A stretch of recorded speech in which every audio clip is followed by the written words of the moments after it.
Okay. Here we go. What's up? How are you? I have to no-hit the rest of this fucking game. Hi. Welcome back to Elden Ring. Jesus Christ, this is gonna be difficult. I've already kind of experimented a little bit with the Cooler Roshi, and, fellas, this is gonna be hard as shit. The bosses I have to fucking fight at the end of this game are like super anti-no-hit. It is incredible. They all do massive AoEs that are like arena-wide. Like one of them literally has an arena-wide AoE they spam. It's incredible. They really wanted to make it so the end of this game was fucking difficult as all hell. Oh boy. Anyways, how are you guys doing? Welcome back to Elden Ring. We are literally at the end of the game. This is the final area. The Ashen Capital. The Erdtree's on fucking fire.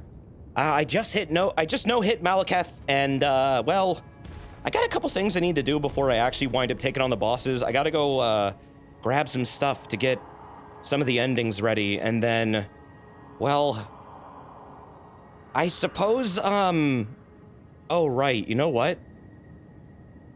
Do I need to do the backup save shit? Hold on a second. Can someone give me a guide on how to do the save backup trick? So I can, like, rifle through all the endings I have available to me if I wind up needing that? Because I think what I gotta do is back up a certain save file. There's instructions somewhere. I forget where they are. I forgot to grab them, but I don't know if I'll even need to do this tonight, but from what I know, yeah, there's a backup file in the save folder, right? So what you do is, I think it's after you beat the Elden Beast, right? You basically, I guess, you back up your save right there, and then kind of rifle through them. You do the ending, and then you reload the game, you restore the file, and then you go through it again and again and again. Desert spoilers. Dude, I've been practicing this shit for, like, a full fucking day. I gotta be ready. This is hard as hell. I have some fail-safe strategies for at least one boss. That works, I know, at least 50% of the time. That said, I do not know if this Roshi is capable of it because he's a little bit weaker than the Roshi I did that with. Also, Meowser Wowzers, thank you very much for the 7 months. What's on the Roshi agenda this stream? No-hit all the final bosses. There's at least 3 of them, including Gideon, who I don't consider a boss because he's piss easy. But yeah, that's about it. That's all I really have for tonight. And then I guess rifle through the endings. And then, Cat's Bagel, thank you for the 47 months. 1 more month till 4 years. Yeah, dude, you're almost there. Dude, I remember when you first, like, showed up. God damn, that was like 4 years ago.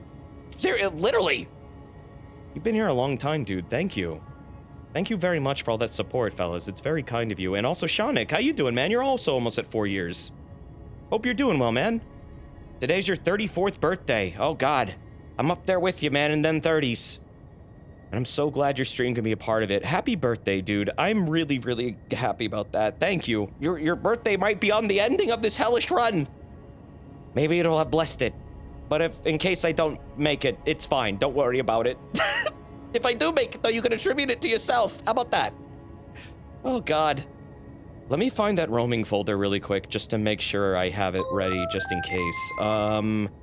So I go to my app data, I think, right? So I gotta get into the app data folder under users. App data. Let's see, roaming. And then what is it, Elden Ring? Yep. So, what all files do you have to copy? Let's see, Elden Ring, save backup.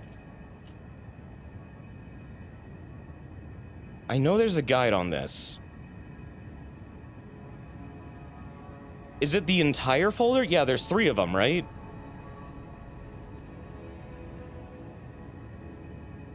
I am not finding good guides at all. Yeah, I saw that Tech Radar one, but it doesn't really tell you the specific files. Wait. Is it just the SL2 files? I don't want to fuck this up and then, like, get, I don't know, like, confuse Bandai Namco's anti-cheat and make them think, like, oh, God, what are you doing? You're messing with your files. Like, dude, I'm just trying to see the endings. The ones that I earned, please. Please. The SL2 files are the save. We have YouTube in case this doesn't work, and I'm not feeling confident, at least. But the thing is, like, I want them on my game, so I have the achievements. I'm so close to platining this. This is not even funny. I literally just need the endings, and I'm done. And that'll have 100% of the game. I mean, technically, I could just rifle through both my characters and then kind of, like, do a New Game Plus run, but I'm lazy. Because they're both at the end of the game, and there's just one more run. But I've also done everything I need to do to get all the endings. He's addicted to FromSoft games. I have been for a decade, almost over, longer than a decade. Also, Helix Snake, thank you for the 24 months. Dude, that's 2 years, thank you! Lost in the desert, better drink my own pee. It's hydration. But also gross, do that as a last resort. Try and filter it if you can. I think there's slight traces of ammonia in there. Or, wait, no, that's fish. Yeah, it'll be fine. Don't worry about it. I mean, they did it in Waterworld, right? That's what he did. He cranked it through a thingy like a coffee machine. Then he drank it. And it was fine. He had gills. It was fine. One man against the odds. Thank you for the bits, dude. There's no smoking in the Golden City. This city is nothing but ash. I think it's all smoke at this point. Oh, God. Okay, I have the backup data folder. I'm going to... I really need a more in-depth guide than the Tech Radar one, but you know what? I'll look it up after I beat Radagon if I wind up doing that. Oh, jeez. So yeah, the end of this game is going to be kind of rough, but let's go get some side shit done first, just so I have everything I need. I know I need to find at least Gold Mask. I know he's around here somewhere, and then I also want to look at Corwin really quick as well, because I know where he is as well, because I did this on my other character. And then we should be ready to go. I don't think there's anything else I truly need besides possibly levels, but I mean, at this point, it's whatever. I'm still technically at the level you should be able to do this at, either way. It shouldn't be terrible. Radagon isn't too bad of a boss, it's just he's an AoE fest and I have to get used to his speed.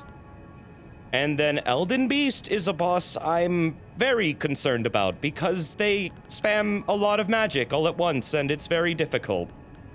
To no-hit at least, it's kind of fucking difficult. Hoaraloo is also going to be kind of a wall unless I want to resort to a really fast tactic that I learned to do where I can kill him in less than a minute. And I recorded that and showed it last night. I have that in my back pocket if I wind up getting frustrated doing it a different way.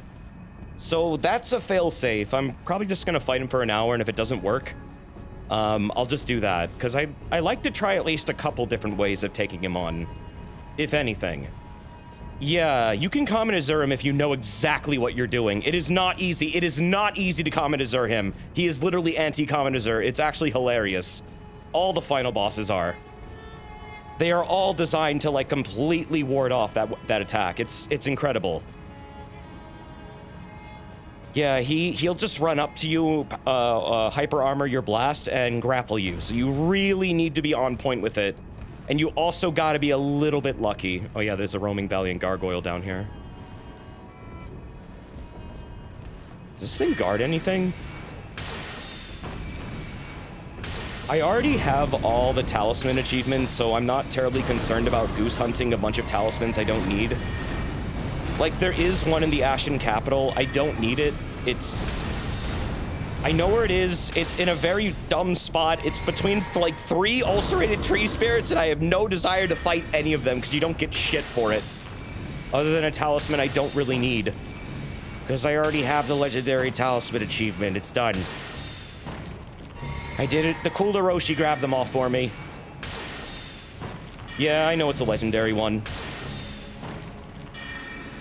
Really? Oh, yeah, I mean, all it is just an HP, FP, and, like, stamina buff. I mean, is that useful? Yeah, but it's not going to be terribly useful on this character. It only really gives him like a few more HP, actually. Because it's percentage-based and it's really low yield for this guy. You could grab it and run. I could do that. It's also just a pain in the ass. But yeah, we could see. I don't know. You don't really need to fight him. I guess I could just sneak in there and grab him and go. But I also don't really need to. Considering they don't give me anything and it just kind of be like, yeah, that's there if you want it. But everyone knows where it is. But yeah, how are you guys doing? Hope you're all doing well. I'm about to hate my life, I think. Just a little bit.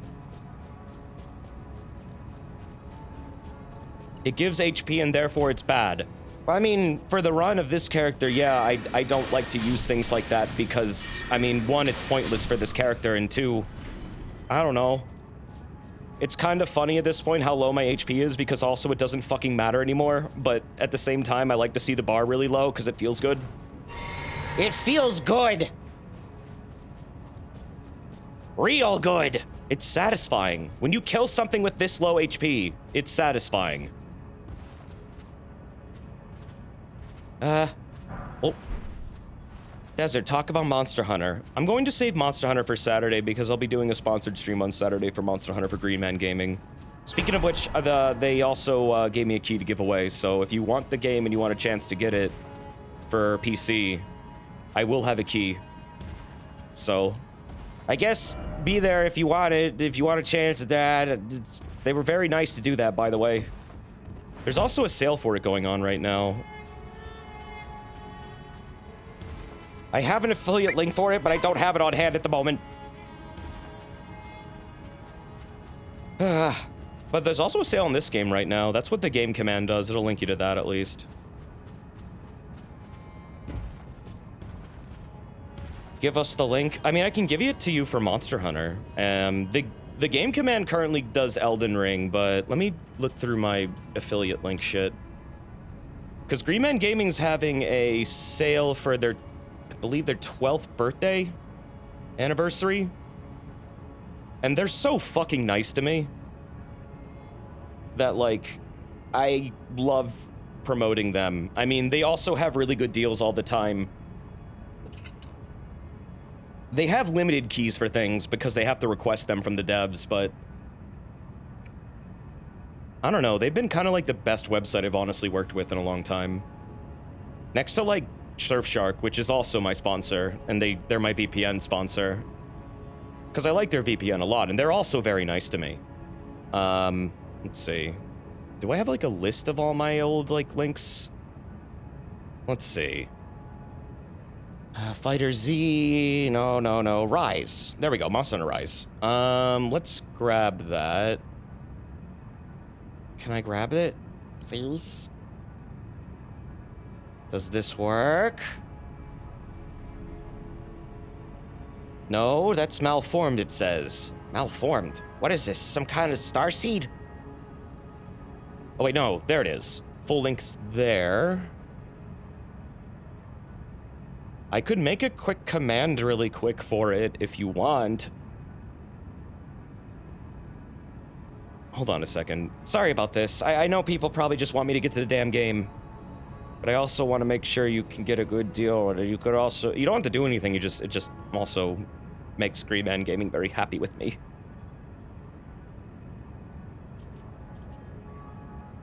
I'll make the command MH.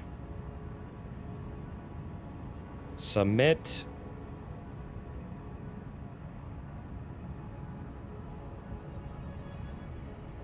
And that should work, I think. Does that work? Does that take you to the page?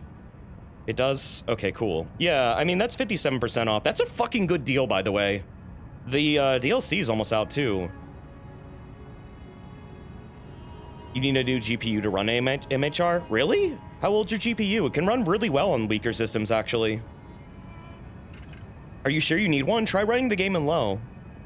It's very well optimized. I mean, the game was made for the Switch.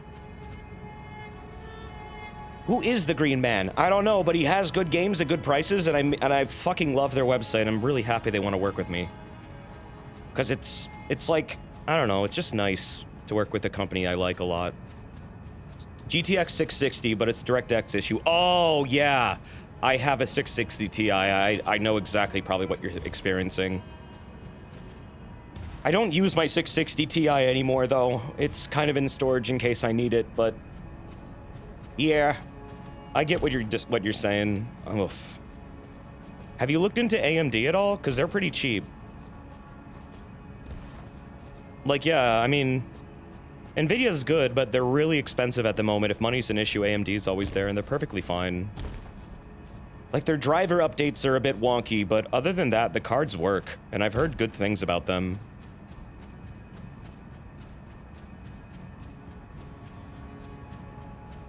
I don't know. I don't really have a preference for either Intel or AMD. I mean, if if I need like something fast and I need it like on a budget, I would go with AMD. If I have the money for it, I usually go Intel just because they have some features I like for like what I do. Other than that, it's not really important which one you use because they both kind of get the job done unless you really, really, really want RTX. Then yeah, you probably want NVIDIA. Other than that, like it's usually whatever. They both are very capable of both, you know, non-RTX and RTX shit. And RTX stuff is kind of hit or miss lately, so I wouldn't really put it high on your radar. GPU prices are going down fast, actually. Oh, really? You're going to wait for the 40 series. Oh, all right. I didn't know they were going down. Is there a reason for that? You'd rather look for DLSS stuff. DLSS stuff is really good, yeah. Does Ryze have DLSS? I thought Ryze might have had it. Let me double check that. DLSS, let's see, Monster Hunter. Ryze. Oh, is it because of the crypto crash? Oh, okay, well that's great, finally. Finally, graphics cards can be affordable. Affordable? It's affordable, honey. Let's see. Someone said they got DLDSR to work on Monster Hunter Rise. Is this like a modded version of DLSS? What is DLDSR? Huh. I don't know if that's the same thing, or if that game supports it, actually, but I mean, you might want to look into that. I don't know what that is either.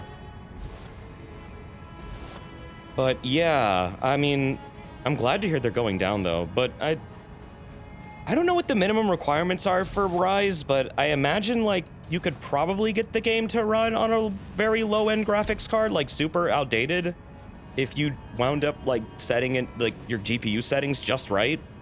Because it is very well optimized. Oh, right. No one's up here anymore. I didn't even need to come up here. GPU prices are still pretty high, but a 3080 is going for like 900 at the moment on some sites. That's 100 or at least 300 less than what they've been. So that's good. That means that, yeah, they are going down.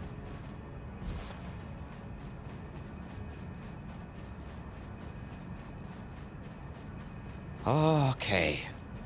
Need to find Gold Mask. Where was he again? He was somewhere over here. Oh, yeah, that's right. I need to fight Alexander, too. I need to finish his quest. He's back in Faramazula. We can go do that as well.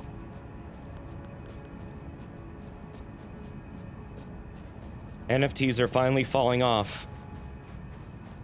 That's good. That's good. That is actually a good thing. It's nice to know that graphics cards can finally be used for what they were intended for again. I was getting very worried there. We would never return to those days. It's nice. Nature is healing. Gaming is healing. You killed me, said the ape NFT. Good, said Zelda. Watching your Skies of Arcadia VOD has made you get your stuff back up so you can replay it for the upteenth time. Now you just wish you had a way to splice your voice acting into the game. Oh gosh, stop it. Thank you. I love that game. I'm really happy that I still have a copy of it, or I got one. I think Skies of Arcadia is like one of the best RPGs ever made in terms of like storytelling and like character writing. It's so simple, but at the same time, it's very uplifting and super positive, and I fucking love it, man. I usually am very inclined towards like stories that don't outright end with a completely happy ending because sometimes it's very cheesy and corny, but that game does it right. And doesn't come off as like kiddie or anything, you know? Wait, oh god, I'm lost. I need to go back up. Why did I come back in here? Elden Ring, but every sound effect is Desert P. I really want to mod all the sound files in this game to be fart noises, but I feel like I would get banned for that because I got banned for doing that to Dark Souls. Do you remember when I made the backstab a fart with a reverb? It works actually quite well, and it blends into like the stabbing like sounds. It was beautiful. How is that bannable? Modded files, and they have a very sensitive system for that, unfortunately. That seems like a death jump. Hold on, I need to find higher ground. Over here.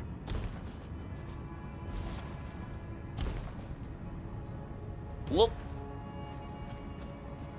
Where's the clip someone edited to have Desert going, oh, with a cartoon bug?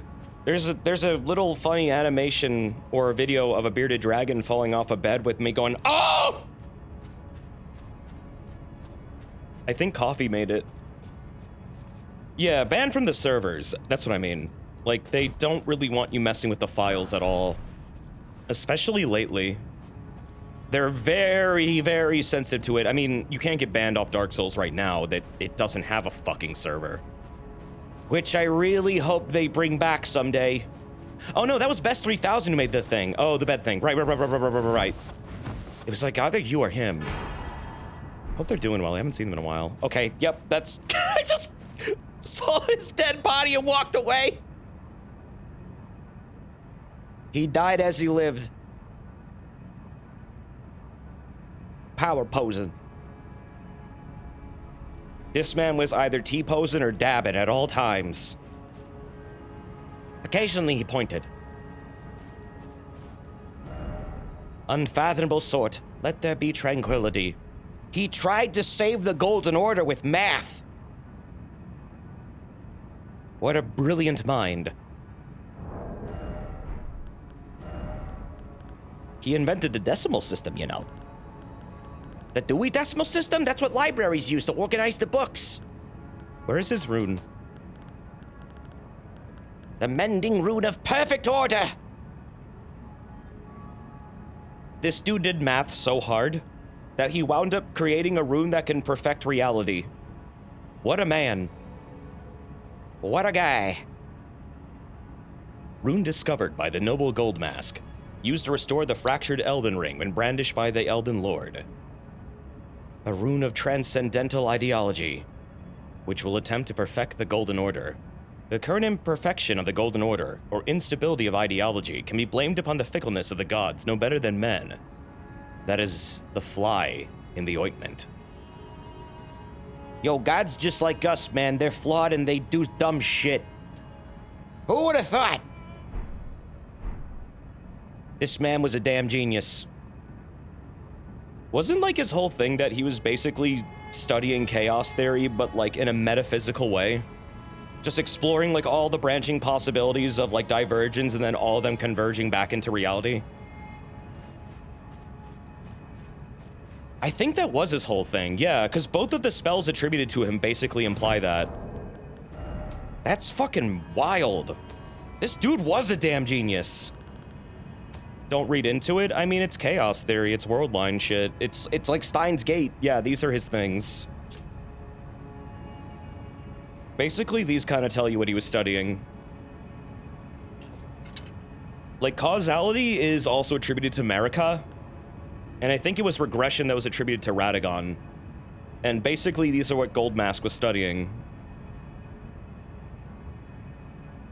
So, causality is basically cause and effect.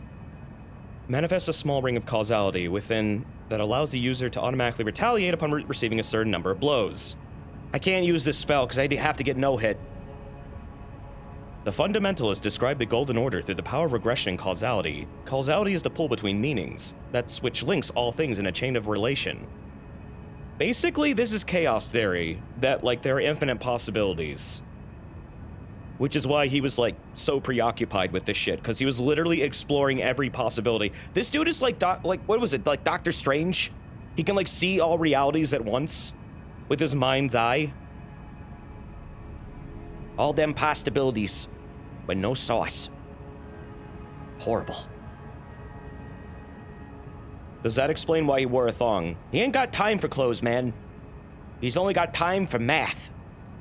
You saw Doctor Strange too? How was it? Those movies look really cool. Also, Anon, thank you for those bits earlier. Thank you. Oh my god, that was a lot.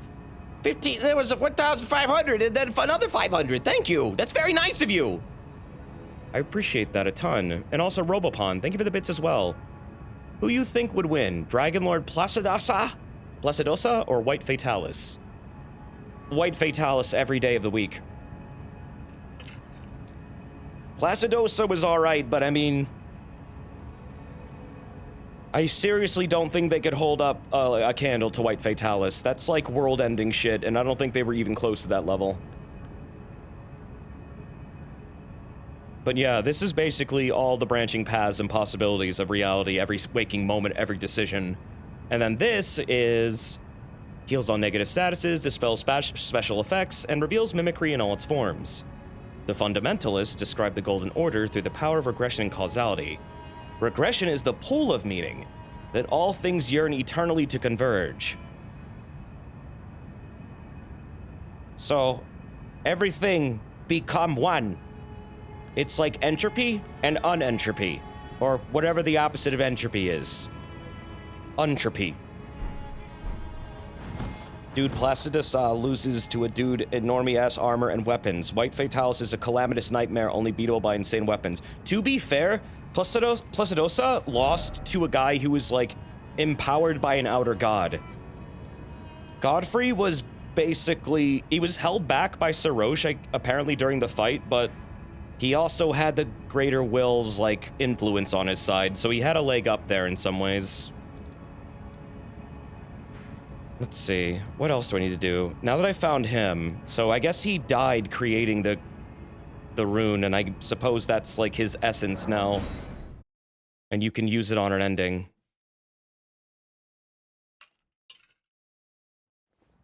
Yeah, when Godfrey Placidosa.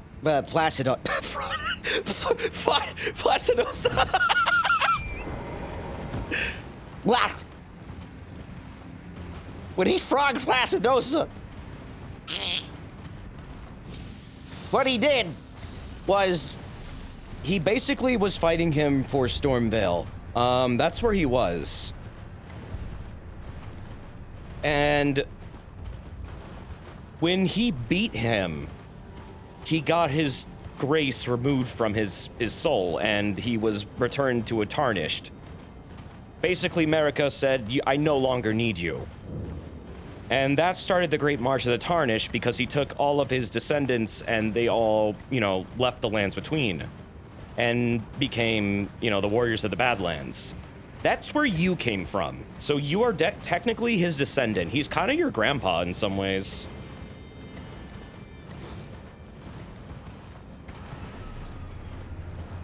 Yeah, you. The player. He's like your grandpappy. So there's two places you can find Corwin at the end of the game, and it depends on what you did when he arrived here. If you offer him the tonic of forgetfulness, he will arrive here. If you don't give it to him, he'll be in Lendl, calling Goldmask a madman.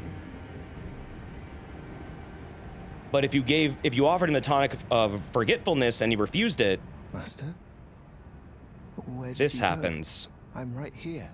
Please, show me. Your finger, your rhythms and calculus.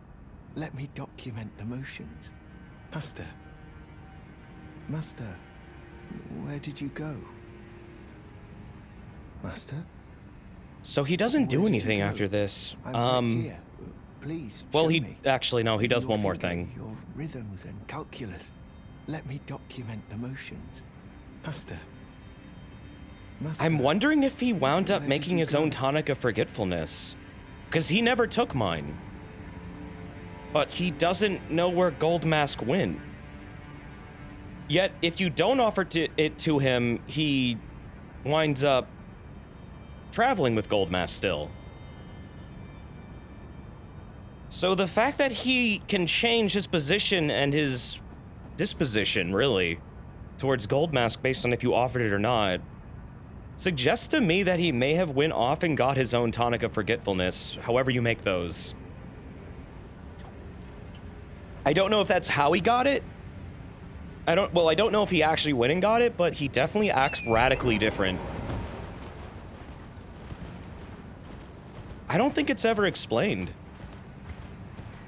What a weird interaction. Yeah, I kind of wish they made it more clear what happens to him here, because it's like he goes, nope, I can't take that. Like, I can't forget this. Because he acts like he's horrified by Gold Mask's, like, I don't know, his desire to basically rebel against the Golden Order because he's such a believer. That he eventually becomes highly concerned and then extremely scared of Gold Mask in some ways. But if you offer them the tonic of forgetfulness, he'll act like that at the end. Instead of calling him a madman and then saying he basically, you know, doesn't care for him anymore.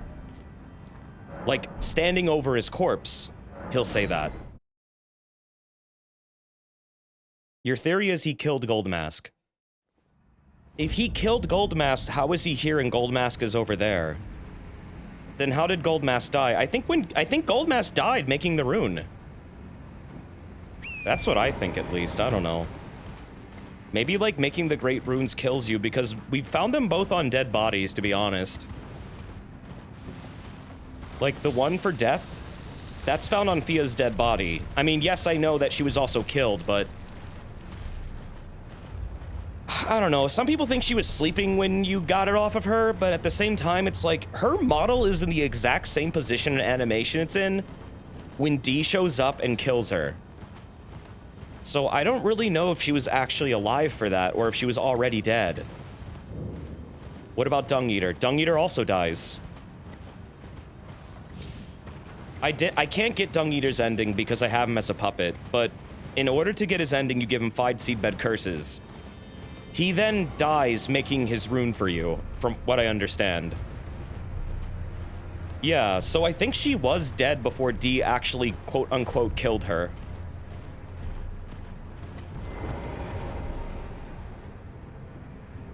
I think they live again in the runes they make.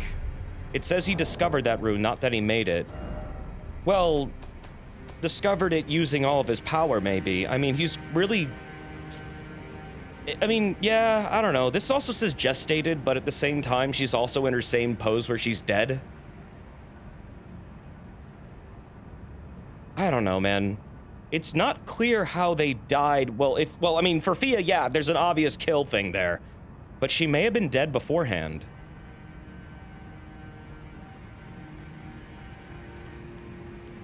Did you hear that a 630-foot sinkhole in China revealed a forest full of dinosaurs? What? What are you talking about? What do you mean? Did they finally find it? Shambhala? What? You're talking shit. You're making that up. You're making that up. You're making that up. It sounds like Earthbound. You're making that up. Hollow Earth. What the fuck? It's not. Oh my god, it's true. Holy shit.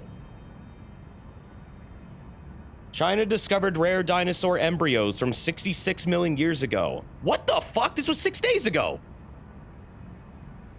I mean, yeah, you exaggerated a little bit, but that is seriously cool.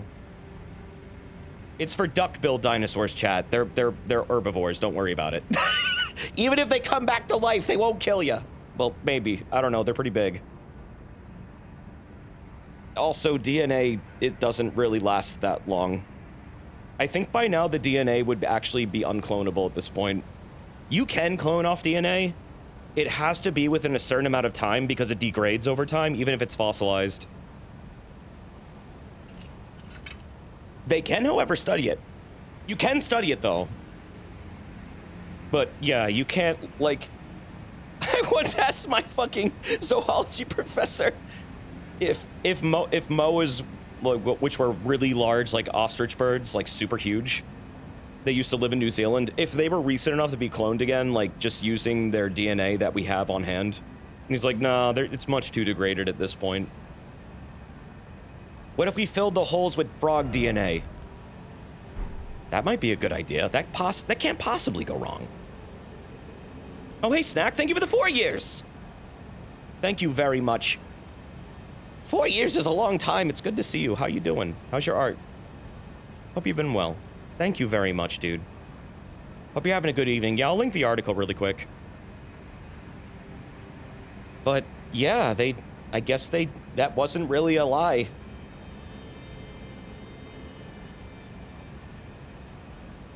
Huh. Wild. How am I doing? I'm doing good. How are you? I gave out a lot of, well, not a lot. Twitch gave me 5 artist badges to give out. And, that was a recent update they did. And I just kind of, like, randomly just, like, threw them into a pile, all the artists I could think of, and then just wound up giving them to a bunch of people. Also, I went back and attributed a bunch of emotes that I've worked on with people, as well as those that have been made for the stream, and I basically have attributed them to their respective artists. I don't think I missed any, but in case I did, just DM me on Discord about it. But, yeah, I'm trying to just, I don't know, use that system. I hope they add more artist badges, though. Because, 5 is just not enough, but it's probably just like a testing phase. Well, you're welcome, Thistle. I'm glad you enjoy it. Okay, so now this is all that's left of Corin. He's dead. When you find a bell bearing, that means they died. Every single time. So he not only forgot where Gold Mask went, but now he's dead. I think he dies no matter what you do. I still have the Amber Drought, and I still have the Tonic of Forgetfulness. Yeah, he dies no matter what you do. Did he jump? That is a great question, and I don't know. Oh my god, no. Is that a dead body down there? Is that actually dead?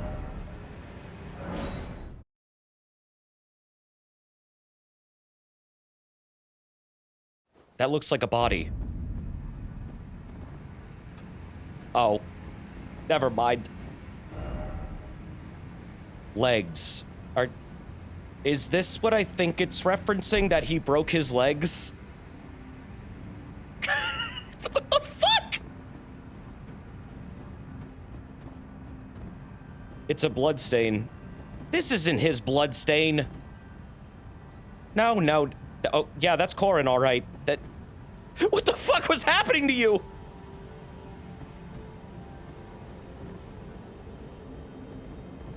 Looks just like him. Yeah, I don't know if he jumped. I mean, it's possible he did.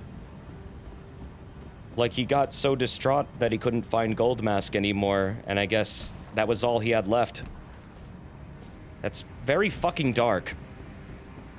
Yeah, I don't see any corpses down here. Huh. Nah, it's just a bell bearing, I guess. Still, that's very sad. This whole fucking game is dark. Well, I mean, every Miyazaki game is dark.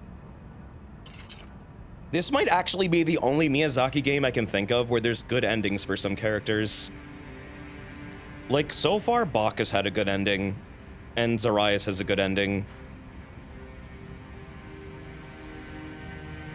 But no one else really has a good ending? Oh yeah, I still haven't done that. My god, there's still some stuff I could do in this game. Why is Miyazaki such an emo? I don't think it's so much as him being, like, an emo as it is just... He feels a certain way about the world. He feels like there's not really such a thing as just happy endings all the time. Most of life is, like, tragic. Like, these are actually some things he's, like, kind of said. Why his stories are so sad. There's a lot of grief in life. Like, it's good to have happy stories every now and then, but it's also important to have stories that are like, yeah, sad shit happens a lot in life. And the world isn't such a bright place, but you kind of have to acknowledge that in order to understand what's good in life. If everything was happy all the time, unfortunately, you wouldn't know what sadness was or why things are happy. You kind of need that relativity, that balance. Or else you won't appreciate what good times you have. In a way, I kind of love it. Because I do also feel like, especially when it comes to me, I do appreciate stories that actually don't make everything, like, super happy all the time. It just feels a lot more realistic to me as a person who has gone through a lot in their own life. It's nice to be able to relate to a story. Oh, I don't have the number 9 seeds, or the bearings. Okay.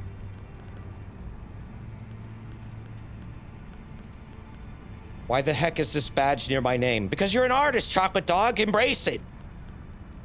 Embrace it. Hope you enjoy it.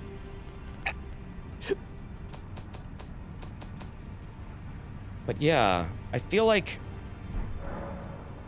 his stories kind of do a lot for me as just, I don't know, a person. It's nice to be able to relate to things like that. I mean, as someone with a lot of depression too, I tend to see a lot of the negativity in life. So, unfortunately, I actively fight it every day, but it do be there. And I guess it's just important to me that we have, you know, ways of remembering, I don't know. It's not always so easy for everybody. Ignorance is bliss, but sometimes you can be ignorant of your ignorance. I think Dung Eater said that. Like, literally, probably the only smart thing he ever said. It's possible to be ignorant of your ignorance. And it is. That happens in real life all the time. That's just Twitter. Yeah, maybe he was talking about Twitter. I don't know, man.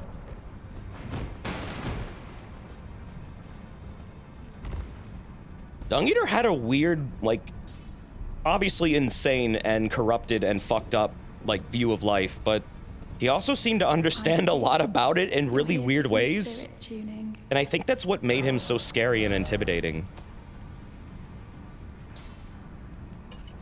The man knew how the world ticked. And he knew it so well he could make a fucking rune that could actually define reality.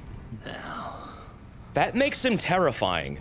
But also, yeah, I would say he's also, like, it's just, someone so comically evil is able to do that, and it's just like, that's almost like a parody.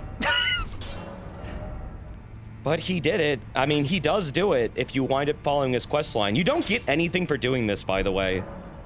I think they intentionally made his quest absolutely, like, unyielding in every way possible other than a really bad ending. Just to drive in the point that what he's doing is wrong. He has a goal, he realizes his goal, but what he's doing is incredibly wrong. Or is it? Because also he's returning the world to the primordial crucible. But in the most dark way possible, however. You know why they call him Dung Eater, right? It's believed that he rips out your entrails and eats them. Dung and all. That's why all the corpses have, like, bloody, you know, wastes, because he's literally ripping out your insides from your crotch or your butt. I don't know which way he goes in, but that's what he does.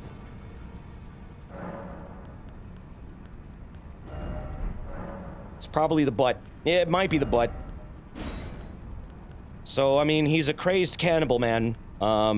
Apparently doing this, and then he does, like, other things that make you unable to return to the Erd Tree after he does this. It's all part of some weird ritual he does, which does involve eating your entrails. It makes it so you're reborn apparently as an omen. It's just whack to me. Okay, I'm getting off track. I need to focus here. So, okay, Starfist. What kind of fucking melee weapon do I want to upgrade while I have some runes available to me? I'm honestly thinking like this is going to be my best bet for any melee weapon at all. Both of these bosses are practically immune to like all status effects that I can possibly sling at them, but frostbite and poison. And it's like, this is probably my best shot at dealing a good amount of damage and getting status effect procs off. So I might want to go with this and then just make it like frostbite. What really threw you off is the fact there's a seedbed curse in the fucking Hallig tree. I don't know how that got there. That's always been something that was weirding to me. I have no idea how that got there. There's one in Rykard's Manor. It would make sense that Rykard would have at one point, like, hired Dung Eater because he's a Tarnished. And that's what the Volcano Manor does. They find Tarnished and then they try and, you know, make them stronger, and then Rykard eats them. It seems like Dung Eater did his business and then fucked off. Other than that, you find the other ones throughout the world. But yeah, it is weird there's one at the Hallig tree. At least one. There's like two, yeah. It's very strange. Very weird. I don't know how he got there. You have to do very specific things in order to get to the Hallig tree. And I mean, Dung Eater did know how the world worked. He might have known a lot about Mikola. So maybe that's how he got there? Because, I mean, you wind up going there. But he also didn't have the fucking, the medallion to get there. So I don't know how he would have gotten there.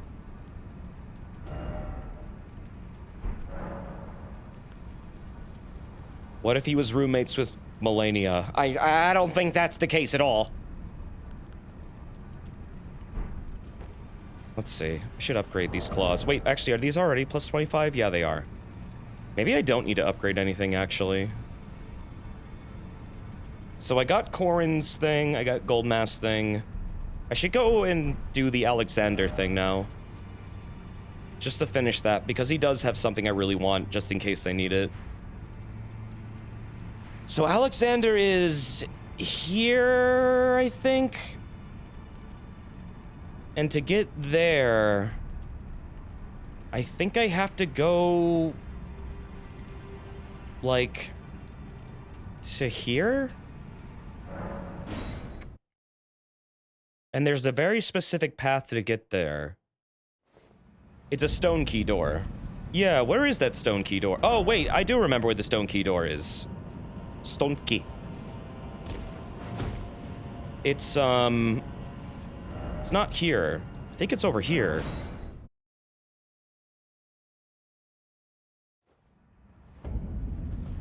And then from here, there's like a path that you can take. Is it around this section? Go to Temple Lift Grace. Temple Lift Grace? I think that's the grace you find on the other side of the fog door. I don't think you can actually get there beforehand. You take the elevator locked by stone sword key down. Yeah, but I gotta remember where that is exactly. I know there's an elevator and I know there's a key door. I don't remember where the key door is. Dragon Temple rooftop. Is it? Because I feel like that's kind of also not exactly it. Because that's where the birds are, and it's definitely not there.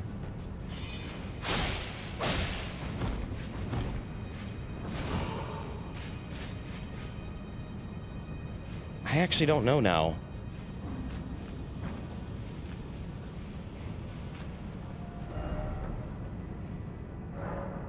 It's a side path after Duo. Is it after Duo? I thought it was before Duo. I guess we'll find out. It is after Duo. Okay. Oh yeah, it's over there. I remember now. Oh boy, my favorite path in the game. Here we go. Yeah, you're right, I remember where it is now. Fuck off! Go, go, go, go, go, go, go, go, go! No! Damn it! It's right over there!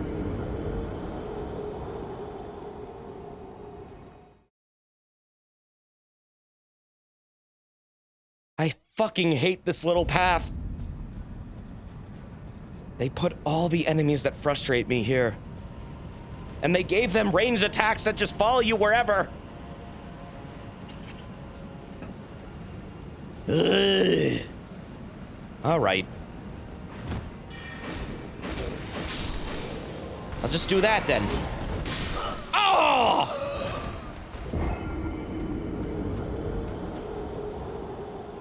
I'm surprised you don't have Dragon Temple Lift. Well, don't you need the key door to get that? I'm pretty sure it's on the other side, and I haven't gone through it.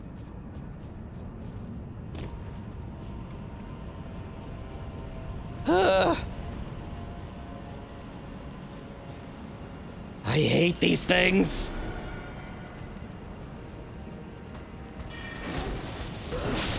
Ah! Fuck! You know what? Just gotta go. Just gotta go. That was my one mulligan. It's on the other side, so it's not surprising. Oh no, I've already done everything here. I forgot to do it on stream. On my other character, I've done all this. I fully got everything out of here on my other character, actually. Oh, good night, Willy Wheels. Shit. Oh, fuck off! I hate this stupid little part.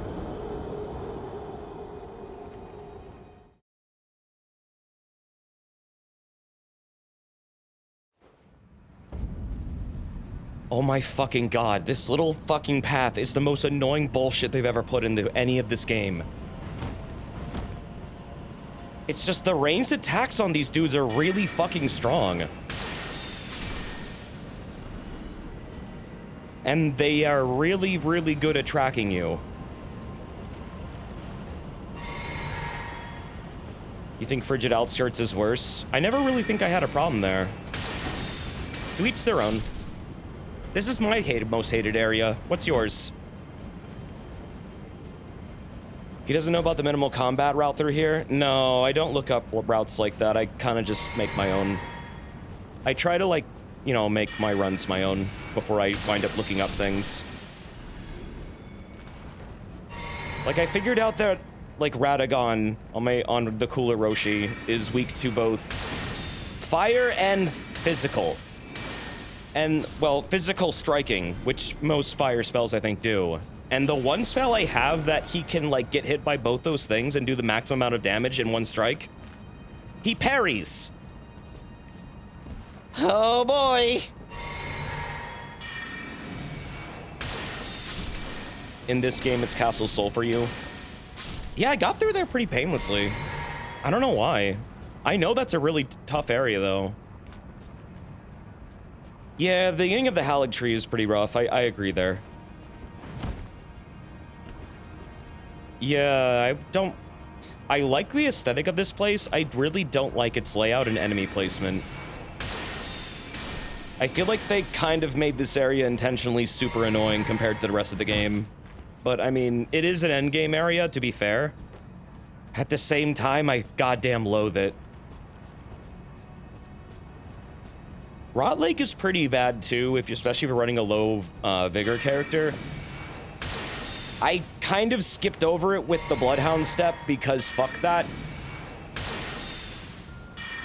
I can kind of remove some hatred points from it, though, because it is, in fact, optional. You don't have to go there, but for an optional area, it is quite difficult, I agree. I did kind of like outright ignore all of it though. Are you a bastard for saying you hated Lendel? I hate labyrinths. You can... No, I mean, everyone has their own opinion on things. You're not wrong. It's an opinion. It's subjective.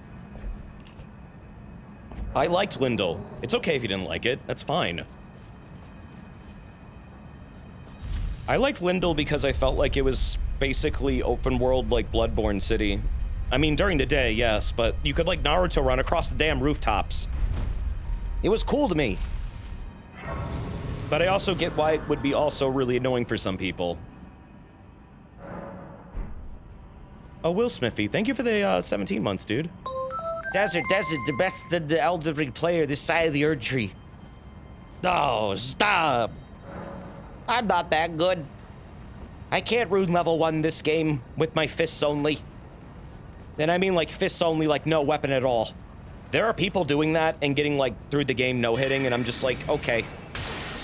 That's a bit out of my league. But thank you, that's very nice of you.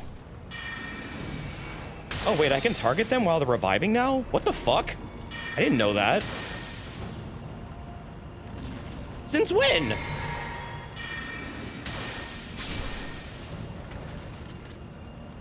Was it always a thing I could do?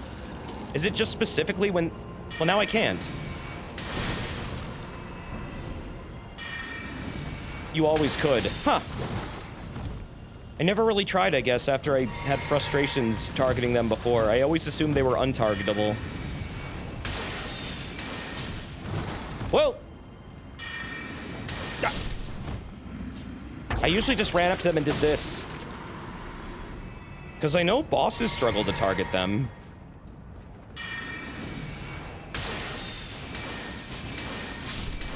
Desert, can you smack them with the strong attack of the staff while they're on the ground?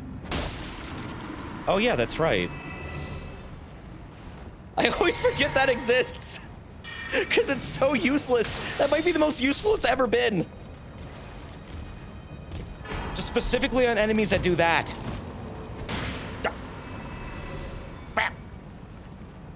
Give him a good old thumping. Bad skeleton. Go back to your grave. Let's see, what else is around here? Oh, hi.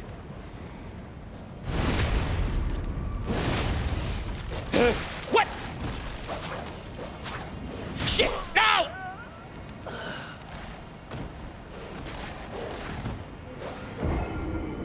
What the dog doing? Oh. Who is this guy that died in a bowl and had a lord room? Ugh. Who is this guy that died in a bowl and had a lord room on him? What's his story? That's a good observation. I never really questioned what the lord rune was from. There's a lot of those who live in death here.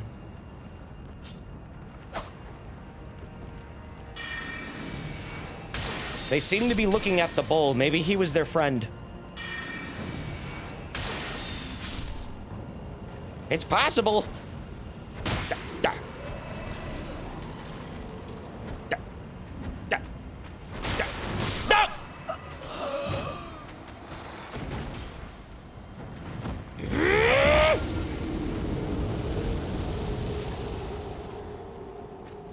Damn it. Huh?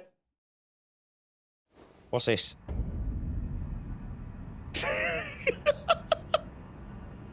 Who the hell made this, Burkhart? That's very cute. That's adorable. That's amazing.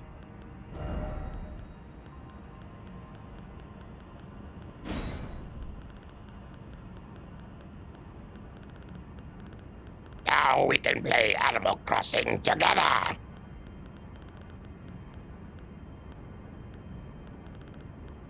I need this. Gotta have it.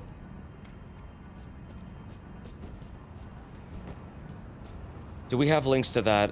It was a Discord post, so I don't know who actually made that. Oh, I guess Emma Ward made that. It's her signatures on the image. Oh, right, this takes a fuckload of FP. Damn it.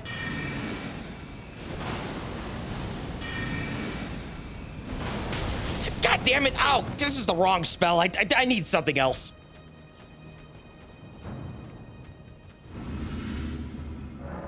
Off to a fantastic start tonight. I can't even beat some basic bitch enemies. This is gonna be fucking painful. Very painful. It's just there's so many of them. I need a strong spell. I guess this'll do the trick. If anything, hit them with a fucking comet. It's pretty easy to run over to Pot Boy. No, I know, but I want to get all the things along the way. Can I target, please? Target, please.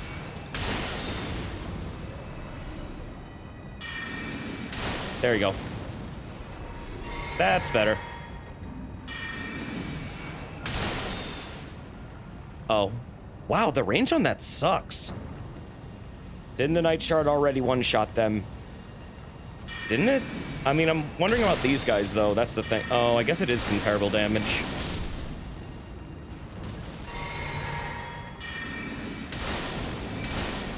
I don't know, it looks cool.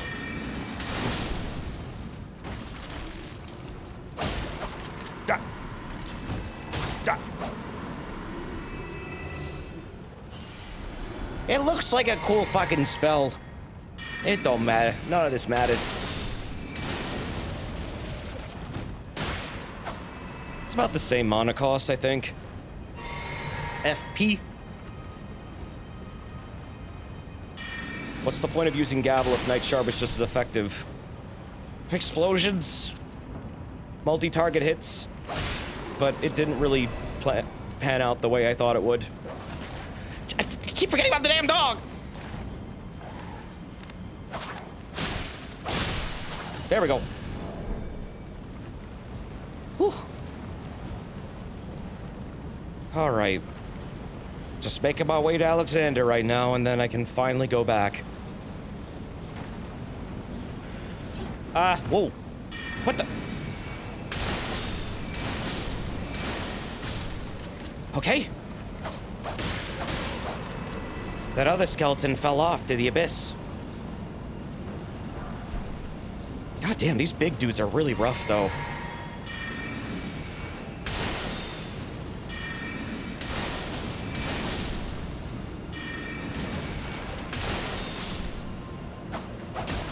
Yo, how many Skatals do you want in your area?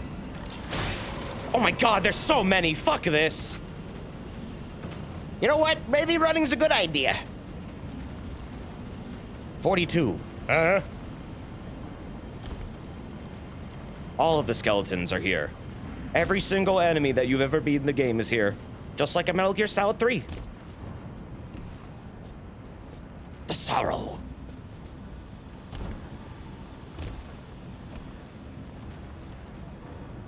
Okay, cool, not being chased. Oh boy. Alright. What's up, man? Ah, I see you finally made it here yourself. The city hanging in the air is slowly crumbling. What an incredible place we find ourselves. But that aside, you're certainly a force to be reckoned with, eh? I doubt there's a single soul who could have handled that giant other than you. It was practically a god. Of course, I count myself, the great Alexander, among the many. Which means I've but one thing to ask of you. How did he get here? Would He you jumped. kindly undertake my ordeal? Come and tell me when you're ready. I've been longing to fight a warrior as accomplished as you. He wants to fight me, chat. You are ready then, I take it? Then let us begin. Here we go. The great Jar warrior. Whoa! Fist, Alexander. Wait, did he just... Lend me strength, O warriors. Let us become one. Did he just Shoryuken? Together. Why did his health go down?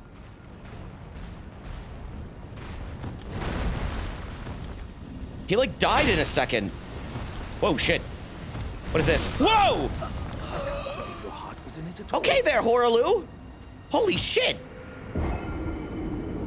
I think he killed something with it. Oh. Big old thunk. Big old bop. Hold on a second. How the fuck do you avoid that? You gotta jump. Now that I know what's coming, though, I got it. Why does this still bleed?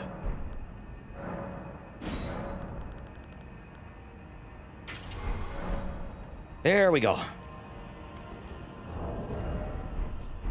You heard the death noise. I think he hit something above or underneath. That attack is badass. When do I get that, Ash of War? Like, why don't I get that? I know that's not an attack in this game. Why? That better be DLC, man. I'm just saying that better be fucking DLC. He hit something below. Yeah, he likely did. Ow! No!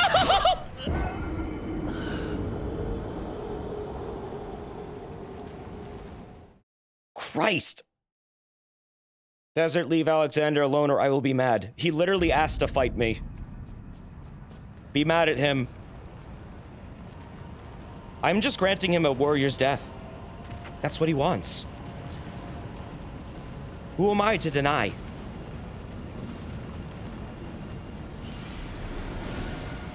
Great warriors made of these.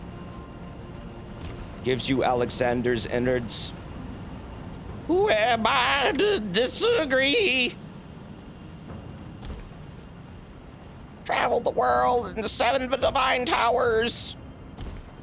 Or wait, is it only 6? How many? Who's following me?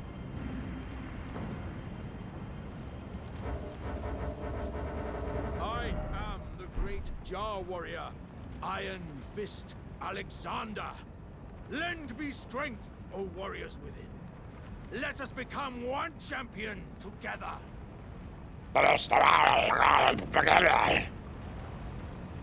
Okay. I can't believe your heart was in it at all.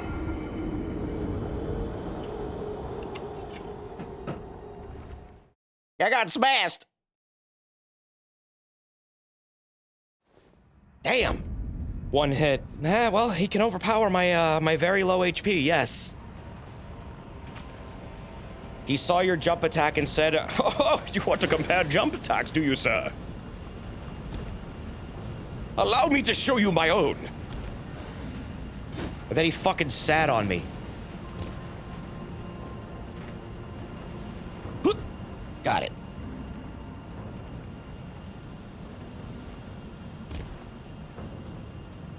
Okay. I got it. Oh, I'm a pain. Thank you for the 32 months, dude. That's almost 3 years. Thank you very, very much. That is very nice of you. Thank you. I'm just gonna wait for an opening. Do something big. That is badass. I want that.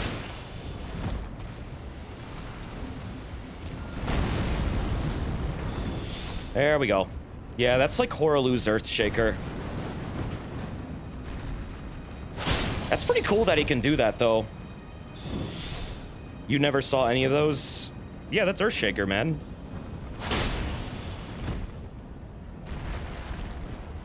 I granted you your wish. As I suspected, victory was impossible. Rest well, old friend. This vessel was found lacking. No, it wasn't, dude. It really fucking wasn't. My thanks. I knew you were the stuff of champions. It was a marvelous battle. I implore you, take what I bequeath from inside me. Don't worry, chat. He's not really dead. To one day break. But the great Alexander lived as a warrior to his last. Nothing can die here, remember? Also, those innards, that's his soul. Let me show you what you do with it.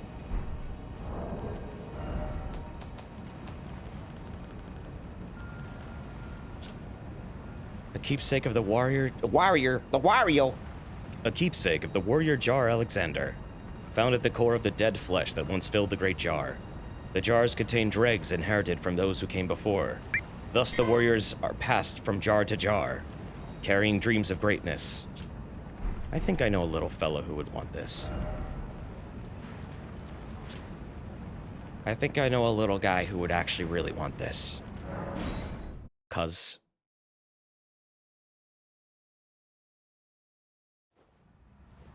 Are these Uncle Alexander's innards, cuz? I'm going to make them into a hot dog.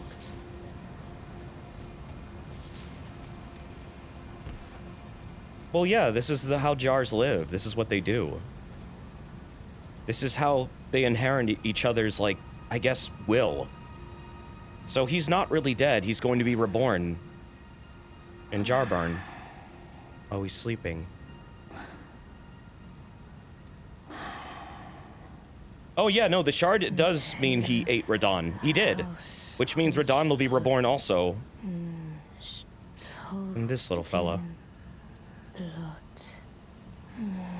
Payne, thank you for those bits, too. That's very nice of you, dude. Thank you. I'm gonna wait for him to wake up. He's asleep right now. He's okay or he's sleeping. He's just asleep. He's dreaming of... He recently just, took,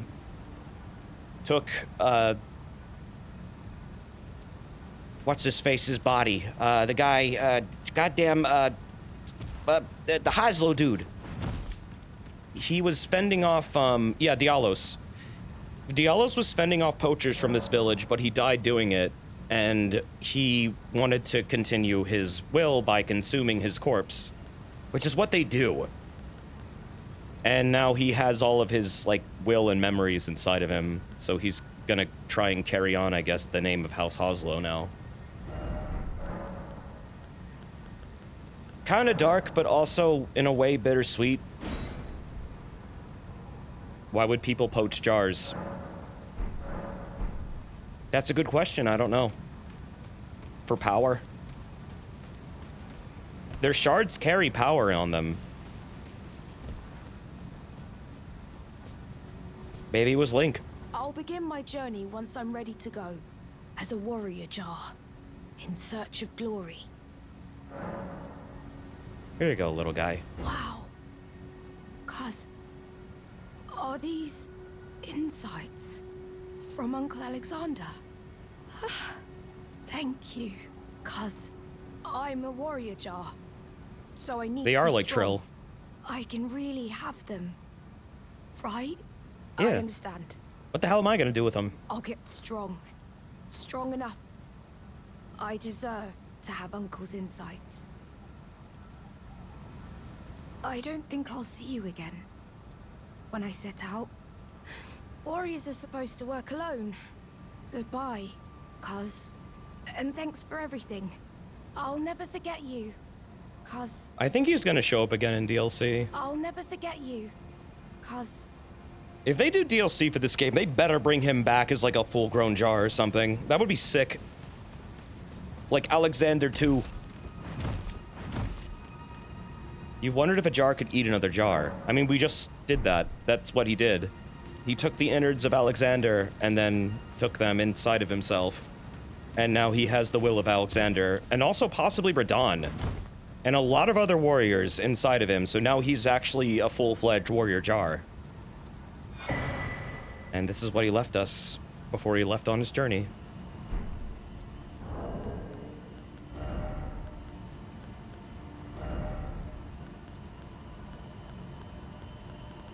This thing makes the bazooka really good, by the way. Where is it?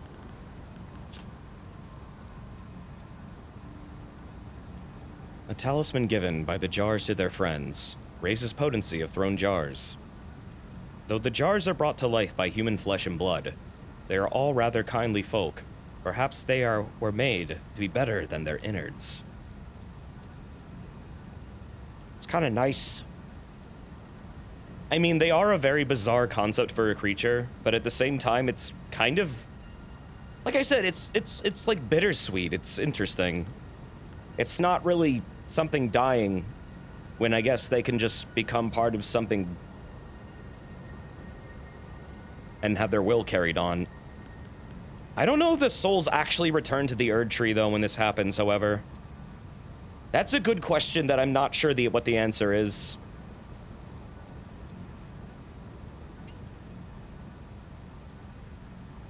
They're like a homunculus.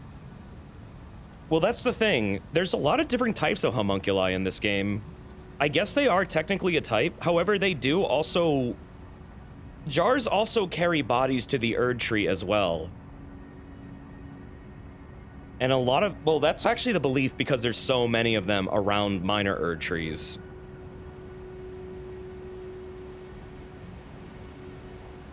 But it's also interesting that the Erd Tree avatars seem to also kill them. So I'm not sure what's going on there, what the symbiosis is, if there's any. Because the Erd Tree avatars showed up after, I think, Radagon sealed himself away. And now there's, like, a battleground in front of all the Erd Trees, where you just find giant warrior jar corpses everywhere. And it's like the avatars are fighting them for some reason, or I don't know what's going on there, but apparently they did bring corpses at some point to the roots.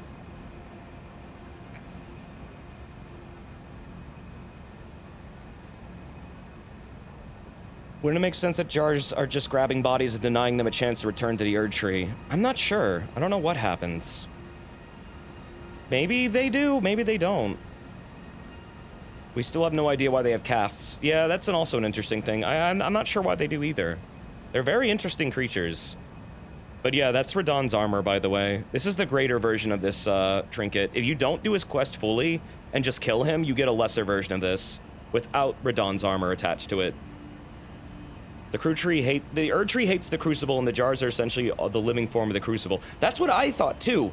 People said it was wrong. So I stopped saying it.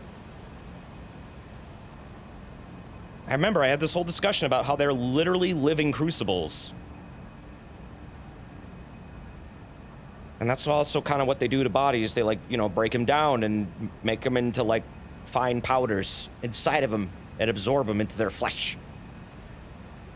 Maybe that's why people poach jars. Well, they poach them for this reason specifically. What I'm looking at right now. For these. This is why they're poached. Shard of the late Alexander. A shattered warrior jar. Greatly boosts the attack power of skills. Scraps of stewed flesh cling to the shard, and tatters of ornaments can be mingled within the slime. Relics of a red-haired champion, it would seem. It's imbued with the power of Radahn. You have a little bit of Radahn in your pocket. And now there's a little bit of Radahn, I guess, in Jarbarn. So that'll be interesting. That's why I hope he shows up again. I want to see if that actually does, like, affect him in some way. Maybe he becomes, like, a new version of Radahn. Jardan. What about the horse? I don't think he ate the horse. I'm gonna assume he didn't eat the horse. But I don't know. I don't think that detail's ever gonna be known. Somehow I feel like Miyazaki didn't account for people asking that question. Did you know that actually the horse that Radahn rides is hot swappable with Torrent in the game's code? Did you know that giants are a form of mount in this game?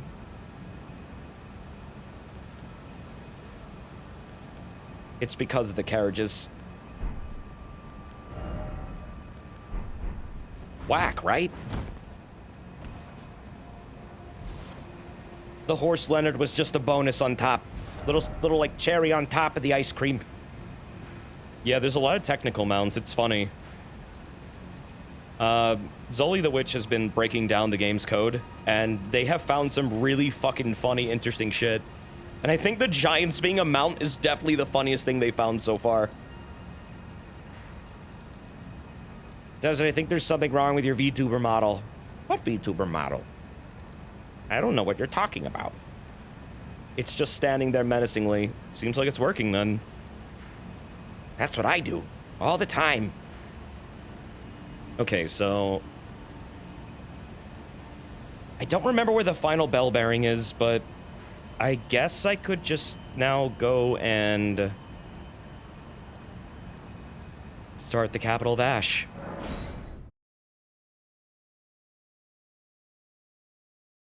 I don't think there's anything else I really need to do. Besides, like... I don't know. Find that last bell bearing. Oh, Bun Time, thank you for the raid. That's a big raid. Thank you very much. It's very nice of you. I'm kind of doing the end of the game right now, but if you're avoiding spoilers, you probably don't want to watch this because I'm literally going to be doing all the final bosses if I can. But it's good to see everyone. Thank you. Hope you're all having a good evening. You say start, but there's not much to do here. Yeah, this is kind of the final dash to the end. Can't believe it, we're already here. Hella spoiler zone ahead. Yep. What if in the DLC you go back in time and ride EG into battle? That would be fucking hilarious and really goddamn funny. Did you know the dragonflies in this game have mountable parts, but there's no real reason why? Apparently they were going to have flying enemies in this game that also could attack you on flying mounts. I'm really glad they did not go with this decision because flying enemies in this game are the worst.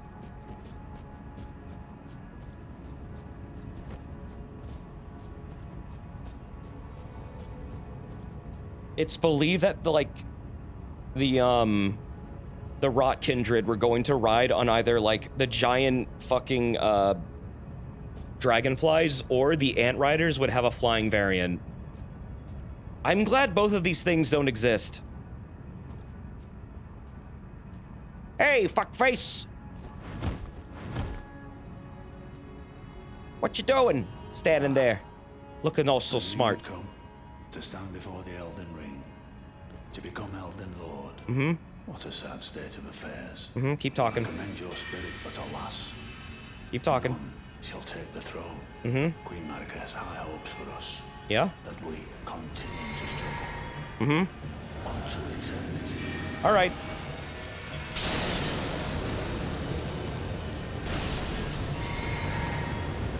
Keep talking. Just let your mouth talk. Oh, no, okay, you're done. No more time for words? All right, bye. Oh, okay. Well, why don't you get out? Come on out here. Come on out here. Come on, come on, come on. Fellow, Oh! you fought well until now. Ow! Damn it! Why does he have Scarlet Aeonia? I don't know. He's the all-knowing, I guess.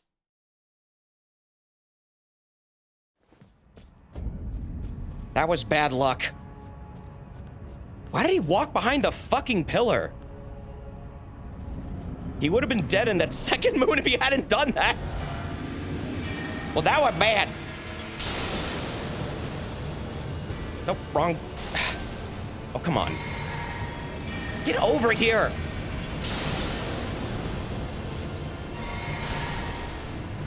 Will you please stop fucking hiding?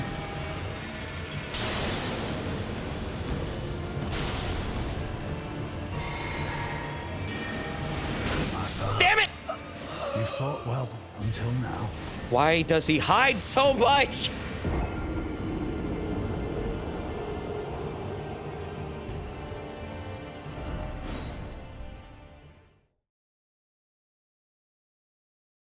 He's learning you.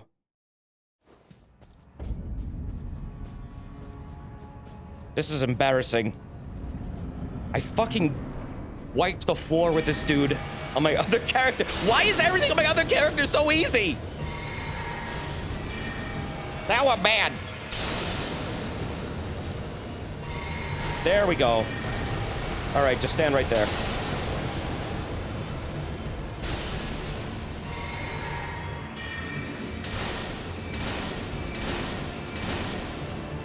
Ooh, healing in a duel.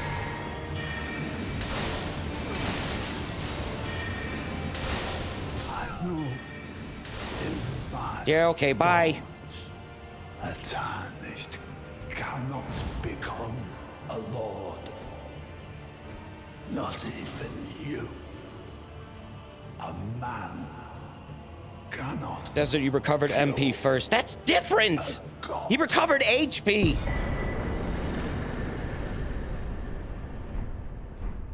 I have never known anyone to get salty about recovering MP.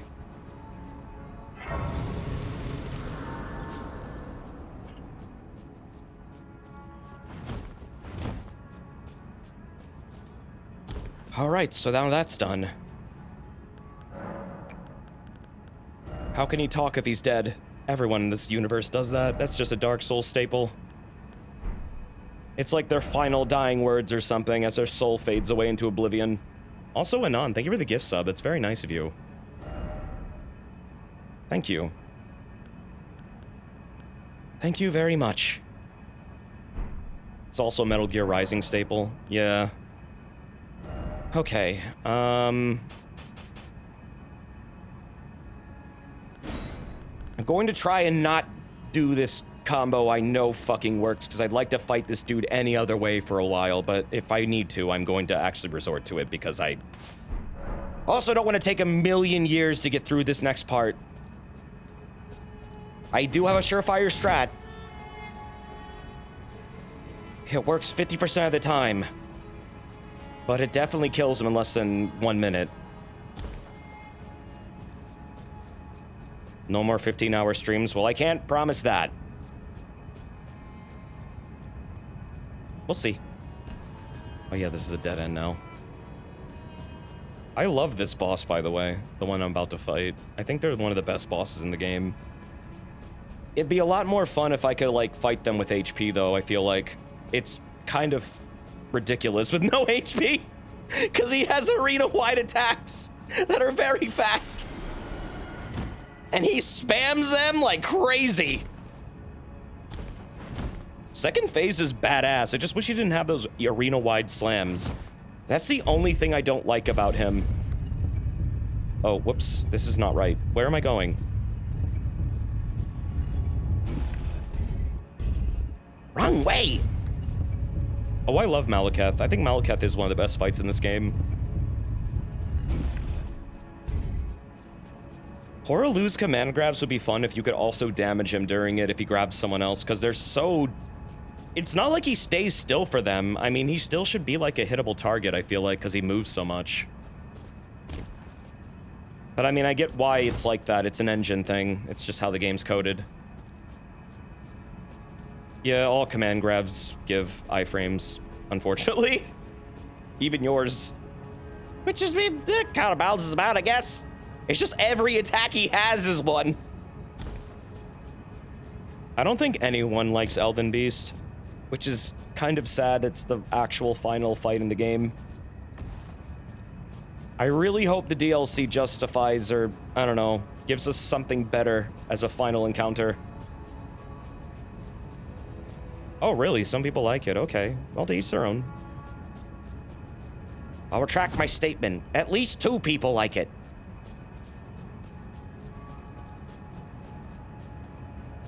It's definitely a cool spectacle. I will say that. I just don't like its mechanics and how much it runs away. Has DLC been confirmed? It's Bandai Namco. They're going to milk this dry. You can fucking bet on that. Bandai, that would literally be actually the biggest shock of my life. Bandai Namco not giving endless DLC to a highly successful game. That would be a day. That would be fucking amazing. Sekiro didn't have DLC. That blew my mind. I do not understand what happened there. Well, that wasn't Bandai Namco. That was Activision. So actually, it's not that mind-blowing, and Activision is... Well, I don't need to say anything else, do I? Oh, good night, Babbitt. Which makes less sense. Not really. If you think Activision gives a fuck about anything that isn't COD, you're wrong.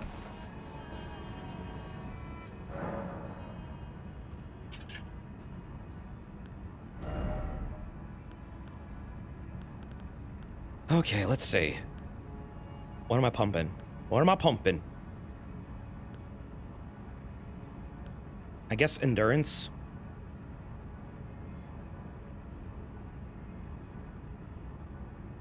Oh wait, no, endurance is where I need it to be, right? I think? Yeah, it is. Oh, strength was the one I was gonna level, right. That's where all the points are gonna go from here on out. Just one vigor as a joke. Nope. Not gonna level that vigor. What is in my flask? This is not going to happen with him. Carrion Slicer can stagger, but it's not going to stagger Horaloo. His resistance is way too high.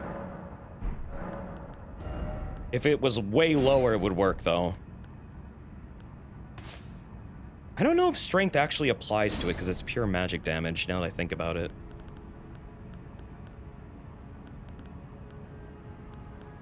I'm going to die a lot, by the way. I think this is my best chance at getting anything done in this fight. If I'm going to do this without Commodore for a while, I'm just gonna need to dodge and get good about it. There is a way to Commodore him. I know he doesn't seem like a boss that would give you an opening to do that, but there are ways to get it done, and I've shown it. It's very risky, though. You will not get it often. You're gonna first try it. With Slicer? Probably not. I don't know if I'll even be able to do this, honestly, with Slicer. It's quite difficult. I'm gonna die.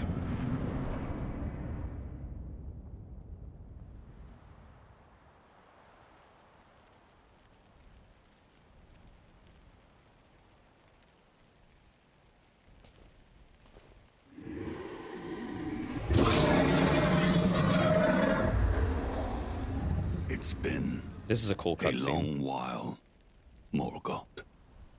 That's his son. Look at this. Look. Does that look familiar?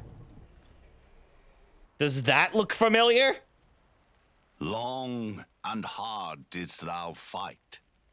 He has a guiding grace Tarnished pointing to you. warrior, spurned by the grace of gold. America wants us to kill each other.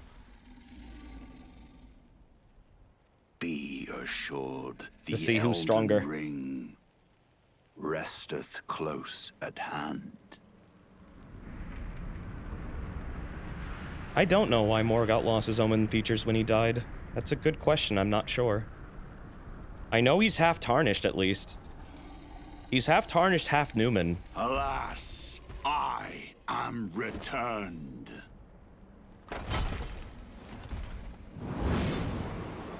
When do we get a stand? That's what all the dragon magic is. Granted audience once more. Shut up, Sarosh. Your breath is stinky. Upon my name as Godfrey, the first Elden Lord. Lord.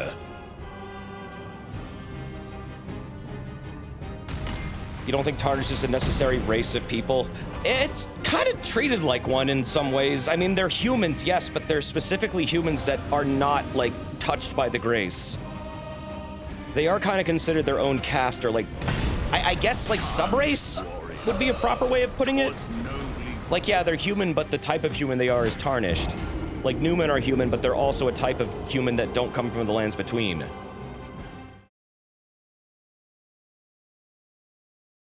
Yes, Belgdor. The gods in this game are actually very racist. There's a whole thing with Albinorix that is very terrible, actually. There's a lot of that. That's kind of how a lot of the Soulsborne games are in some ways. Just, they're horrible people. They have the potential to be horrible, just like humans. They're not touched by grace, but they're guided by grace. Well, their grace was given back. That's the thing. All Tarnished were basically exiled, and then Marika brought them back and gave them grace so that they could, like, do whatever she wants them to do, which her goals are not entirely clear. She took it away, and then she wanted them to go out and then, I guess, live and die and harden themselves as warriors in a world where they could die outside the Lands Between, where death apparently still exists outside the Lands Between. Then, when she was ready to call them back, she would start calling them back individually, giving them their grace and reviving them. So that way they will return as hardened warriors, and she also reached out to Godfrey, who is Horalu. When Horalu has his grace, he's Godfrey. He kind of changes into an Empyrean. Sarosha, I believe, either is part of his guidance, or maybe it's just with him now forever, but it's basically his shadow. Just like Malekith or Blythe, except his is a part of him, it's another part of his soul. It's his wild side that's sealed away so he could become more of a lord.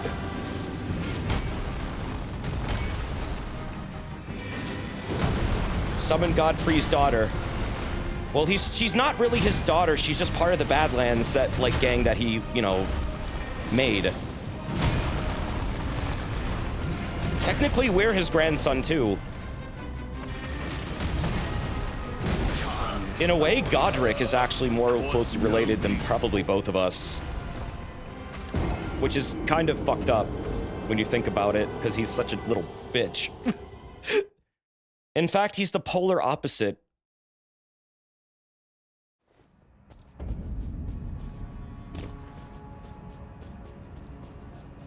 And you'll see why.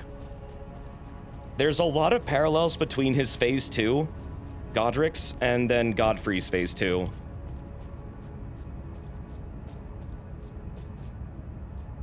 Is it confirmed that all Tarnish are Luke descendants to some degree? It's believed so, yes. When the Great Tarnished March happened, when they all were exiled from the Lands Between, I believe they all are described as descendants from Godfrey, and he just led them. And became their king outside the world. He is the Lord of the Tarnished. He is the Tarnished Lord. Descendants and followers. Was it also followers? Did I miss that? I never heard the followers one. Or saw that. Whoa!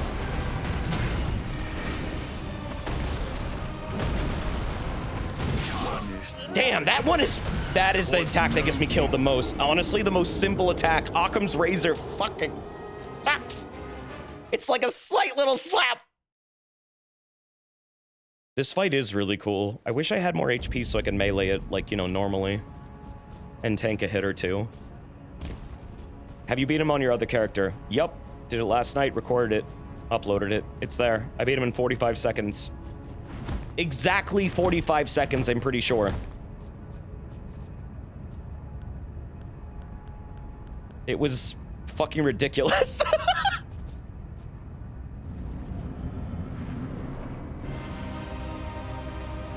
So, I mean, yeah, I mean, Nefali might be related to him, but it's also believed she might also, oh, whoops.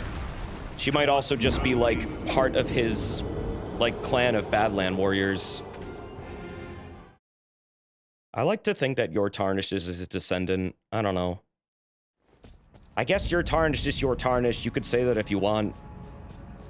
It was both. It might be both. Well, it's hard to say if she's his daughter because so much time has passed. But she might be in his family tree, if anything. Also, you can summon Shabriri here normally. I don't know. Wait, why is he not here? He's here if you kill him or not. He's on my other character, he was here. And I definitely killed him. Weird. You need to have the flame? Oh, is it purely Frenzied Flame that he shows up? I thought it was otherwise. He's only here if you have the flame. Oh, okay. Oh no, I know you can summon Nefali. I want to do this without summons for a little bit. Yeah, you can summon Shabriri.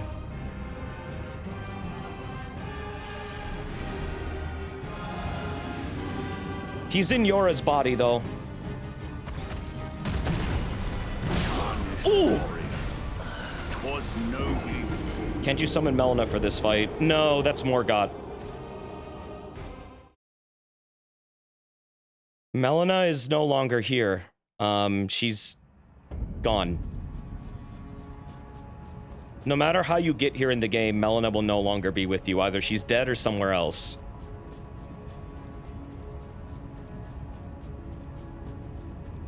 Where did she go? Well, in this playthrough, she's dead.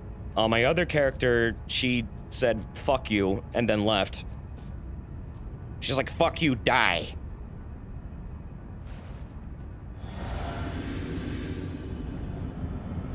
Summon Melania. There's a mod to do that.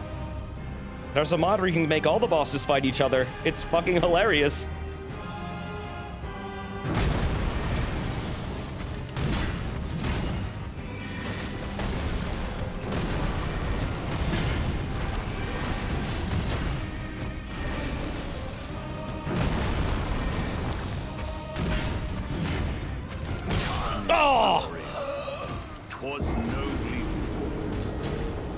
Damn.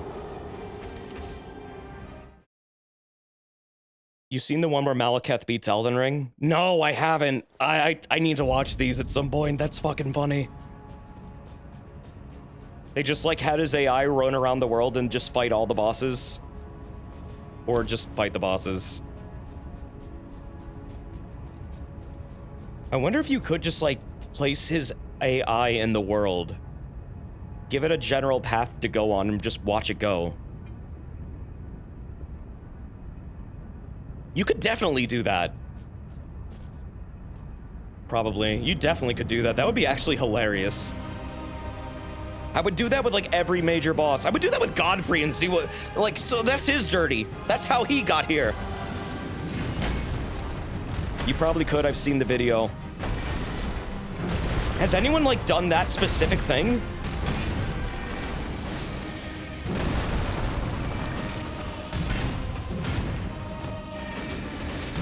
Ow! This guy versus the final boss is hilarious. I bet this thing could probably fuck up Radagon and the Elden Beast with those goddamn stomps. I think pathing the AI would be a pain, but possible. Oh no, it's probably possible, yeah. I mean, it's probably not easy though. You'd probably have to understand how like the pathing system works. You'd probably just have to make a patrol route that literally goes across the entire game. Or at least the expected paths. That probably is a pain in the ass across loading zones. He grapples the Elden Beast. Oh my god, I have to see this. I need to watch this. That is funny as shit. He might not fit in Raya Lucaria.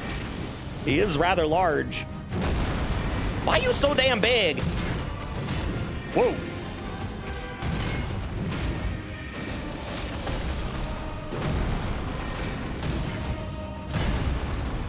He do be really big though. Ah!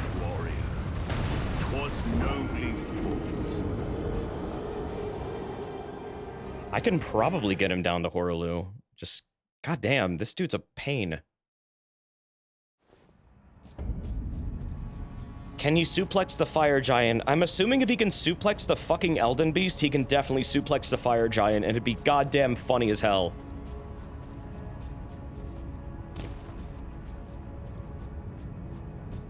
Yeah, this is a pretty fair fight. Up until he starts stomping. He was about to start it, too. If he didn't have the stomps, I would really like this fight probably a lot more. But, I mean, I guess it's not terrible to avoid them, you just need to understand them. No, not the Hoarfrost stomp.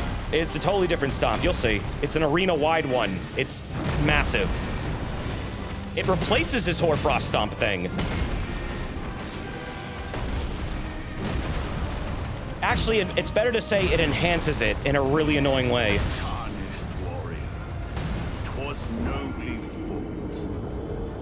You can't reliably dodge roll through it. I mean, you can dodge roll through it, but also it is,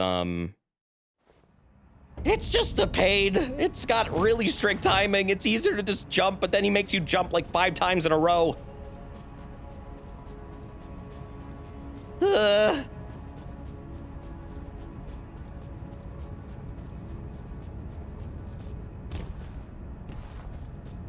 Okay.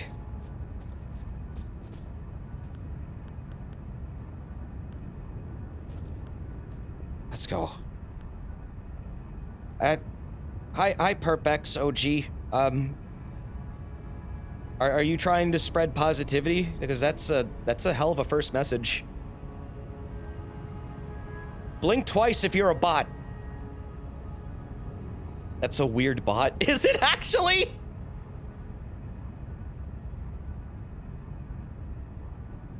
I'm gonna give them a chance to say hi back.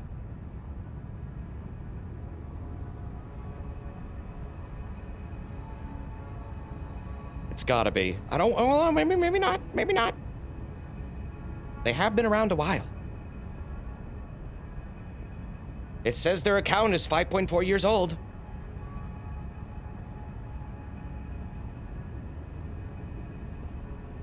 It's a copy paster. Old bot. Is it really an old bot?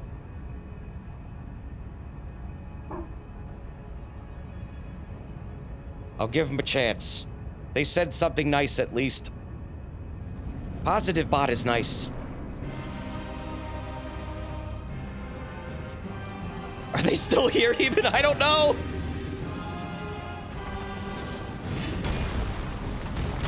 You did hear Logan. He was like, get on with it. Fight the boss. Oh shit. Whoa! Big follows.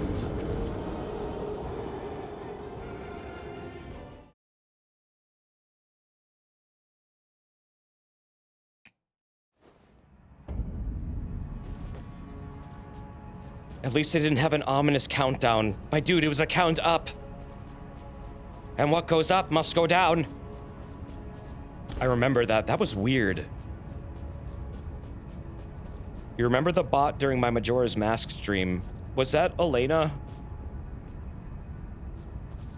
Was that the Elena? What the fuck? She just twerking on Twitch bot?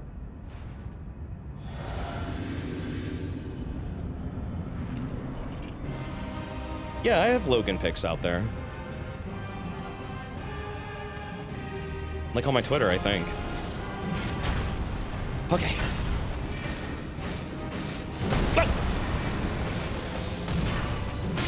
Oh! 'Twas nobly fought. You gotta hit him hard, hit him fast. His axe is broken. I wonder what he broke it on. I hope one day we find out. I don't think it tells you what it broke on. They're not there anymore, so I guess bot confirmed. Oh, okay. Well, there you go. You've been blessed by the bot of random positivity. Good things will come to you, but only if you give me the back of their credit card's wacky digits. Don't do that.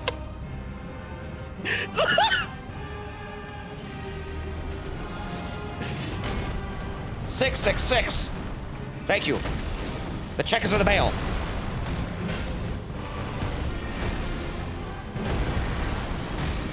Honest warrior, 'twas nobly fought.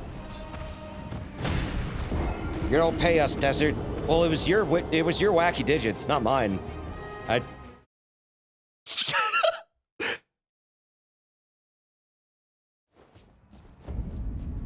The numbers, what do they mean? Is the plan to phase and then Kamehameha? The plan is fight him for a little while and then Kamehameha him, like the entire fight, because I can do that in less than a minute. I don't know if I'll get a chance to set up a Kamehameha if I do it the other way.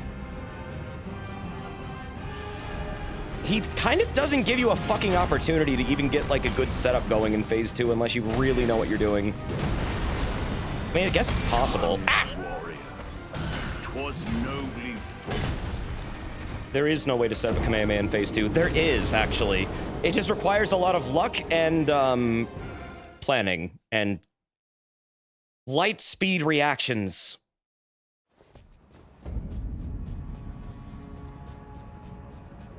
It's better to set up the, I guess, the initial Kamehameha in phase 1. And I know exactly where I would need to, like, do that and win, but... God damn, that would be tough. I'd have to take a minute to, like... I guess you could do it, yeah. I wouldn't be able to enter the fight, though, with my flask, however. I'd have to set it up differently. There's a window you get out of the way with this Space Jam bullshit. That's if I live through it. That's very risky.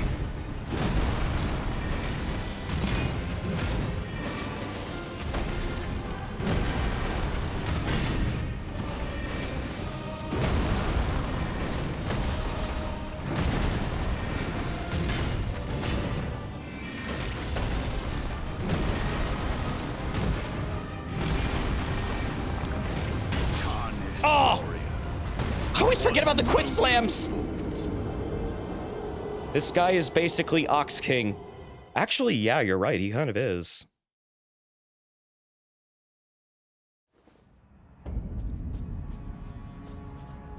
Master, look how much I've trained!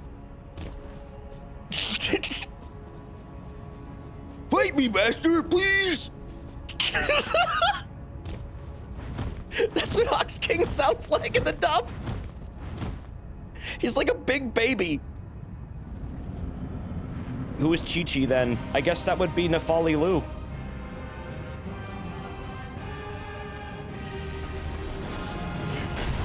Makes sense to me. No! Oh! 'Twas nobly fought. No, Master, I know you're just faking it. Please fight me seriously.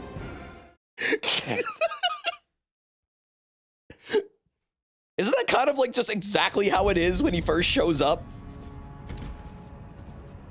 Yeah, it was during the Banjo fan episode. Yeah, it was. He like thinks of Roshi like 100 times stronger than he actually is.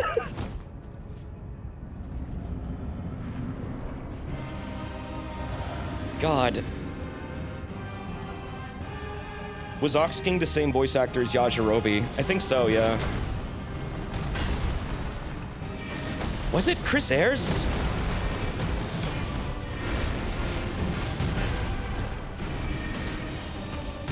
I think it was. He died though, from a serious lung problem. Very recently. Yeah, he did a shit ton of voices. It was lung cancer, right? God, he voiced so many characters I love, dude. I miss that guy already. I missed him the day he died. Yeah, he was Frieza. I don't know if they've... How did they...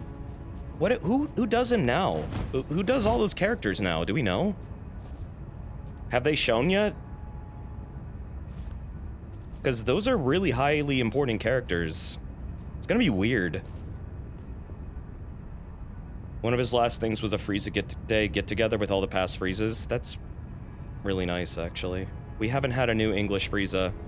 True, we haven't had a chance to really have that, have we? I mean, there's been games, though, but...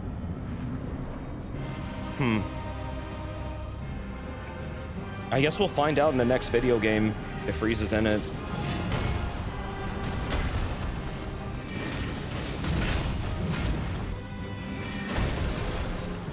Ooh.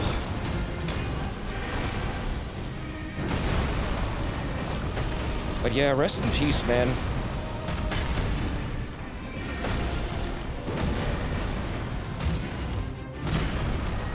Okay, gonna... Whoa!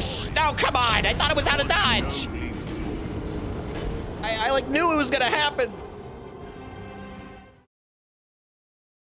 All the games are still pre-passing, yeah.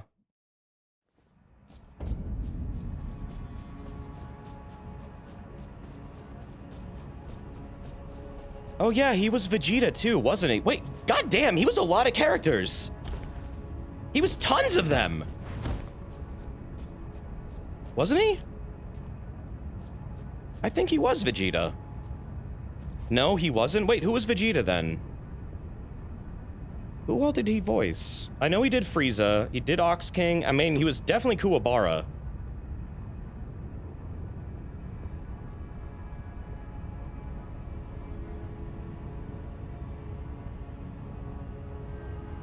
Sabat? Oh, that was Sabat? Oh, I didn't know that. That was Chris Sabat. Yeah, he was Frieza. Let's see.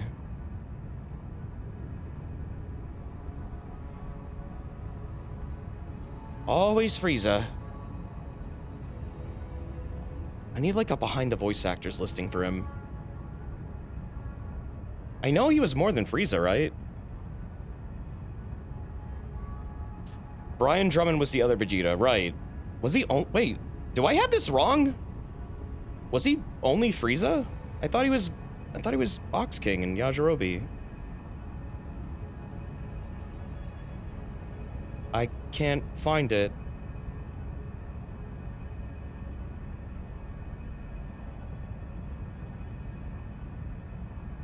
No, just Frieza, I guess. What does behind the voice actors say?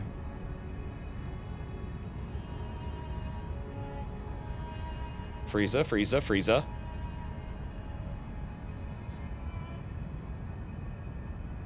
Oh shit, I was wrong. He didn't do Ox King at all. Whoops.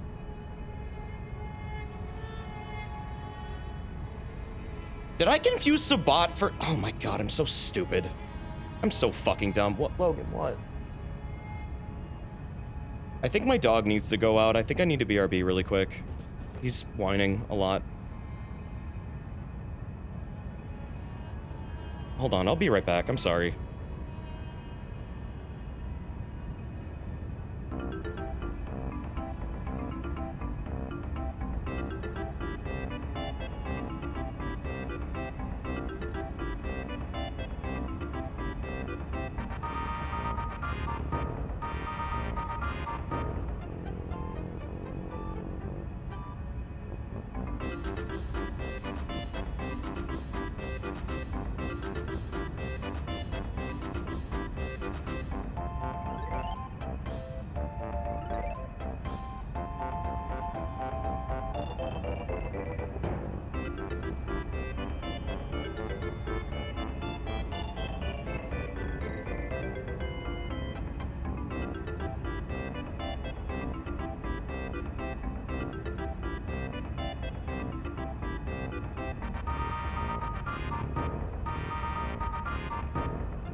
Okay, I'm back. How many corners was that? Ow. Bought myself in the nose with my mic. Welcome back. All right. Yeah, he had to go. Sorry about that.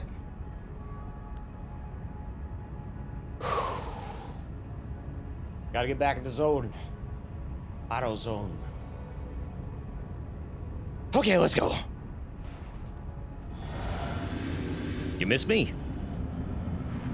I missed him. Did you give him a treat? Damn right I did.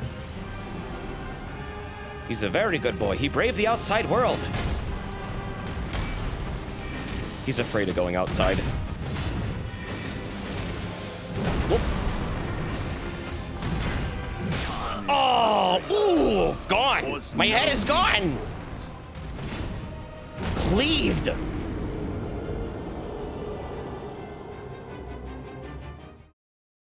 Yeah, Logan is, he's a very shy dog. But he's a good boy. So no head? Smashes you with an axe? He could have a little shy guy mask. It would be fitting for him. There's decapitation for real? No, I'm just saying that strike would have fucking decapitated me. That would be so fucking funny if they actually did add that in, though. I mean, Sekiro had decapitation, I know that. There was a whole enemy that would, like, decapitate you. There was also an enemy that fisted you and took out your soul from your butt. By the way, Dung Eater might be a reference to that shit. I saw a really good video by Zully that makes the argument Dung Eater might be a reference to that kind of yokai-like thing. Because that's how he, like, technically he does remove your innards, and, like, yeah, he might do it, like, via that way. Yeah, like a Kappa, they get the soul orb out of your butt. And I mean, that would kind of make sense. Miyazaki seems to like that concept a lot. It seems to be something he often references. Because, I mean, it was all over Sekiro.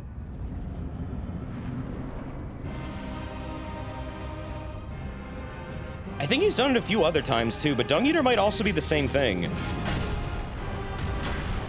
We never get to see Dung Eater and how he, you know, initiates that process, but yeah, he's eating your entrails. He eats them dung and all. Yeah, they are bleeding from the hip waist, so I mean, yeah, he's ripping them out from there. And then eating them. There's also a lot of mutilation involved, apparently. Oh no, yeah, Ghostwire Tokyo is all about yokai. He eats the dung, but the soul is just a bonus. No. He wants to corrupt your soul. Or maybe he does eat it. I'm not sure. He doesn't really go terribly in depth about it. It's just kind of like clues that we have about it suggest, yes, he is definitely doing something down there involving ripping out and eating your organs.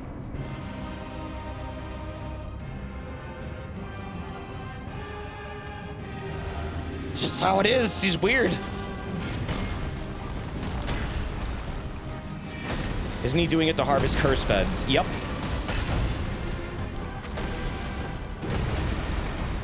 I guess that's how they're made. Is that why some enemies are missing their bellies? If you're referring to the trolls, that's a different thing.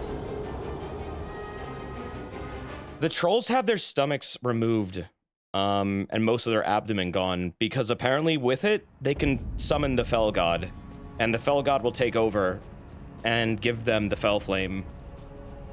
And apparently that's like something inside of them that can be generated so long as they have their abdomen. So they had their abdomens removed. America, I think, totally eviscerated every single one to make sure that Fell God couldn't be summoned. Yep, they used to have faces on their stomach like the fire giant. That said, the slab in their stomachs that's in every troll stomach, that apparently is like a slavery thing. That's the mounting point for the carriages. which means EG was likely a slave at some point, because he also has one. Zully the Witch figured it out. Oh god, I lived. What the fuck? I lived! Oh jeez. And here we go. Yep, arena stomping time. Damn it! Oh, so close! That was right there.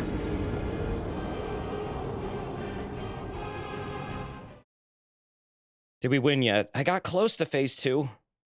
Greedy? No, you have to be greedy there. You have to. He will not give me another chance. Those arena stomps are the rest of the fight. So until you get to phase 2, and then he stops them for a while. Hey, buddy. What's up? Okay, bye. He gave me a boop.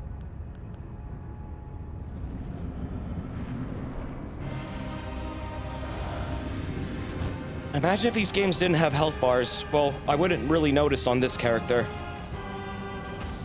Oh, you mean for the bosses? Ah! I mean,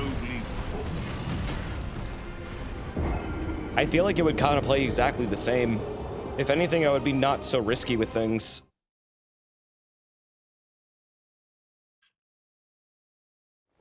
Health bars kind of also make you get greedy. I feel like sometimes when you notice they're really low, it definitely incentivizes me to like start getting really greedy with my attacks. In some ways, I like Monster Hunter because I'm never terribly sure when the monster is going to be weakened. So I just kind of like... I think I'm a lot more careful about it. Take my time more. Health bars make me time attack shit for some reason. I don't know why. It's just that visual of knowing you're close, I guess.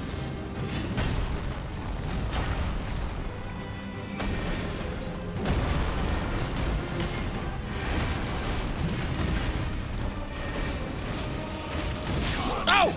Warrior, 'twas nobly fought. Oh.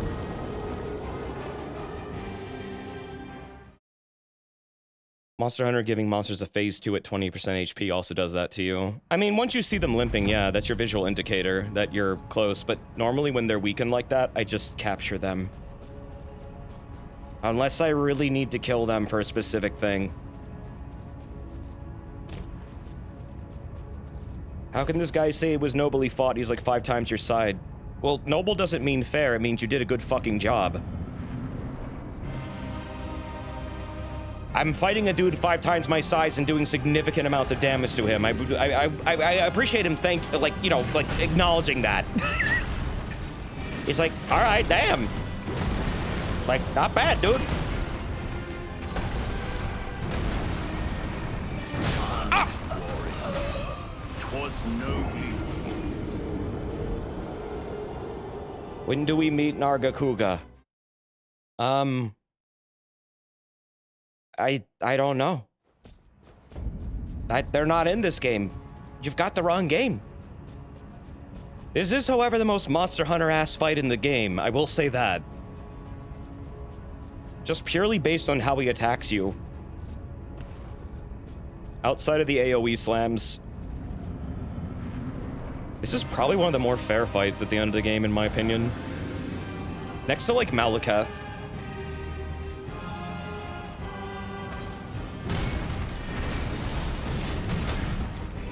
Okay.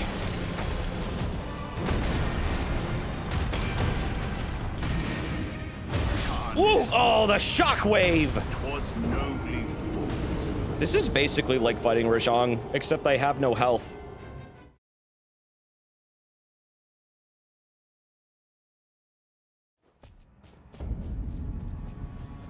Yeah, phase 2 is him acknowledging your strength for real and then forgoing his lordship to fight you as the King of the Tarnished. And I think that's so fucking badass. He's like, clearly I can't be held back to beat you and fight you fair, because you're that fucking strong. Here, let me take off my limiters so you actually have a fair match. That's what he's doing. He's acknowledging you as like a serious, serious, serious warrior. Because Horaloo is the best. Up to, like, you existing. Damn! 'Twas nobly fought.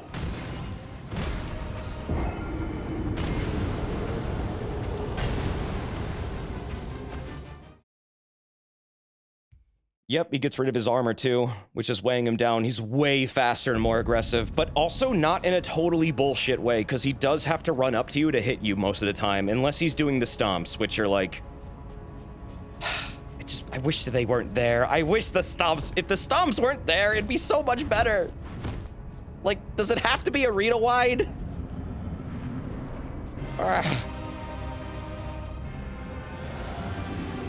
It's like he has so many good things going for him, and then those are thrown in there, and I don't know. They're not terrible once you understand them. They're not the worst. There are bosses with way worse AoEs. You just have to jump them.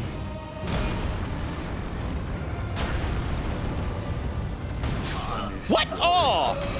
'Twas nobly fought. That was a little bullshit. That didn't look like it should have hit me, but okay.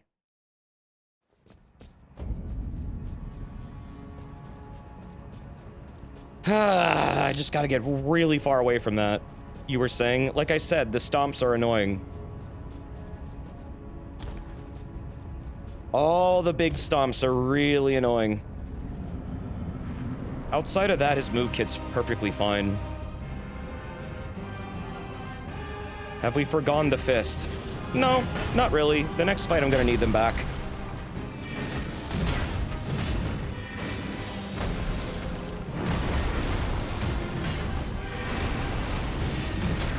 Because Radagon's weak to striking damage.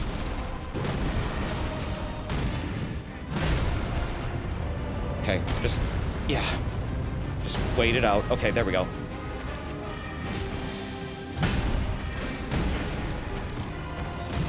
Oh! 'Twas nobly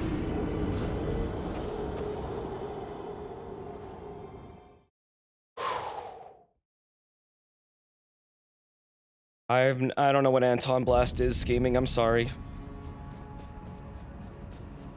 I'd have to check it out.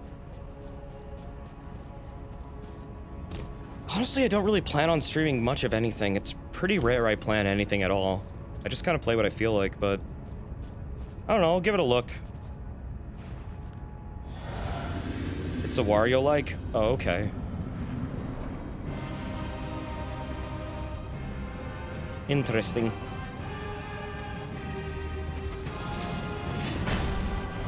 Okay, let's go. Oh! 'Twas nobly fought.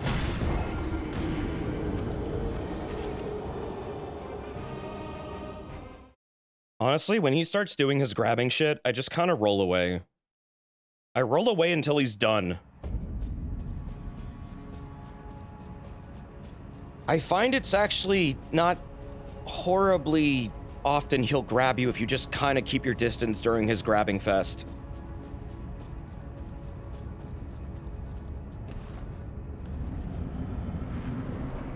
That said, yeah, it's really annoying because, yeah, he can sometimes grab you from really weird angles. Phase 2, honestly, is kind of a hit and run sort of deal for me. Because he is hyper aggressive during it.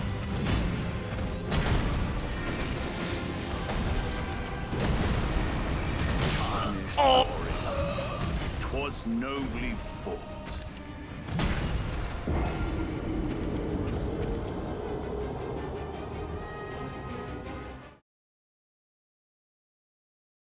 What evolutionary trait made it so we can't just chew food and spit it out, but also get the same satisfaction of swallowing? Life and sustenance and being able to take in calories and consume them and power your brain? Energy? It's kind of one of the very many, well, few laws of life.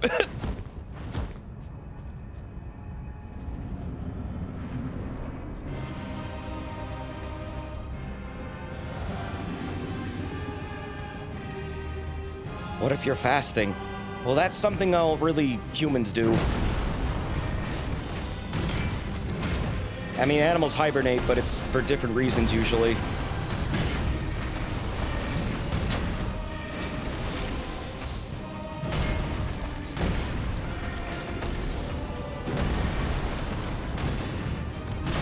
Okay, here we go. Stomp 2.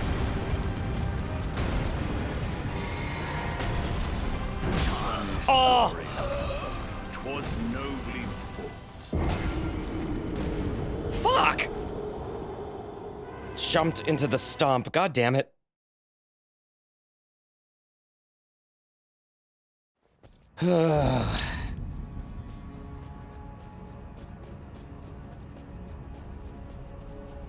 How long have I been fighting this guy? An hour? Almost? Just shy of one. Okay, I'm gonna give this 15 more minutes and then I'm gonna start doing bullshit.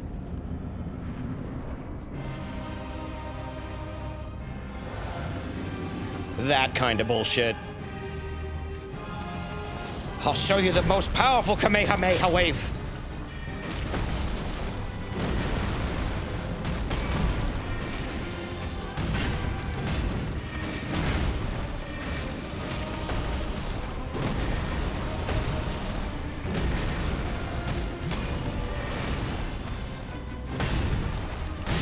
Oh, whoa!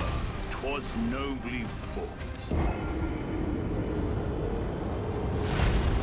Damn, son. How cool is having a lion stand? He doesn't even use it against you, which is even funnier. He tells it to fuck off, and then he tells it to fuck off again big time.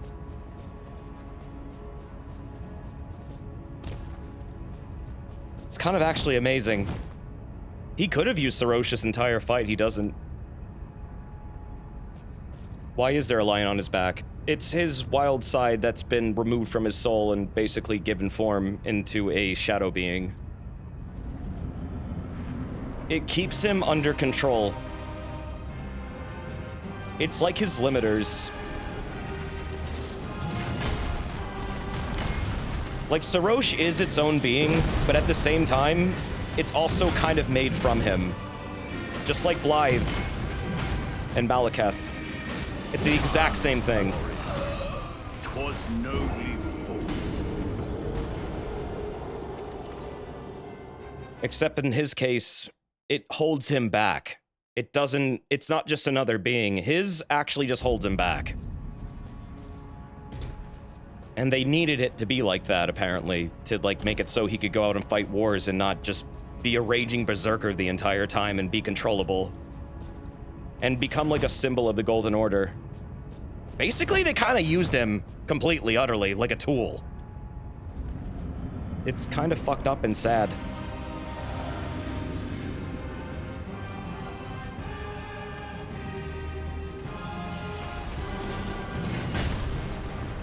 And then they took it all away, once they were done. Whoop.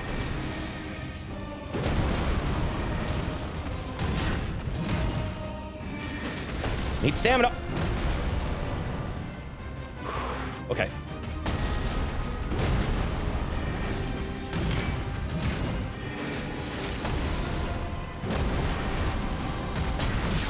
Oh!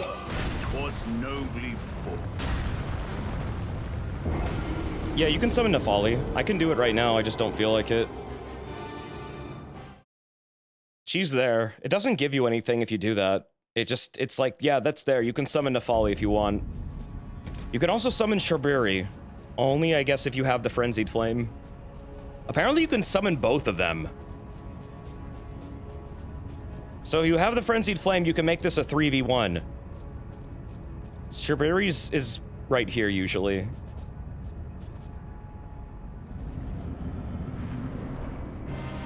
Oh yeah, I know, Burkhart. Like I said, it made him more controllable and made him more lordly. In a way, Radagon is Marika's version of that.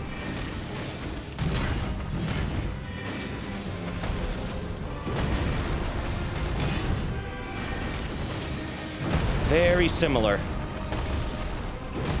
Radagon is Marika's lordly side, given, like, life.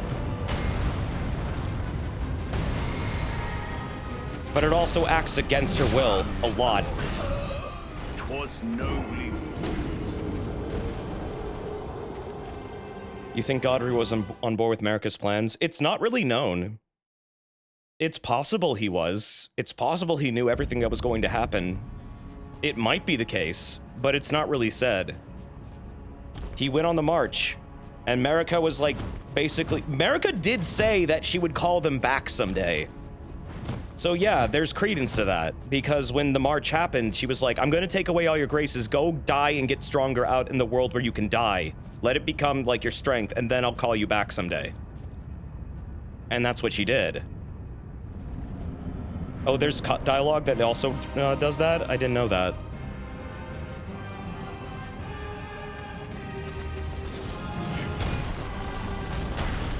Oh yeah, the gods are definitely responsible for Radagon.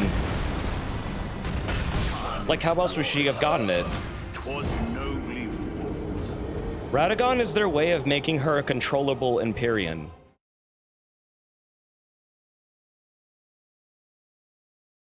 Because Marika is kind of working against the greater will right now. Oh, well, that's awesome. Gilroy, you've got your bird for 1 month today? Little anniversaries like that are nice. I hope you have a happy rest of your life with your bird, because my god, they live a long time. But no, that's awesome. I remember I used to count the months I had Logan, now I just count the years. It's awesome.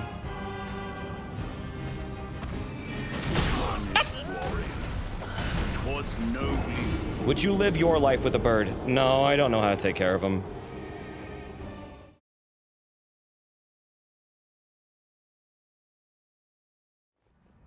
Birds are not pets, they are roommates. Pretty much.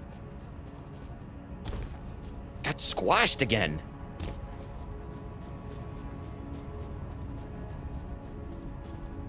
Radagon is like Marika made a male version herself to have kids with. It's just self-love with extra steps. Well, I don't think she made Radagon herself. I'm pretty sure Radagon was forced upon her when she, like, became, you know, the holder of the Elden Ring. Because Radagon acts against her a lot. While she was trying to destroy the Elden Ring, Radagon keeps trying to repair it. It's just shown to you actually in one of the trailers. It is weird how they spawned together and made 2 children. Well, actually... 2, yes. 2 children. Melania and Mikola. Both those children are cursed, by the way, which is even weirder. Radagon's technically a clone then? Radagon's just another half of her soul.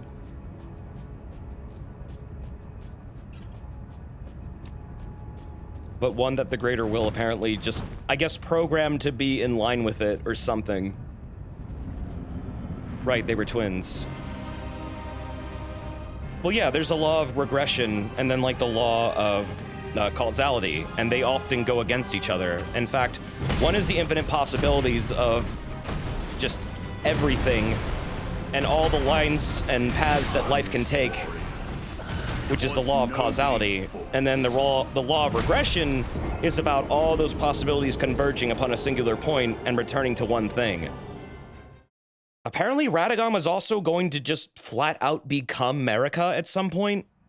Because there's a line from Marika that says, Radagon, you've not yet become a god, you've yet to become me.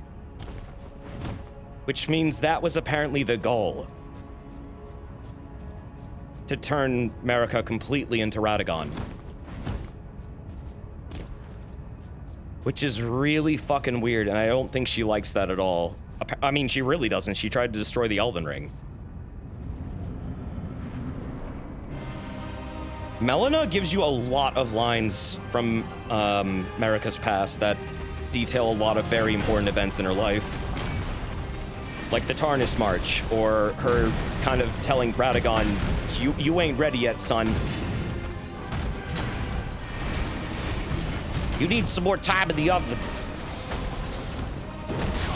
Oh, I jumped! I didn't have stamina. Was nobly Yeah, no, she rejected it. Just like she rejected Malekith. Which is... Okay, that's even more interesting. So Marika not only has Radagon as one half her soul, but also Malekith is another part of her soul that's removed from her. And is technically her half-brother, but also, like, a part of her. He's her shadow. So she's very, like, divided into multiple characters.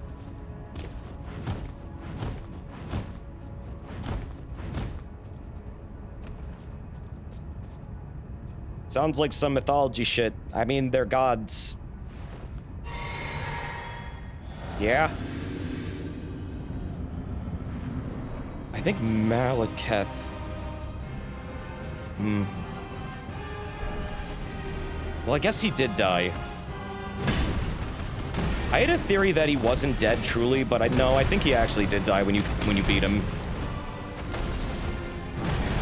It does say he was slain. Or felled. And there's another character that you fight that doesn't happen to, which is Melania. So he probably did die that time. That said, I don't know what that means for Geraint, his other identity outside of time, because I don't know if you die in Farum Azula, if you actually die outside, if you have another, like, half of you out there. Because they can... Okay, here's the thing. You can kill Malekith, but Geraint is still around. Because they're displaced across time. Which makes me wonder if the consequences for what happens in Farum Azula also reflect into the real world, and I don't think they do. But when Geraint disappears, he's not dead either. He does a howl and disappears and says he's done everything he can for this land. But that can happen whether or not Malekith is dead or not. That said, maybe Malekith is somewhat his future, I'm not sure. But if it's his future, I don't know. It's just weird how they recognize you.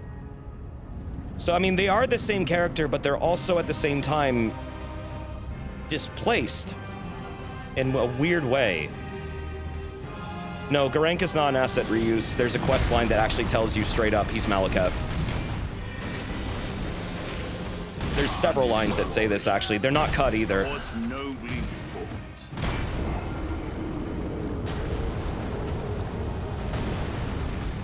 Geraint also has the Rune of Death on him. They wouldn't just do that. That would be an insane thing to actually overlook. He also has Malekith's armor. If you look under his cloak, it's there. It's literally time. Farum Azula exists outside of time. Time is broken within the storm. This is very blatantly explained. Yeah, and he collects Death Root to collect the essence of death, and then also, like...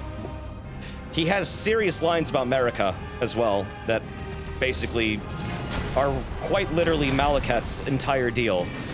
He's Malekith. It's just an identity he went under.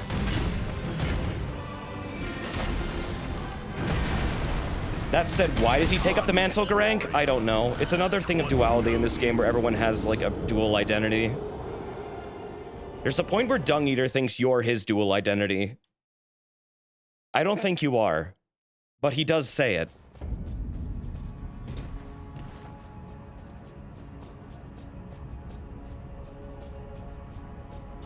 If it was him going back to Farum Azula, that'd be interesting, because that means he can return to Farum Azula at any time, and then also be able to be killed in the past, which I guess would make sense, and it wouldn't be the first time they've done something like that in this series.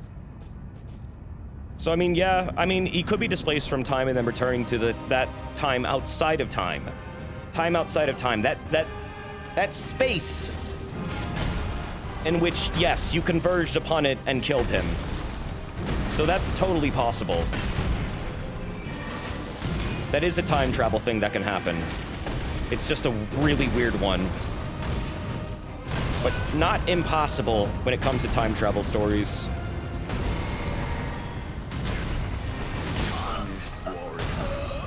The story of Elden Ring becomes a lot easier to understand when you realize everyone's lying to you. Pretty much. A lot of people are lying to you. Or a lot of people have other identities. Beep.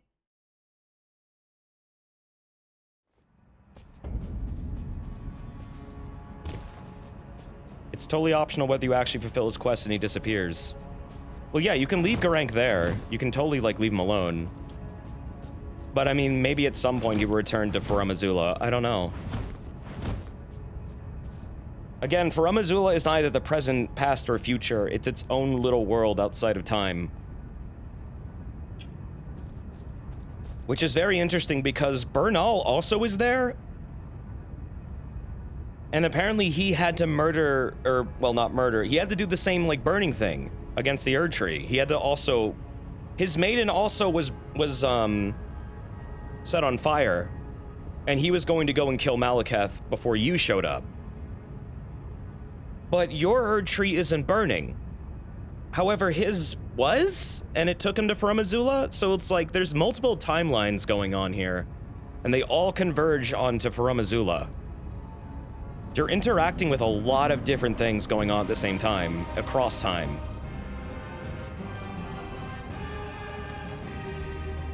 You can see Farum Azula, which is even weirder. Warrior, 'twas nobly fought. It's like you can see it, but then once you enter it, it is its own pocket space. Also, Farum Azula apparently used to be over Stormvale. I think the storm carried it off to over the ocean. And geographically, this makes sense because when it fell apart, there's pieces of it that seem to almost radiate from Stormvale, if you look at it, like all the mappings of where you can find all the ruins pieces. It definitely was from over that point. And probably got carried off by the massive tornado that Placidasa made.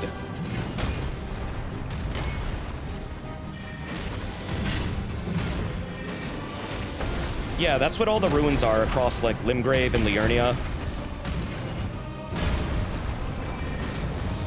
That's all Farum Azula. 'Twas nobly fought. Yep, there's Exile Knights in Farum Azula, correct. And there's also Exile Knights in Stormvale. That's why they're there.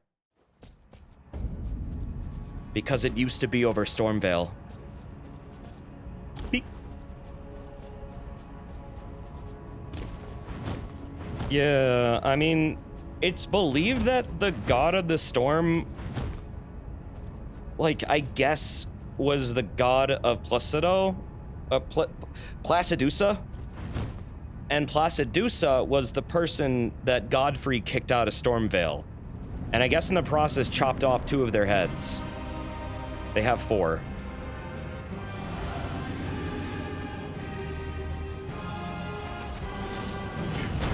But he was an Elden Lord at some point. So he was one of the originals, I guess during the time of the Crucible, when dragons could be Elden Lords. This is before the Dragon War. I hope we get to see the Dragon War, man. Just sounds fucking awesome.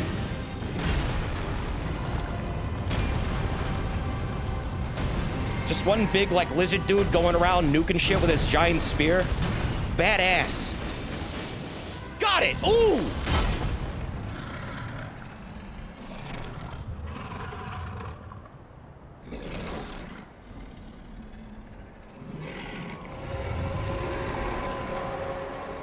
Here we go. Will be all. Thou didst me good service, Siraj. Limiters off!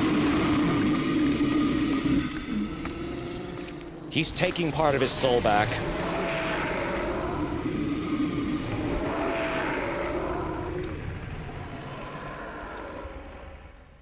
Yeah, Sarosh was trying to go and fight you because you were kicking his other half's ass. And he said, no, I'm not 2v1ing this.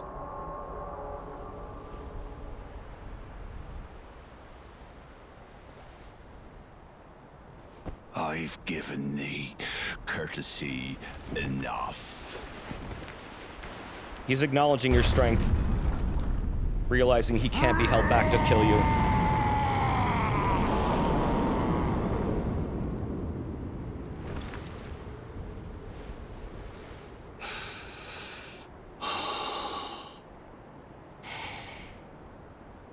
Now I fight as Horaloo. Warrior! I fucking love that! Oh god. Alright, Zangief time.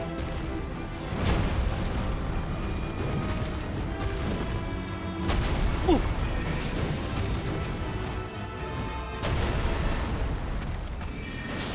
No! Woo! Oh jeez. Space Jam time!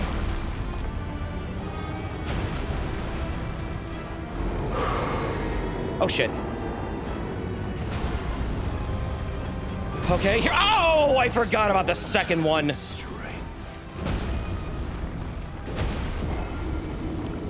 God damn. Those are arena wide. Damn. I'll see if I can do that one more time, but then it will. Honestly, I feel like I should do this now, but I'll give him one more try and then I'm gonna blast him. I'm satisfied with what I just did. But for the sake of time, I might want to just get over this one already.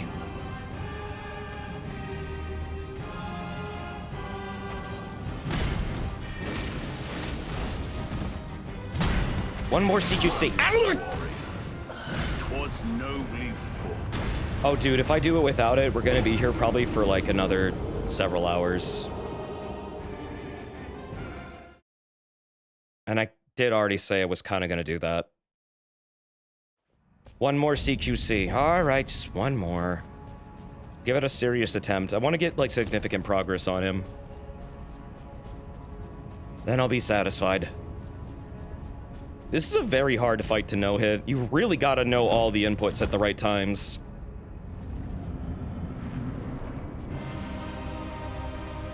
It's almost bullshit time. But in a way, it's calculated bullshit. Because I did have to figure out all the fucking placements in order to do it properly. You really gotta think ahead for this. It's like deserved cheese in some way.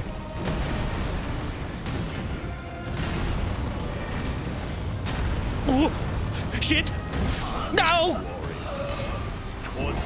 It's doable but difficult. Phase 2 is the wild card because it's like he's so fast. If I run out of stamina, I can't really attack him well. Oh, you did this at rune level 1? Yeah, I bet that is a pain in the ass. So you also had to no-hit it. So how much did the weapon scaling, like, do for you? Does it actually, like, significantly raise it to the point where this is viable? He takes a lot of damage in phase 2. He is a bit... I do feel like he's slightly weaker in phase 2. I think that's true, but I've also heard he doesn't change, like, resistances at all, so that doesn't make sense.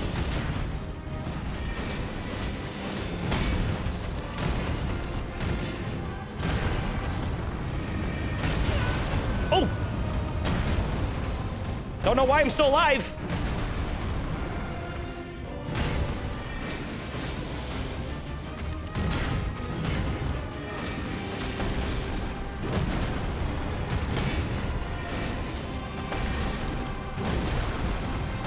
Need stamina. Lagging stamina.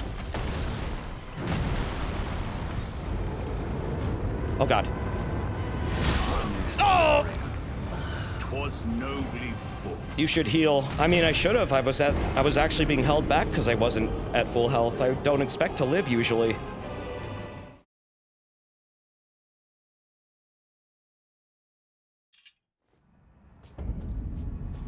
Wolf versus Godfrey. I think Wolf could take Godfrey. Wolf has the Mortal Blade. He could absolutely fuck up Godfrey. I think Wolf could take on everyone in Elden Ring effortlessly, in my opinion. Wolf was a really strong character, honestly. Like, outrageously strong. Wolf is the name of the character from Sekiro.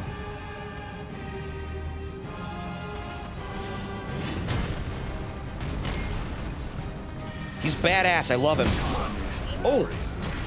'Twas nobly fought. Oh god, yeah, Wolf vs. Melania would be sick. I would love that. God, I wish there was a way to, like, make a wolf build in this game. I mean, there kind of is, but, like, it's just not the same. You don't really get the Mortal Blade in this game as an attack. I don't think there's anything that resembles it, truly. Oh yeah, but no, he could totally screw them up. He could permakill all of them. Wolf had infinite stamina, pretty much. That dude was a monster. I guess Rivers of Blood is kind of like Mortal Blade, but I don't know. It's not exactly the same, though.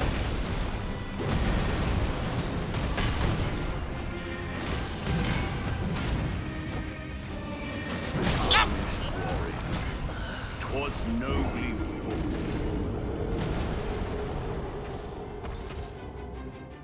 That's okay, Super Shade. You shouldn't feel shame about that. I don't care who subscribed to it. I don't care at all. Don't worry about it. I just sat on that. Hold on.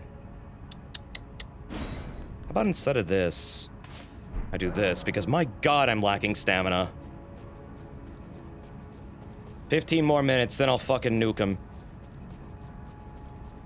My YouTube is not updated a lot as often as I'd like it, but it has all my VODs on it. I just need to sit down and fucking get some up there again. I gotta do another dump.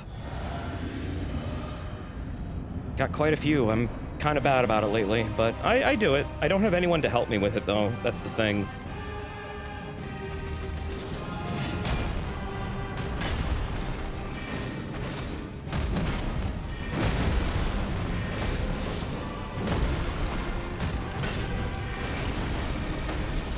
I'm not asking for help either. I appreciate those who offer, but I'm fine.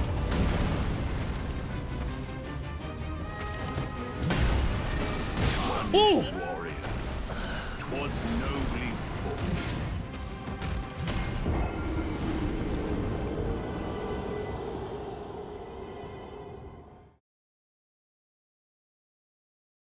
You watched one of the VODs from 5 or 6 years ago. Yeah, younger me with light in his eyes.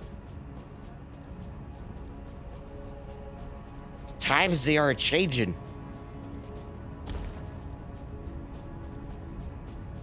Oh yeah, I guess those have been getting seen lately. That's cool. It's nice that people like them. I'm sure someone doesn't like what I'm doing with commenters sometimes, but I mean, whatever. It counts. I'm having fun.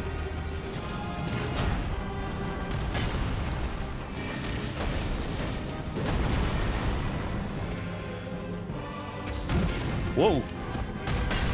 Oh!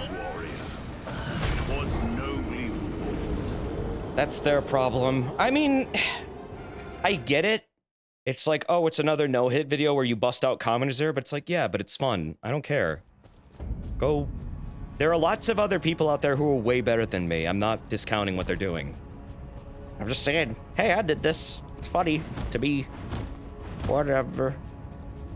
If you don't care for it, that's fine.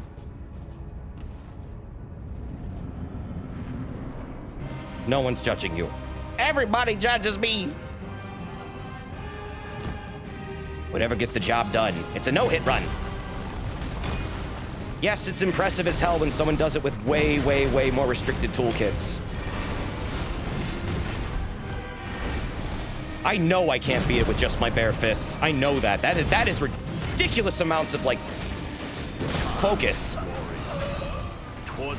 I can't do that. Like 20 HP per strike on bosses that have like 20k HP? I cannot hit a boss 1,000 times. I'm sorry. It's just not gonna happen with me. People who do that are awesome, though.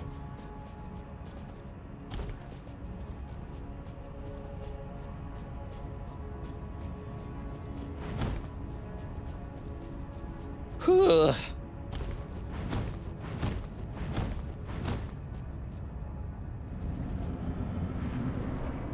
You do this with a +10 Serpent Hunter, Rune level 1. That's awesome. I wish I could do that.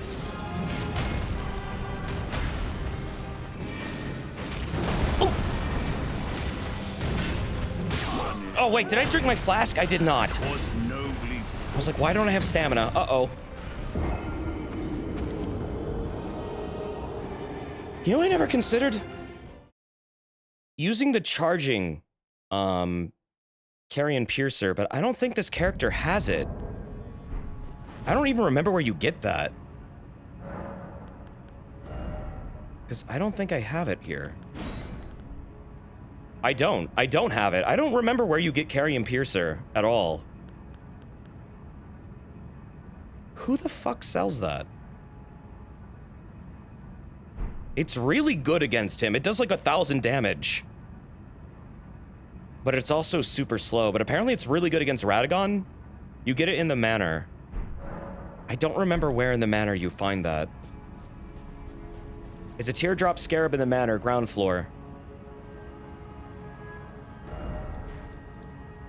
Could be Raya Lucaria. Let's check the manor. Hold on. I kind of want to grab that if that's true. That's a good ability, and it's going to help me a lot. If I can find it. And it shouldn't be too hard if it's just a beetle.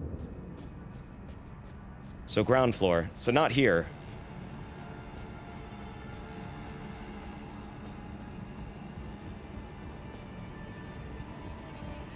The thing is, that attack does do a lot of stagger, and you can stagger these bosses. It's just, it takes a lot. Gotta remember where it would be, though. Start from the entrance and go all the way to the opposite end from the— Ah! Entrance!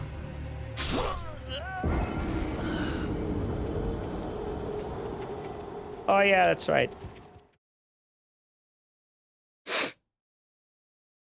Together! Flame of Red Mains is amazing for poise breaking, but I guess Roshi can't fire breathe. I'm not restricting my weapon arts. I know it is really good for poise breaking. The issue is it also takes a while to cast. And I'm worried I won't be able to pop it off in time. Also, I don't have any, like, high strength, so it's also going to highly limit my damage output. Because that's a strength scaling one unless I have, like, faith.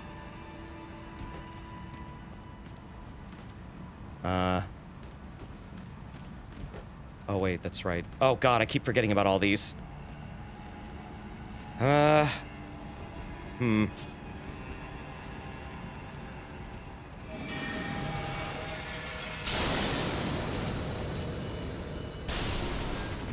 Okay. Don't want to get jumped. How are his hands still alive? He's the Lord of Blasphemy. Have you seen his sword? It has tons of little hands all over it.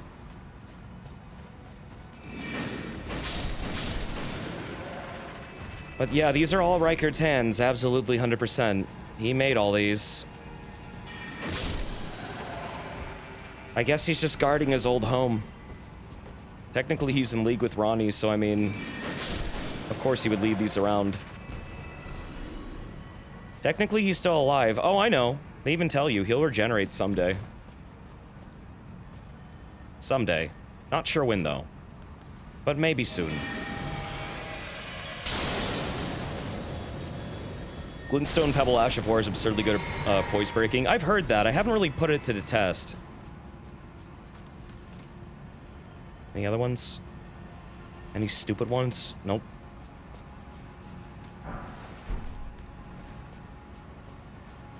Yeah, I think it is from the snake. I think it is from Eglay. Because Eglay's immortal. And now that makes Rykard immortal. And I guess Eglay can regenerate. I guess that's how they're immortal. I hear it. Where is it? I just heard it. Is it in here? Is that it? How do I get in there again? I think I need to do parkour from another floor to get in there. Parkour from another floor. Go behind that area to your right. Oh, wait. Oh, down over here?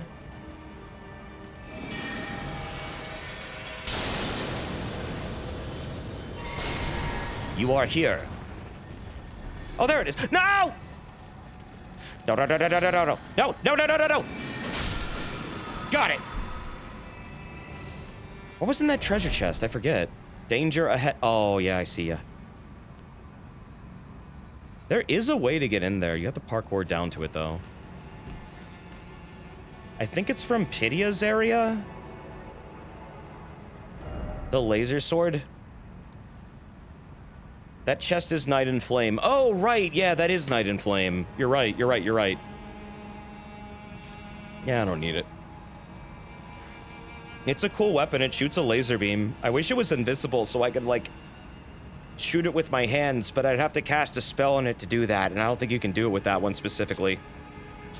They could have given me a cool-looking Kamehameha out of my hands, but they didn't let me. Yeah, it fires a mini Comet Azure, which apparently does a lot of damage still. Okay, let's go back.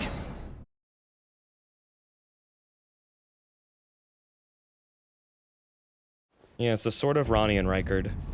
That's what it symbolizes. You're right.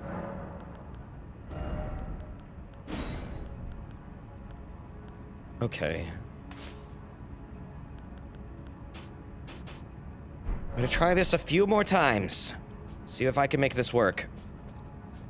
But God, is this gonna fucking be difficult. I have to, like, punish every opening I have with this attack. But also, it's a charge attack, so I want that.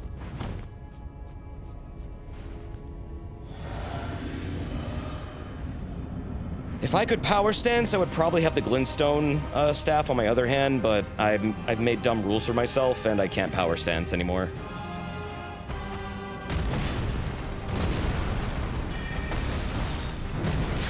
Oh! Damn, that is slow!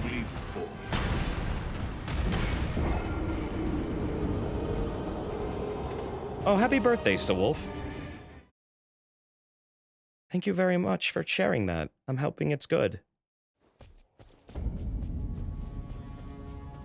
you have Radagon's icon on? No, I don't. I'm gonna be cutting into my damage if I do that, but I guess I could try it. Hitting him with it's gonna be tough. It is. I've done it before. I've done some fucking amazing little clashes with him, honestly, with this, but I've never actually killed him with it, or gotten very far. It looks badass when it starts working, though.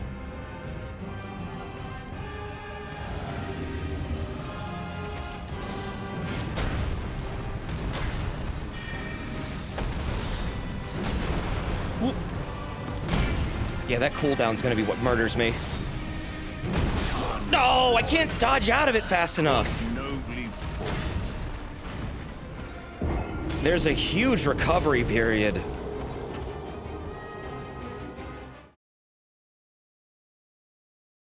I feel like he attacks too fast for it sometimes. I really have to be in a safe spot for it. Piercer seems like a bad idea. I mean, it can stagger him. I know it can. How fast is the transition from carry and slicer to piercer? Do they connect? They do. Well, wait, hold on. Like, you'd have to... It's a little bit faster. But that's also not a charge strike, so...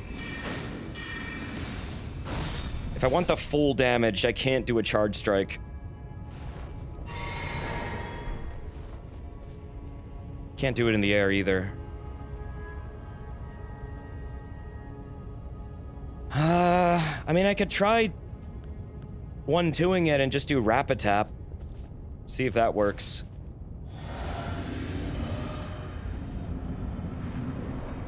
Experiment a little bit more. It's fine.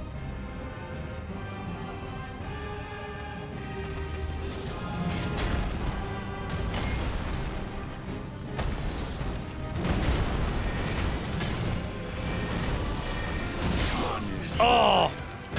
Yeah, that's gonna be hard. Even if you do the follow-up strike, it's gonna be difficult. Fuck. I could rebind crouch. And does it come out instantly with a crouch attack? Actually, that's a good question. I normally have crouch unbound because they fucked up with the bindings in this game, and I feel like crouch I feel like dismount should definitely be a hold. Or at least the option to make it a hold should be available. So I normally have crouch removed because it also, for some stupid reason, is dismount. And you can't separate them. Only way to make it faster is animation canceling and power stance. What about this?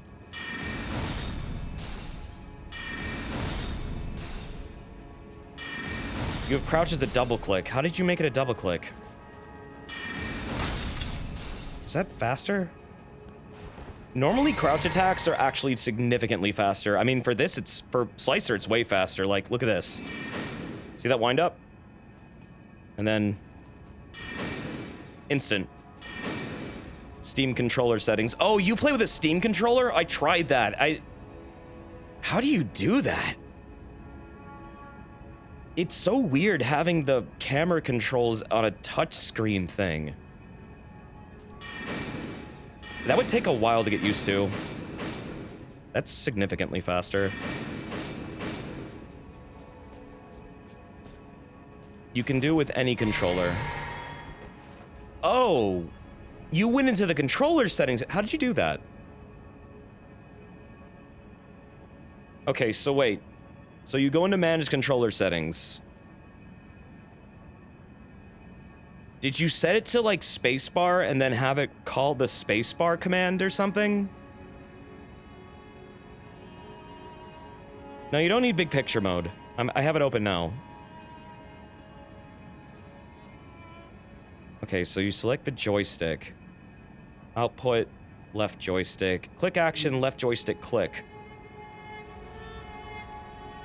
Select binding for that. Can I make it spacebar?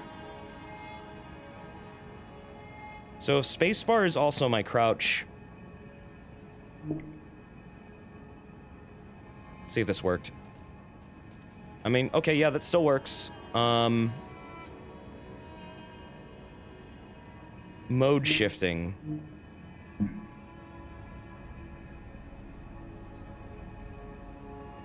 You can change the activator, you don't need to bind it to spacebar. Oh, okay. So then... how do I set it back?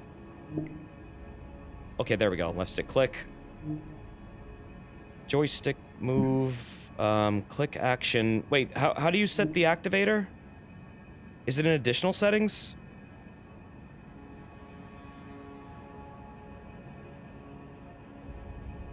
I don't know what the steps are.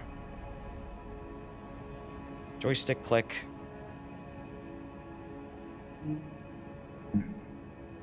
It's not mode shifting.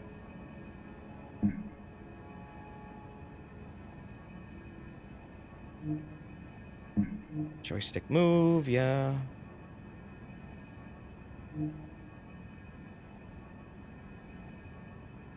Is there a way for me to just, like, do it twice? Toggle multi-button on. I don't know what the logic is here. Because you would also need it to be, like, bound in game, right? Oh, show activations. Okay, activation type. Double press. Oh, there is a long press button. Oh, you can set, like, delay and everything. Okay. Oh, wait, well, wait, that's not... Okay, hold on. Well, that's not a double press still. How did you make it activate? You might have to reboot the game. I don't think you do. No, you can change it on the fly. Is it add activator? Oh, no, never mind. No, it's not add activator. Get rid of that. No, get rid of it! There we go.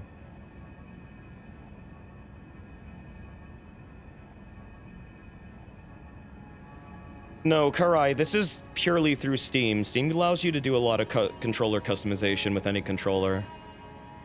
Let's see, double press. So why is it not... That's still not it.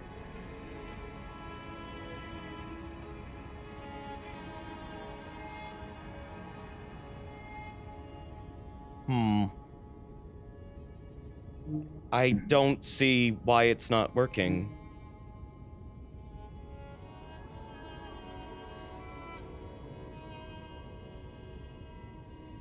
Why is this not working?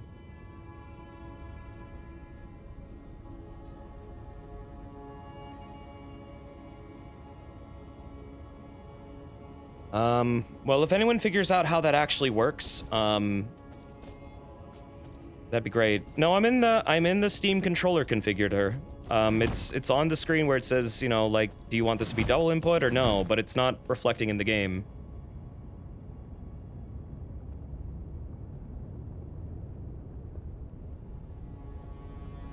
So I'm not sure.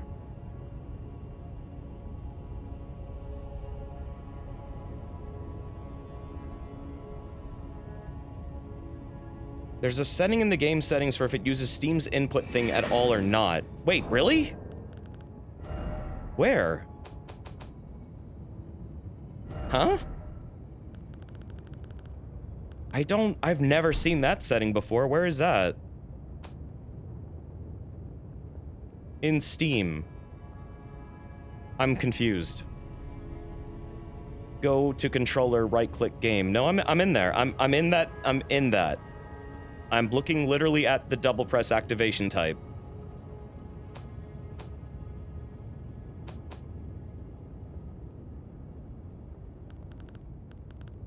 It's just not working. Whatever. Never mind.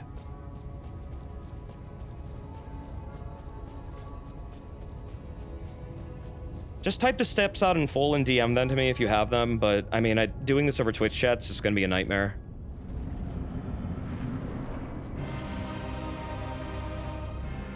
No, I believe you. It's just there are clearly logical steps I need to take. The game doesn't understand what I'm trying to do yet.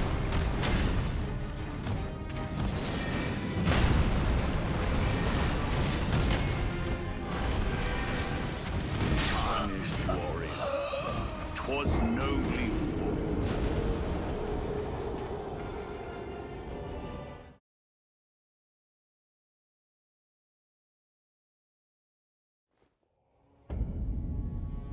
In the game settings in Steam itself, there are settings to use default settings to enable Steam input. Yeah, I know about that.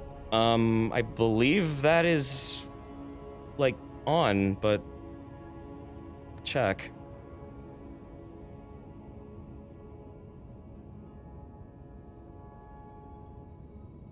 General controller settings.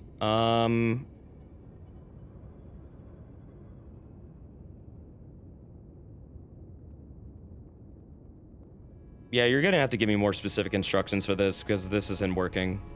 Sorry.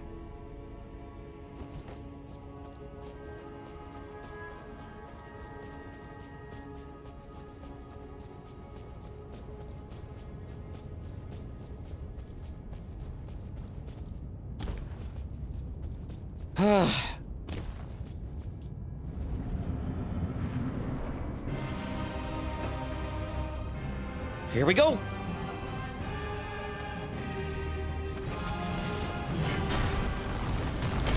Let's go.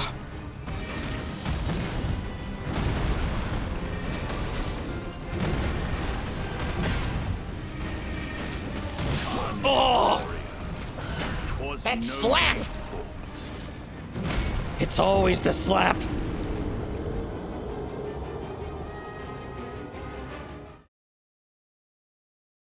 Oh. Hold on a sec.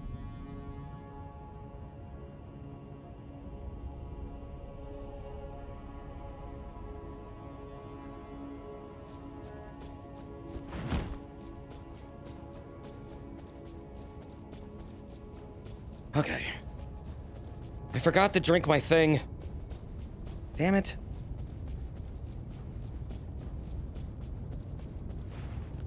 Here we go again. Yeah, I don't know why it's not working then. I have no idea. There must be something I'm not doing.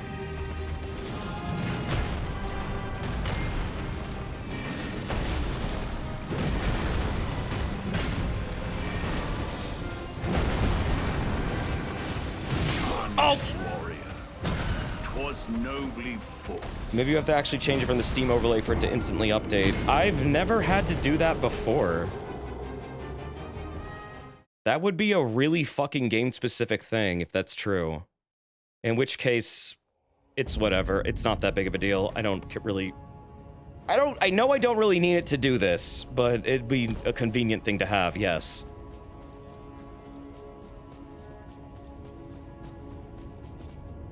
Maybe Steam should just make it a little bit less confusing. I don't know. It seems like a really cool feature, but if it's not really working, what good is it? I'm glad it works for you, though. It's not working for me. I said to double click and it's not reflecting it. Not your fault, though. By any means. In fact, I'm glad you gave me that info. That's gonna be good info to figure out someday. Ooh! I'm using an Xbox 360 controller. Nothing weird. I think they're worried about making it less advanced. Making it more accessible, I feel could only be a good thing. Because I often forget it can even do that.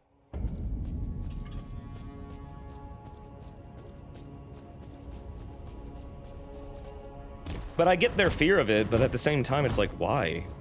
Why would you be afraid of making it a little bit more accessible to some people? Just give it an advanced mode.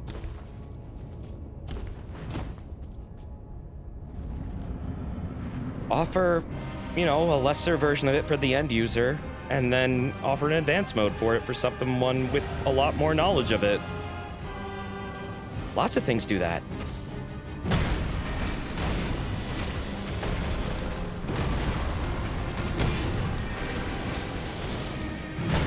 Ooh.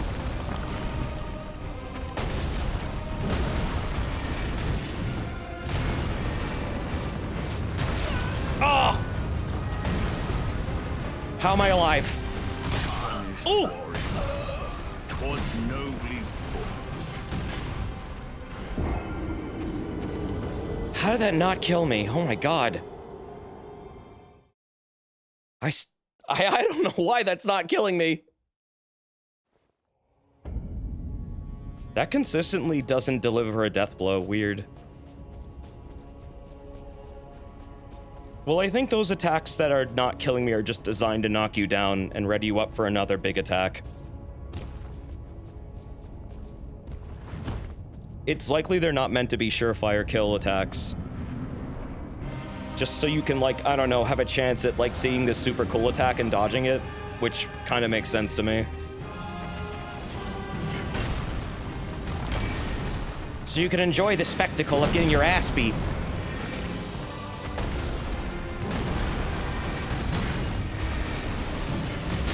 Oh! Greedy. Hit it 3 times, bad.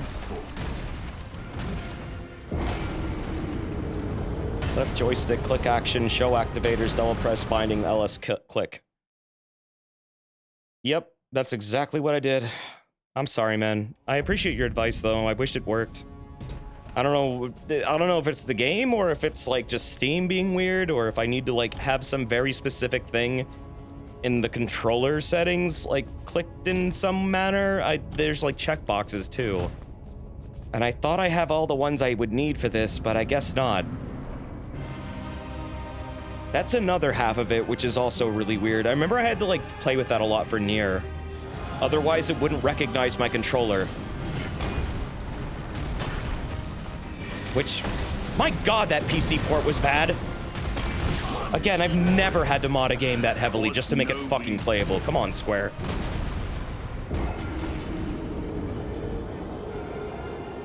The only other thing you can think of is you did it in the in-game overlay. Yeah, I mean, they let you pull it up otherwise, and it has...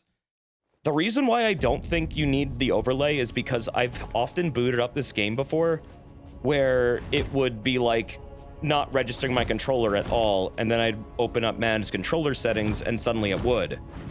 So I feel like it automatically fixes and recognizes what Steam wants the controller to be like, just when you pull up that API or whatever the fuck it is. The Windows Store version is the one that Windows fixed, yes. You think Square fixed that? You're wrong. I believe they've even said they wouldn't fix it, so we fixed it for them. Which is amazing to me. When your game is so fucking broken that, like, the storefront has to fix it, that's bad. That's really bad. And that's like a big title, too. That's just embarrassing. But you can't really say Square without embarrassment in the name lately. That's what the E in Enix stands for. Embarrassing. Just like my gameplay. Oh no, they know how PC works. They just don't care. They have a whole MMO going on. They know. There's no excuse for it. They know how a PC game should work and control and how to make PC games. They just don't care. They just don't fucking care. Because it's Square. Integrity? No, that's the old Square. New Square doesn't give a shit.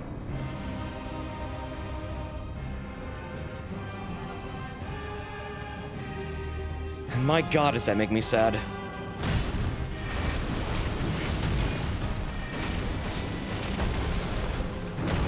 Oh! Twas nobly fought.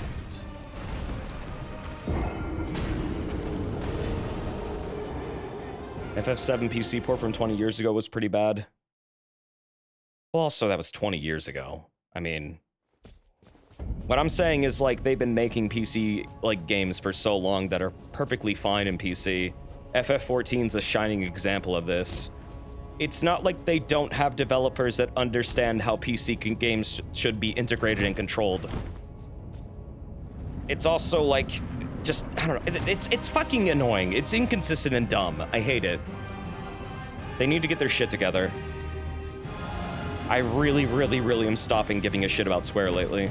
Like, in a positive way. I just struggle to be hyped for anything regarding them, because I just know that they're gonna fuck it up in some way. Like, boy, I sure want FF7R on PC, and then they release the buggiest fucking version of it ever. And it's like, thanks for fucking nothing. All that hype just went out the window, dude.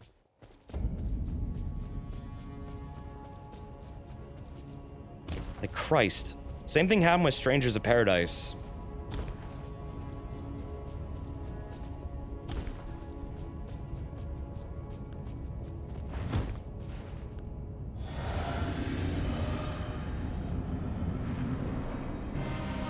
Oh yeah, no, Yoshi P knows exactly what he's doing, which is awesome. I'm glad.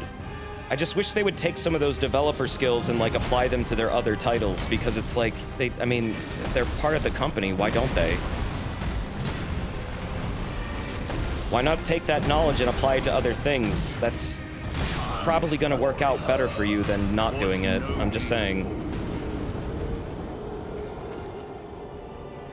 When it's part of their company, if they have people who are capable of doing that, why not just have them work on it?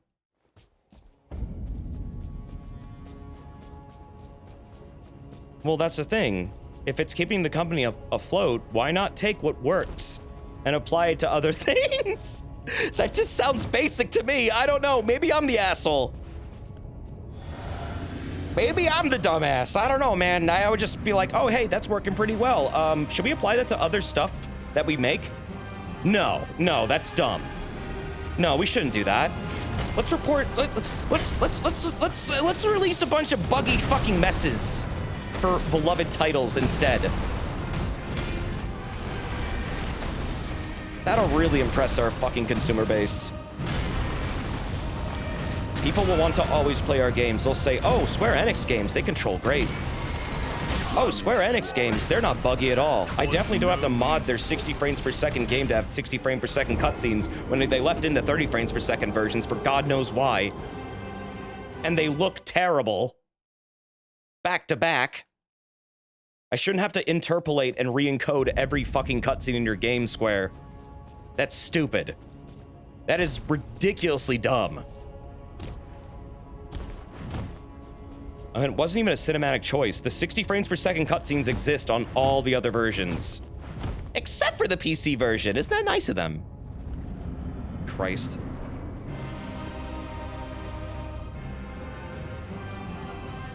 Just baffling. Fucking baffling.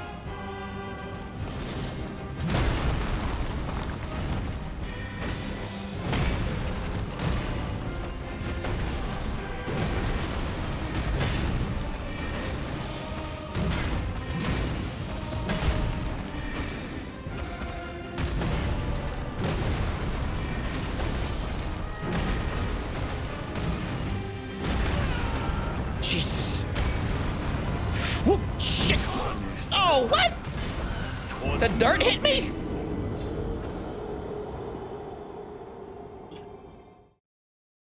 I was very excited for Live Alive. I'm not anymore. I don't think I want to give Square my money for a while. I know that seems like very high horse, but I don't want to. I just don't want to.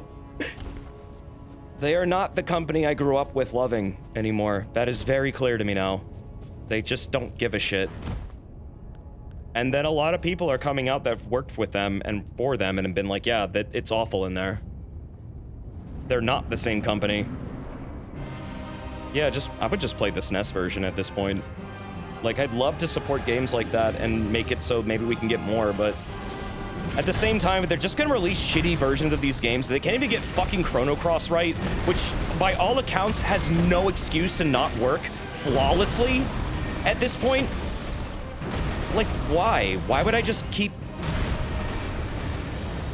Why would I buy more things from them? Show me you can make a game that doesn't fucking destroy itself, and we'll talk.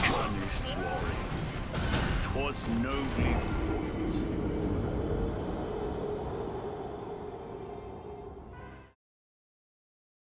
I mean, yeah, I really want to play the Radical Dreamers translation, but at the same time, it's like, it comes also with a very, very shitty version of a game that has no excuse to be that shitty. I can literally emulate that game and make it perfect. I can. Anyone can. We know that because Mending is literally perfected. So why can't Square figure that out? Mystery. Just insane to me. I could use my legit copy of it that I own, put it in my PC, and play a perfect version of it that has no flaws whatsoever that the original didn't have. In fact, probably bug fixes a lot of things too, which makes their version just incomprehensibly bad. It's like, why does this exist?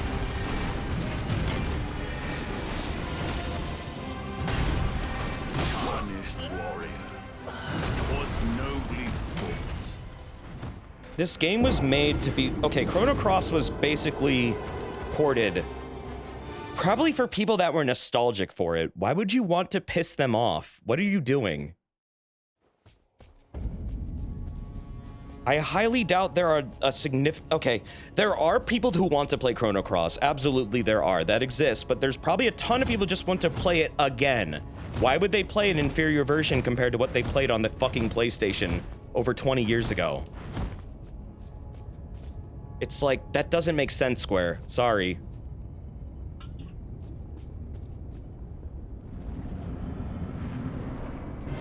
But it don't.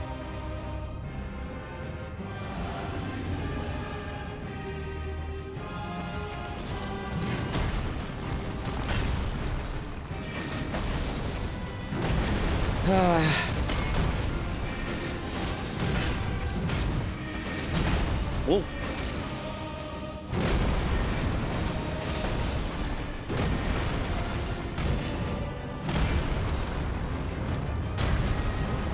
Okay.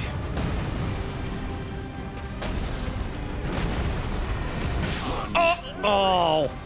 'Twas nobly fought. Alright, you want me to move on? Because I've been doing this for over 3 hours now. It's midnight. I'm tired. I guess this isn't the finale because Radagon's also going to be a pain in my ass. I spent way too long on Godfrey. Okay, let's do this. This will have a 50% chance of working. Let's see if I can pop it off within, like, I don't know, 10 tries. This is all I need. Yep, we're doing it that way. Flip the coin, chat. Will it work? Let's find out. Ooh, boy. I tried to be nice. I almost got through Horaloo at one point, so that was cool. I love this boss, though. I just wish I had HP to fight it properly. Okay.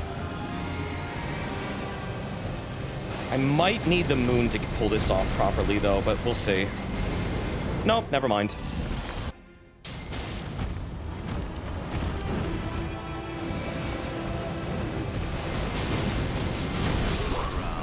Damn. Okay, yep. Coin flip. One coin flip. Yeah, that's all you have to do. That's literally the strategy. It's seriously that dumb. It's that brain dead! If anything, the calculation positioning of it is knowing that Terra Magica persists through the cutscene and then running right back to the spot and then immediately firing off and hoping that he does something dumb. You have also a small window during the Space Jam stuff. You have to run away, like, really fast, though, and... I mean, yeah, that is a window, too. You're right. This is just faster. This is efficiency.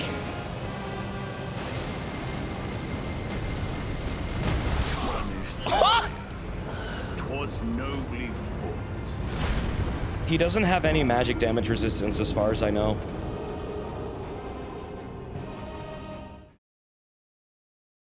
Oh no, I can moon him too, but I mean, the moon debuff does not persist between phases. They made it so, okay, when he changes phases, he's changing models.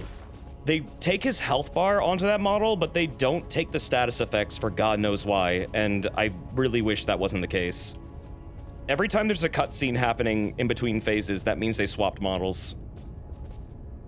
The model's probably somewhere beneath the arena. It's kind of funny, they're just kind of floating there. They've always done it that way. But why male models? Yeah, he hauls ass, dude. I'm dead. Nope, never mind.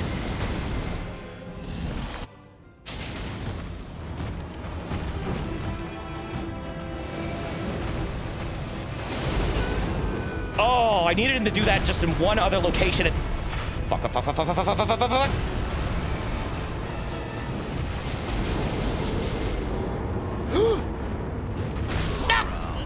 Damn it! Oh, I mistimed it. I panicked. I could have gotten it. Fuck! I could have beaten his ass with my fist. That was almost a fist finish. I choked. I didn't think he'd live. You jinxed it. Great, you jinxed it. You're great, you jinxed it. Great, you jinxed it. Missed that one. Try another. Did I already get this? Yeah, I did. Not that I'm gonna use it, just because it's kind of like a collectible. They are kind of like collectibles. You were close. But not close enough. You died. And now your soul will rot you for eternity in hell. Praise the Dark Lord Satan. Okay.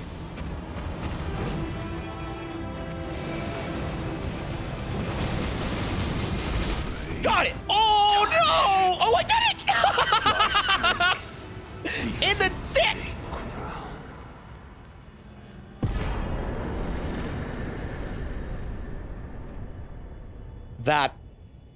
That was a hell of a fucking finish, dude! What the hell? I didn't expect that one to work. Goddamn, got him with the goddamn dick blast. Holy shit. Oh, well. Yeah, I didn't want to have to do that, but I'm ready to end this run already.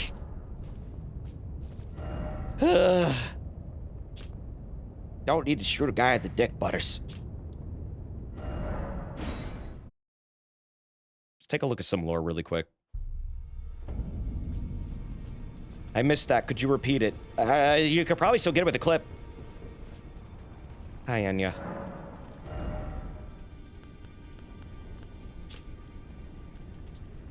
Remembrance of the warrior, Horalu. Hewn into the Erd Tree, the power of its namesake can be unlocked by the Finger Reader. Alternatively, it can be used to gain a great bounty of runes.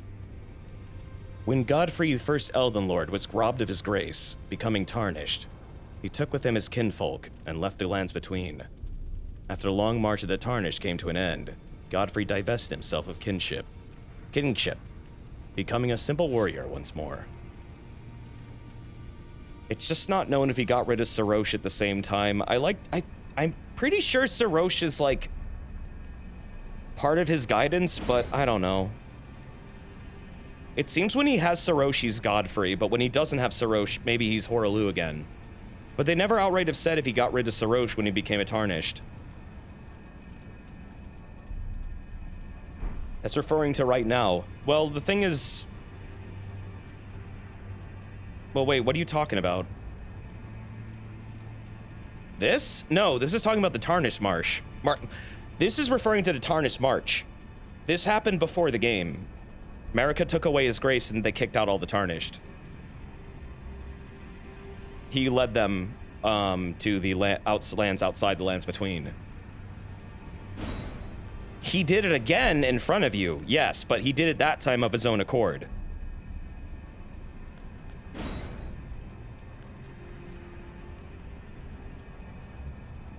Which means he became Godfrey again when he returned to the lands between because he got his guidance back. So when he has guidance, he's Tarnished, or he's not Tarnished, he's Godfrey. When he has guidance, he's Godfrey. When he doesn't have his guidance anymore, he's Horalu.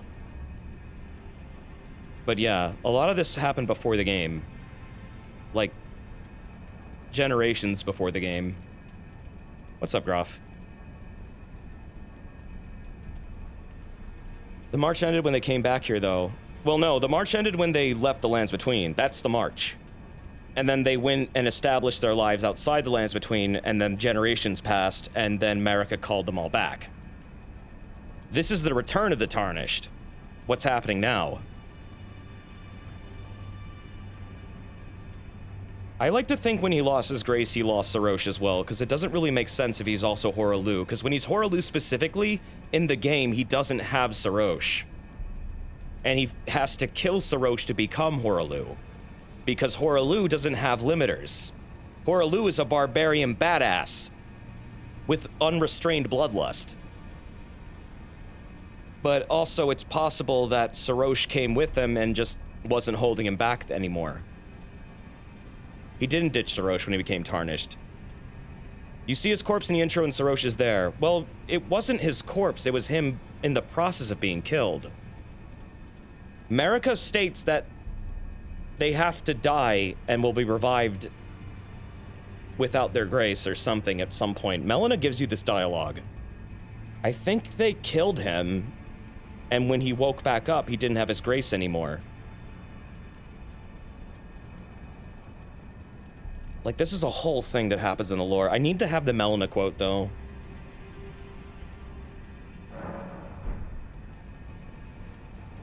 But she does talk about, like, reviving them, and that's a thing that happens with Tarnished a lot.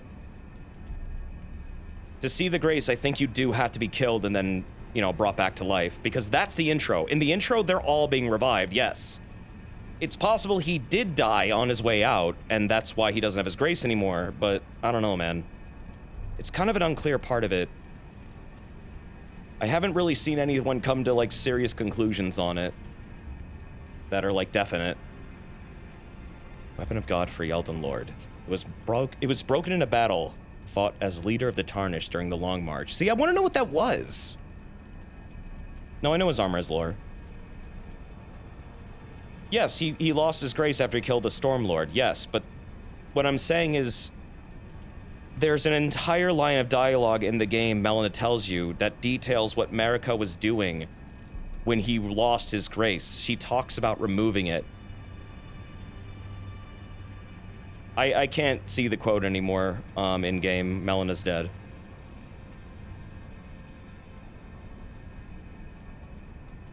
This weapon is symbolic of Godfrey's vow to conduct himself as a lord, later becoming an emblem of the golden lineage. In the days of the past, a crown was warranted with strength. And then this Ash of War is pretty cool. This Ash of War grants an ornament of heavy affinity in the following skill. Orlu's Earthshaker. Slam both hands into the ground to violently shake the earth and unleash a shockwave. Follow up with an additional input to slam the ground again. Usable in all melee ornaments, so I can use this on my fists if I want. It does do a shit ton of damage. It's also very slow. I like it, though. It's kind of a...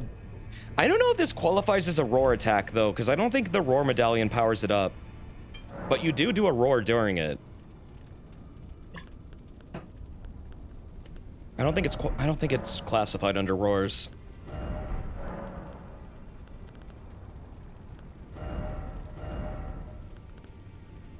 But it's like double damage or a big fucking blast.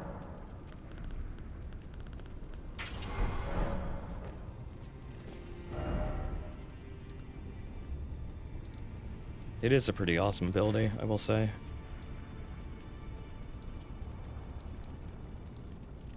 Oop.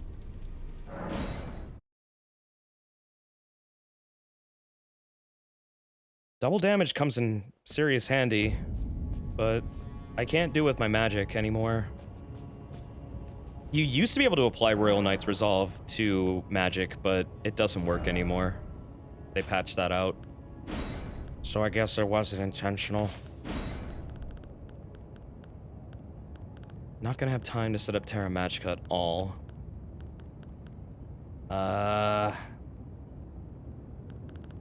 This is ideally the best magic skill I could use against him. It's just, it doesn't... He parries the living fuck out of this. It's super annoying. This is probably my best bet to do damage to him. And, of course, this. And probably this. Not sure if this is a good idea. It seems like a good idea, but I don't think it is. This actually does a ton, too. And he can parry Rock Sling for some reason, so, I mean... It's not really safe to use. And he can absolutely parry Meteorite of Estelle. He can parry completely, Comet Azure, but I guess I need it for a different part of the fight, however. Moonblade is great. I know it's great, but it's also a really big wind-up attack, and I struggle to pop it off on him. I could try.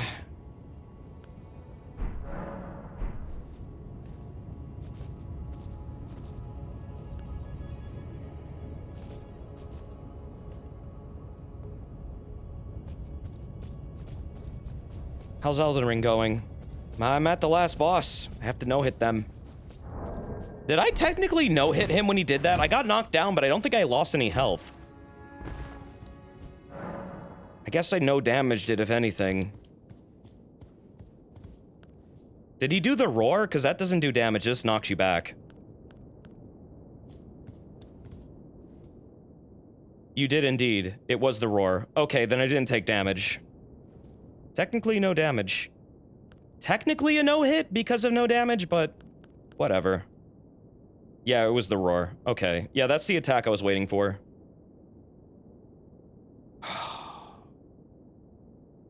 Wait, hold on.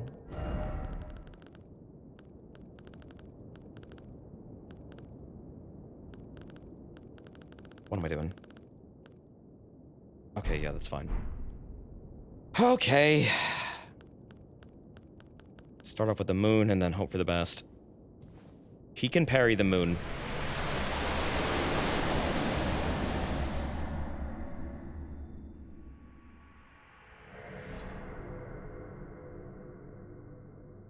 It's called a ghetto P in fighting games? I've never heard that term. No damage but still hit block something. Interesting. So there is a term for that. I'll have to look into that one. There she is.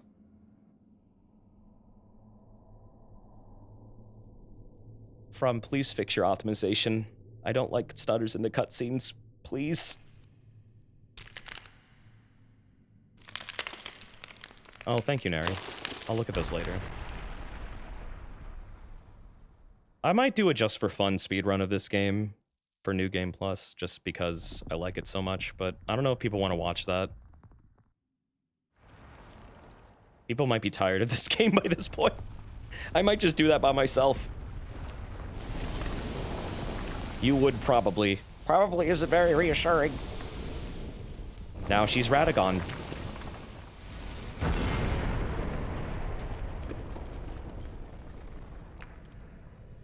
I couldn't help but notice, but fellas, does Radagon got like a badonkadonk going on? Because I think he got a badonkadonk.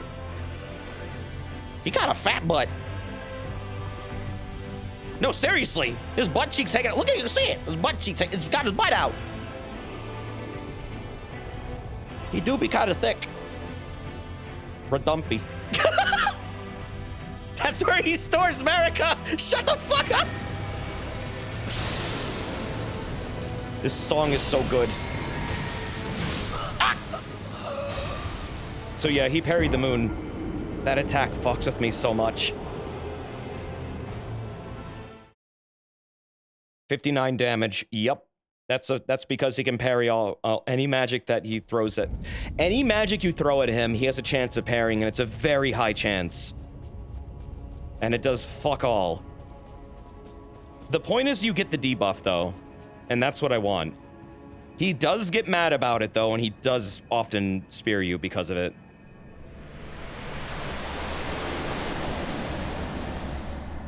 I kind of like that they made him, like, anti-bleed and anti-magic spam, because I feel like that makes him a lot more of a challenge for a final boss. The lightning spear never hits if you jump, really. Oh, okay, good to know. I didn't know it was a jump attack. I didn't know you could jump over its, damage field. Wait, am I naked? I have, like, lights over my butt. It is a cool little scene, though. I like it. No, he's a fine boss. He's just hard. All the AoEs he slings out are pretty difficult for me. But he doesn't fight you at hyper speed, which I appreciate. Yeah, Frost is really good, apparently, in this.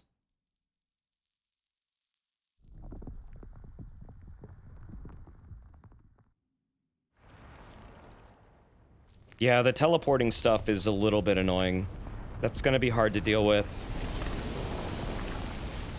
Him and his, like, also massive come on and slam thing where he jumps in the air for a second, that's also pretty hard to avoid. And I think I need to dodge into him for it, but it's a gamble if I make it. That can be the move that kills me consistently.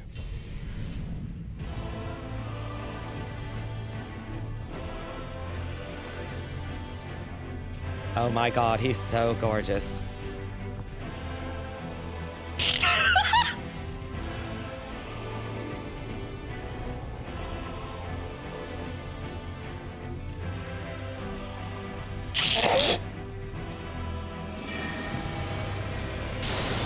Here we go! No! Ooh! Big damage! Oh, fuck. Yeah, okay, so that attack hits him really hard, and it can stagger him, but you have to pull it off right.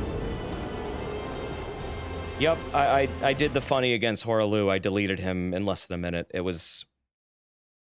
works. I'm not very satisfied, but it works. One day I'll fight a mano a mano. When I have HP. Nope, I cannot promise that, Neri. Can't promise that at all.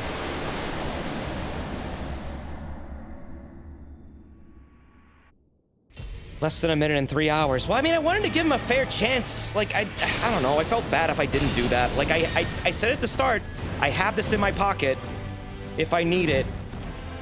Okay, hold on. Whoa! Okay, let's go.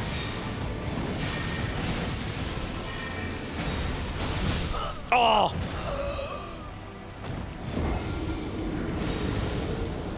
I mean, I got him down to almost like a 4th HP at one point, so whatever. Is that a common dessert in your pocket? Are you happy to see me? blast you.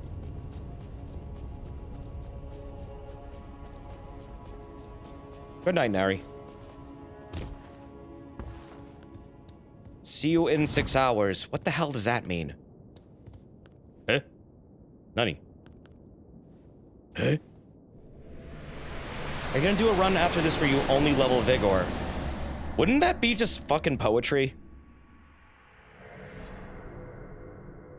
Nah, I got shit I gotta do tomorrow. I can't stream for that long again. I mean it. Ow!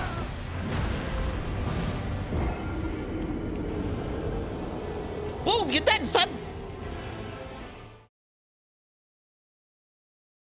You guys want to see what happens when I common him? Do you want to see? It's fucking hilarious. It has got to be one of the funniest things in the game. For people who haven't seen it, you're gonna love it. He just styles on you. It's like they hard-coded it in, because they did. Because they did. Here, I'll show you. Watch this. He just starts parrying it. Do it again.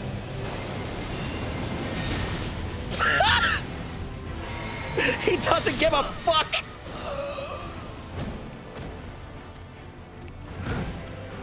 If I drink the potion and just hold it, he'll just do that endlessly, and he takes no damage. It's amazing.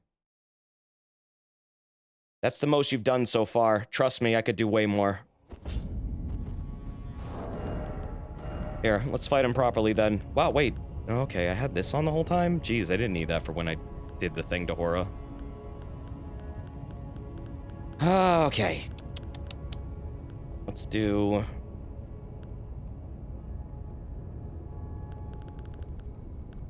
Need this. That's good, that's good. And then... this. And then on top of all that... Not this. This isn't really gonna help. I don't have enough windows to attack him that fast. What is it? What do I need? What do I need? What do I need? What will push my damage up a little bit higher? Oh, this. Right. What is that? 576, not bad. Okay. Frostbite worked for you. I got it on these. So he just completely shuts down certain playstyles. You have to get an opening on him, that's the thing. He can still take damage from it, but you have to make it so he's open. If he's not open, if he's like aware of you and facing you and isn't on a cooldown from another ability, he'll start parrying. So basically, if he's targeting you and isn't on a cooldown whiff, you gotta do something besides spam a spell, because he'll just parry you and then punish you.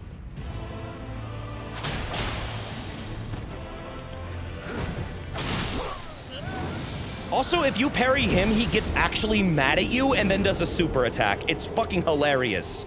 I should do that. I should show that. How do you parry a laser beam? By being a god? He is the god. Of course he can do that. He literally does get mad at you. It's actually like, it's not just like a thing that people say he does. No, he gets actually pissed off and then he does like a super attack. It's actually incredibly funny. It's really fucking dumb. It completely desincentivizes you from ever using a parry. I mean, you can do it though. If you parry him 3 times, you get an opening. It's just, it's a pain. Yeah, he gets progressively madder, and then you have to parry them all to get into crit. Yep. He just makes it harder and harder to do. It's pretty fucking funny. You can hear grunting when he starts missing attacks if you listen carefully. That's funny. Apparently you can parry even the charged attacks, but I don't know the timing, and I shouldn't be spamming. You can carry and parry his spells, but it's hard to hit him with it. Yeah, I mean, they are technically sorceries. He combines faith and sorceries, and that's why his, like, spells are golden.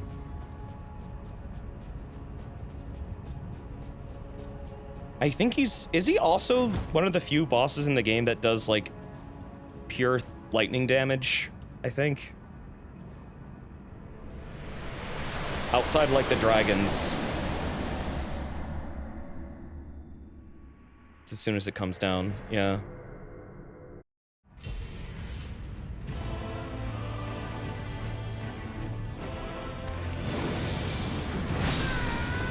Okay, never mind. That one is, that's not happening for that one. I thought you could parry that one, though. Or is that just a miss? He deals holy damage. Oh, okay. Oh, right. Yeah, even the lightning spear is holy. Right. You can use that holy debuff thing and make it so he's really weak. He's also immune to Holy, which makes Holy only runs dead here. Well, thank God Holy has access to his actual only real weakness, which is fire. He is super weak to fire. Fire and striking, specifically. Oh, shit! Damn it, I was hoping he would do a swing. I mean, look at that butt. It's big. Rotund. Just saying. You could probably put a wine glass on it. Break the internet. You melted him with the Blasphemous Blade, big and dry. Yeah, the Blasphemous Blade probably fucking destroys this guy. I would imagine, yes. Oh my God, Becky, look at that butt. It's so big.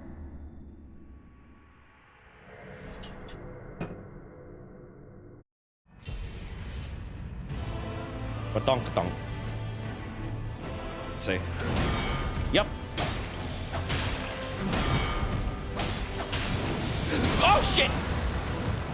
Yep, that was an anger attack. That's what he does.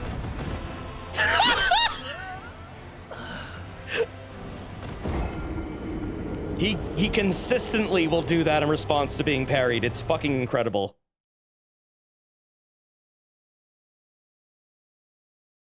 No, I know he does it without being parried. It's just he consistently does that as a response. It's either that or his big jump.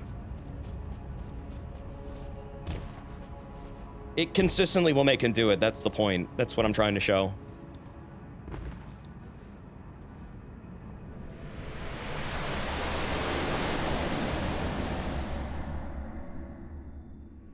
And the more you do it, the more powerful those attacks will get. He'll also make angry noises. Like that. Whoa! Okay, that's a phase 2 attack.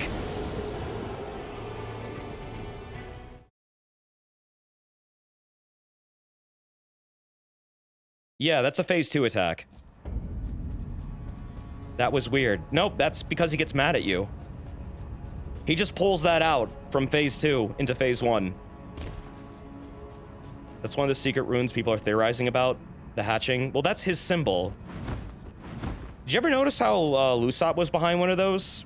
He sealed away Lusat. Why? Lusat was studying the primeval current, that's why. Something about that is very important to him.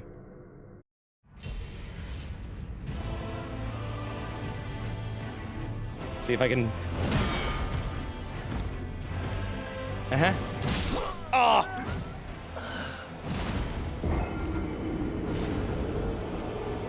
Makes you imagine a boss with attempt memory. I've heard of bosses in some games that do that. I don't know what games do it specifically, though.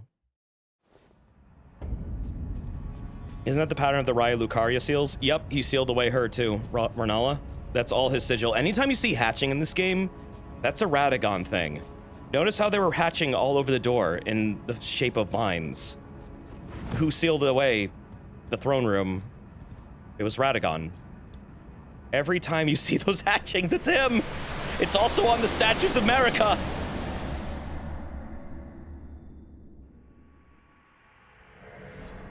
It's in a lot of places in this game.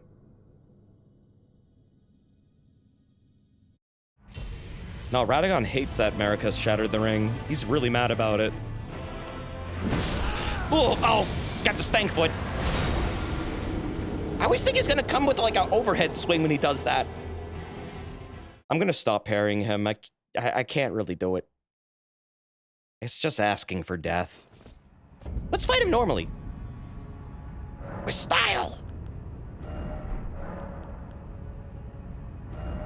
A lot of people are pretty mad about that. Yeah, but he's super mad. He's like big Engie. You know what, actually? Oh, right. You can't put the attack buff on the shield. I forgot about that. Wish you could, though. That'd be nice. His rune also could be seen as, besides, like, bearing entry to things, it could also be seen as a symbol of mending. Because it's a hatch. And, like, it's like, I don't know. That's how you fix things, right? It's like a patchwork thing. And that's what he does. He mends. He's trying to mend the Elden Ring right now.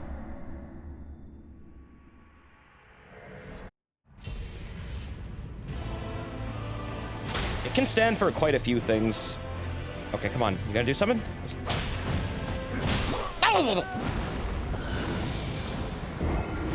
What?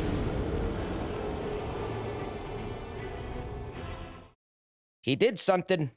He did it. I'm gonna be here for a while. Tired. Okay, let's get serious.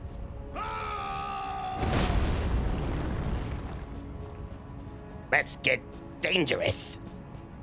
Then you have the beast too. Yup. Your reward for beating Radagon is a fight with a giant amoeba. And unlike in Demon Souls, it fights back with a lot of spell spam.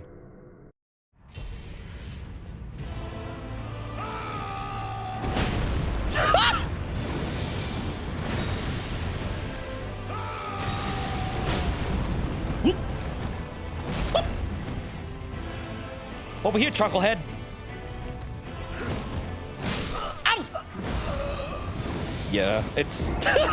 I don't know if that attack can actually stagger him. Does anyone know? It's like, shut up!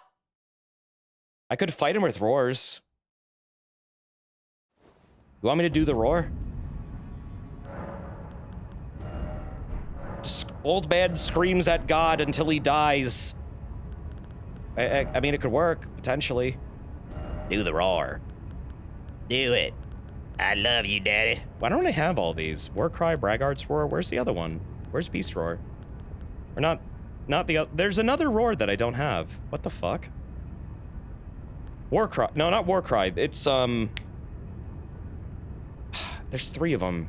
I forget what the other one is, but I don't have it on. Cooler Roshi has it! Cooler Roshi has all the Ashes of War. God damn it. It's bullshit. Why are we using the poison claws if he can't be poisoned? He can be poisoned! Believe it or not, he can be. It's actually his lowest form of resistance. Yep, he can.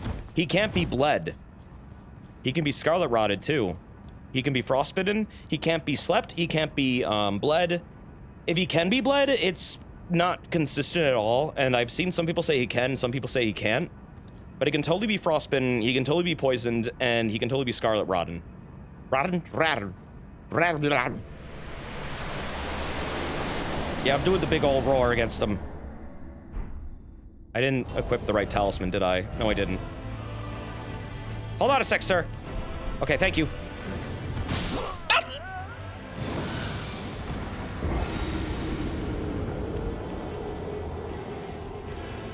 Ow.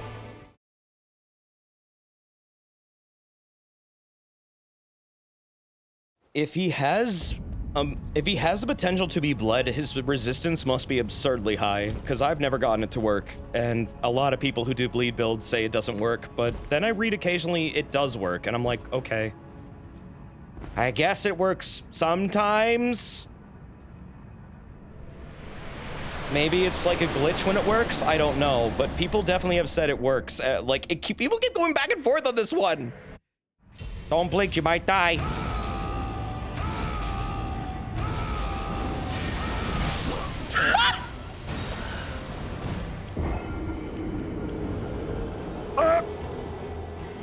I mean, it does damage.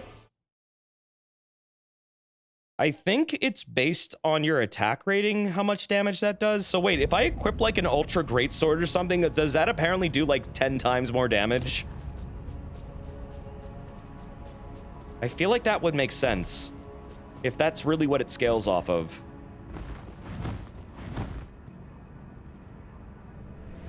Which means fists are the worst to use it on.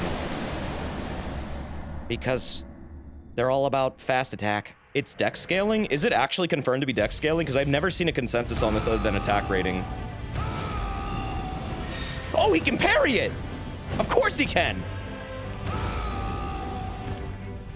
Of course he can!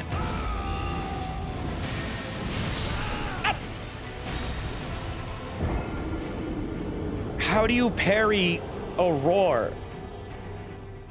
He can parry sound!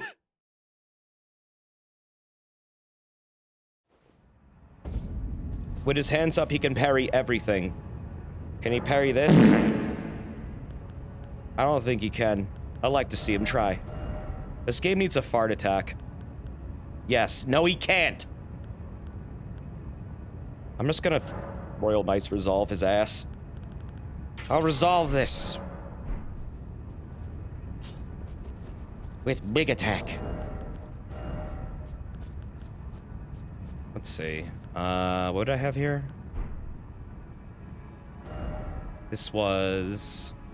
I'm kind of annoyed that this doesn't power up Royal Knight's Resolve, but it also makes sense it doesn't because it's already strong enough. It would just be funny if it did work. I would love that. It would be so absurd to add another 50% to the 150% damage it already does. Butt Slam plus Scarlet Rot AoE equals Fart Attack. Wait, is that a thing you can do? How do you do that? How do you add a Scarlet Rot AoE to it? I've never heard of that combination.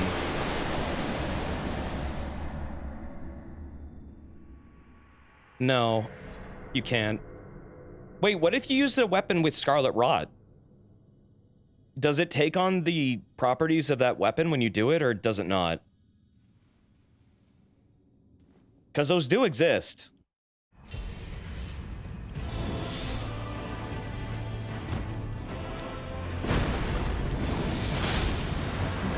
Ow! 1k damage per strike, not bad. Now I'm curious, though. Jumping attack. I can do a jumping attack on him. Okay, hold on.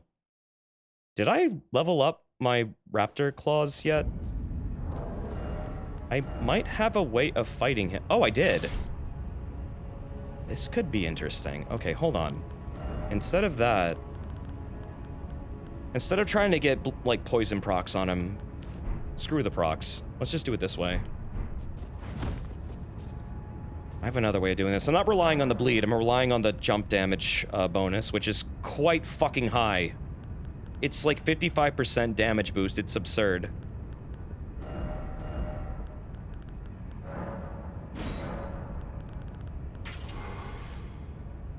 With the Royal Knight's Resolve, it's even wackier. With an arcane build, it's fucking nuts, but only if it's susceptible to bleed. Okay. Then that's good, that's good. That's set up properly, yes. Oh, good night, Kurai.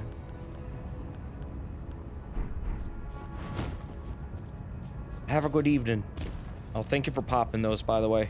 Appreciate it. Let's see. This is gonna be a pain in my ass. Oh no, bruv. Thank you for that sub. It's very nice of you. 34 months. It's almost 3 years, dude. Thank you. I'm gonna try this for a little bit, and if it gets to like 2 in the morning, which is like honestly 40 minutes from now, I'm just gonna do it another night. Yeah, another night. Slur the words.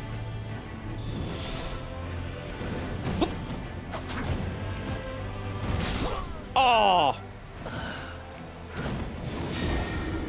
That final slam being an AoE always catches me.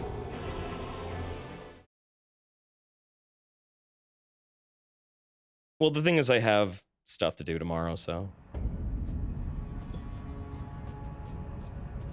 I don't want to be up too late.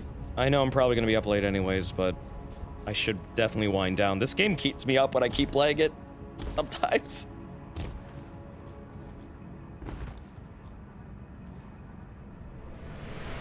I gotta get a good jump attack in on him. With the jumping R2. Roll Knight's Resolve, jumping R2. Roll Knight's Resolve, jumping R2. That's... Oh! Fuck! Ugh. Damn it. Missed. If I miss, that's bad. Don't want that to happen. You're considering getting MH Rise on PC? It's on sale at Green Gaming right now for like 50%. It's a good deal.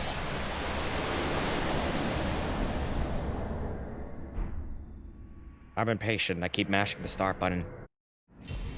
Just make sure your region's correct when you buy it off Green Man Gaming, because if you get the wrong region, Steam's gonna get upset with you. Oh, what? Oh, I didn't. Oh, I fucking. He doesn't always do that. Damn it. I thought he was done and open.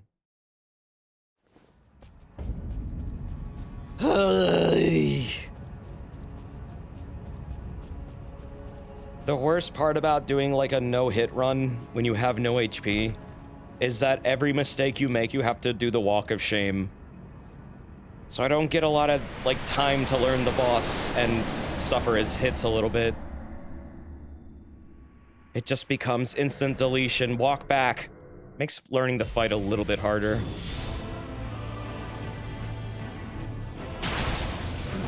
Fuck! Ah! I rolled too late.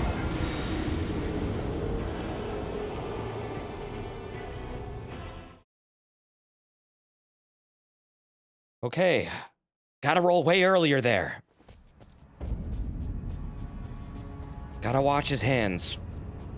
Keep your eyes on him. And not on the turtle shell. It's really cool looking, but you gotta keep your eyes on the boss. It's important. Turtle shell will always be there to look at.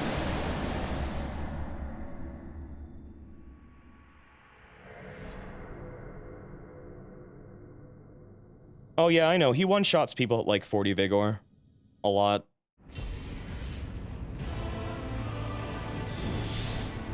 Okay, let's go. Oh, fuck! I'm just a frame too slow with my dodging. What am I doing? I gotta get used to his delays. I'm worried I'm gonna dodge too early and he's gonna catch me.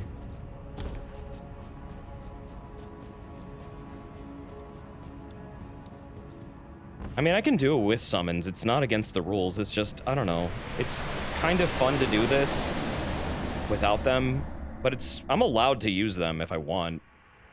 I don't hate them either.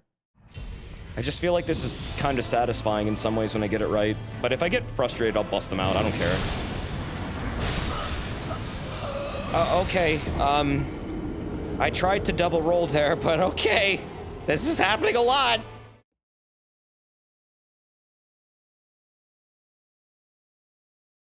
Well, I'm not going to make any restrictions on myself that are outright arbitrary.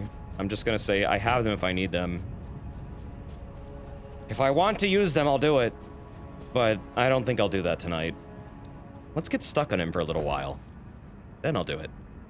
If I need to. Needing to fight the beast after this is bullshit. I kind of agree, honestly, in some ways, because there's such radically different fights. That's a little annoying having to do them back to back. Like, if it was just a Radagon super-powered phase 2, I'd be more okay with it. Oh! I keep forgetting he has a follow-up for those, and it kind of branches.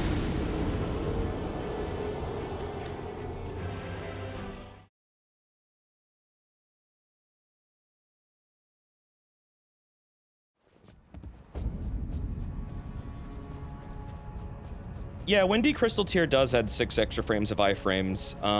It's pretty good if you know how to time things. It does increase the amount of damage you take.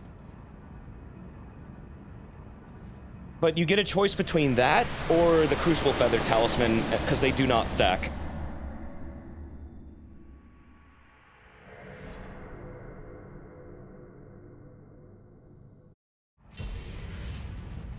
Yeah, I've heard Elden Beast is more like comparable to a super annoying moon presence that don't respect you. Ooh.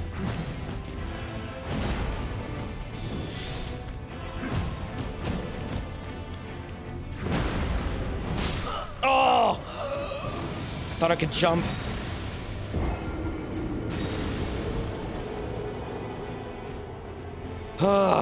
Maybe I do need the parry. Gotta get like a good opening for a jump attack, but I don't know when it is. Like, I want to be behind him too when I do a jump attack, just so I'm safe. Getting behind him is gonna be hard. He turns very fast, despite his slow attacks. Yeah, Moon Presence in Bloodborne is a really cool spectacle fight, but it's also a little bit easy. Like, I died to it a bunch, but it's honestly because it's right after Gurham. Gurham! Go ham! Whoa! No! No! The line must be drawn here!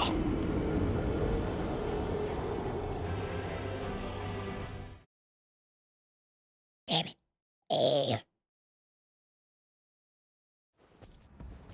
It's fun when a final boss is, like, entertaining or ball-crushingly hard, I agree. I also kind of like how Demon Souls made the final boss utterly pathetic, and it's like it's intended to be. It's intended to make you feel bad for that guy, because he is really fucking pathetic. Yeah, Dark Souls also had that. I mean, not as much, but, like, you can parry Gwyn to death, and it's almost intentional. He's a decrepit, dying man who doesn't have a shot in hell probably at killing you, but he's trying anyways. God bless him. Well, he is God, so don't bless him, but whatever. Crazy hard final bosses are fun too, yeah, I agree. It depends on the game, really. I mean, I keep hearing Elden Beast, though. The consensus is generally, it's like, it's not either, it's a cool spectacle, but they also made the boss run away from you so much, it's fucking annoying. If they have to make him run away from you so much and not give you Torrent, I feel like that fight was definitely designed for Torrent, having seen it. It's like, why don't you have them? That would be actually perfect, too, because it would fit the game. Torrent's been with you this whole time. Why can't I use him against the final boss when the final boss is running, like, arenas widths away from me? Like, constantly. It doesn't really make sense. It doesn't break the fight in any way, either. If anything, it makes it more tolerable.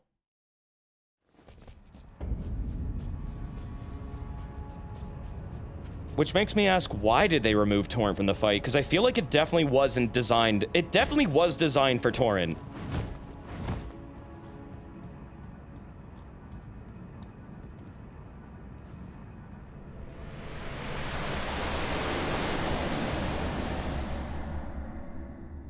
I think you're right. Yeah, I mean, I don't know if I'm right, but it definitely feels... The way the fight goes feels like a Torrent fight, which there are several in the game. And it's like, well, why don't we have Torrent then? Oh my god, I'm getting bad at this dodge. I can... Wow, I'm really bad at dodging him. Jesus.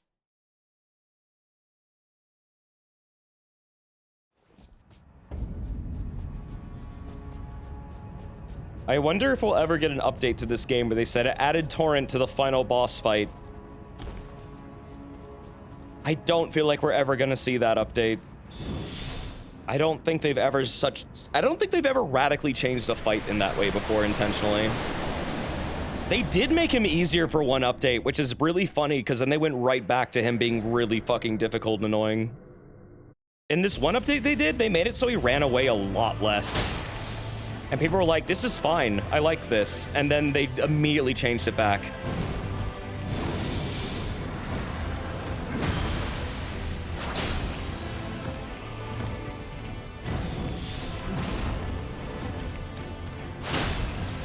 Nope.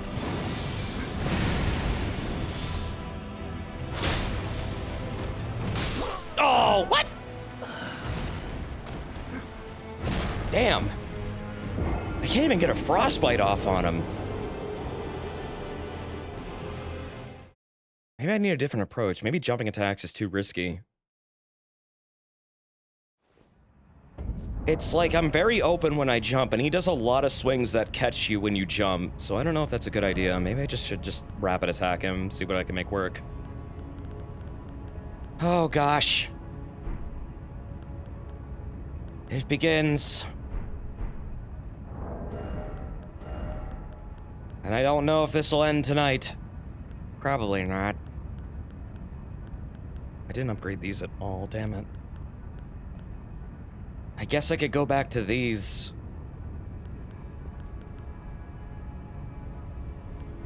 This does technically have the highest chance of outputting damage I have out of all my things. Oh, does it naturally have quick step?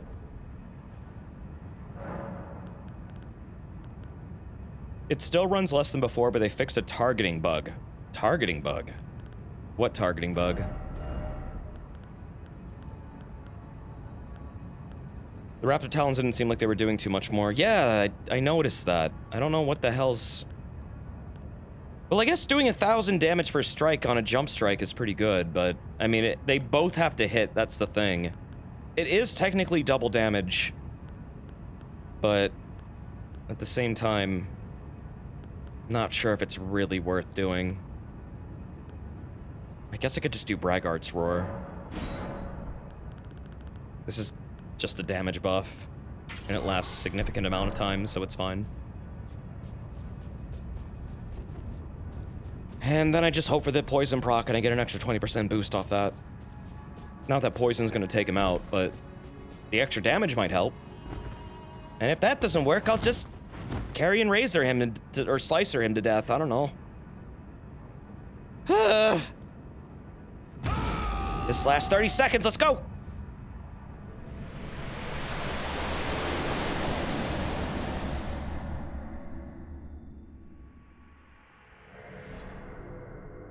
Why do you go poison instead of rot? I don't have any rot fists. There are no rot. There are no rot fists. You also can't imbue anything with Scarlet Rot. There's no rot claws, there's no rot fists, only poison.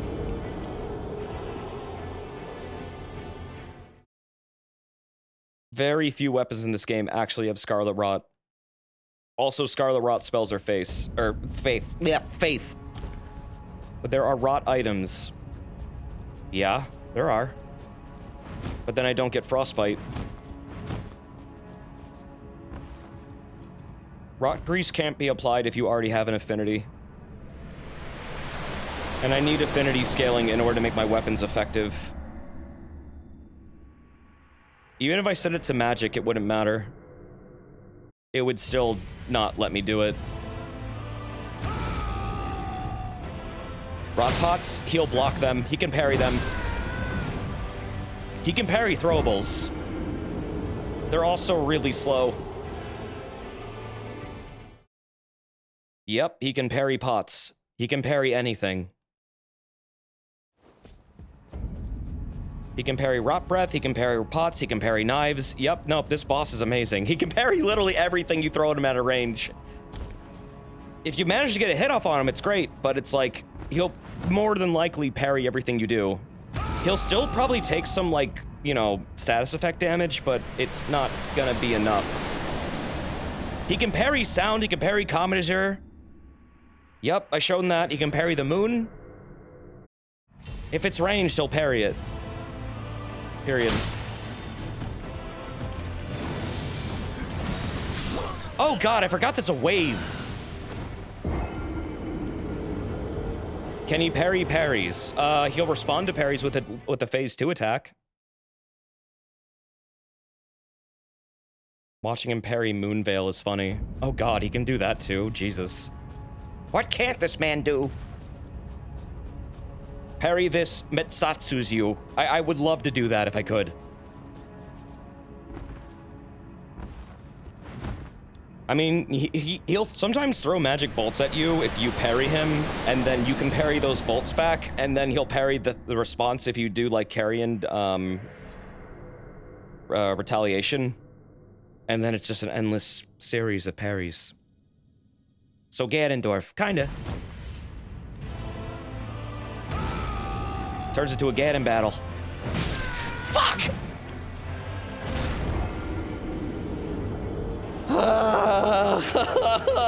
I need to fire fist this dude. I'm convinced now. Okay.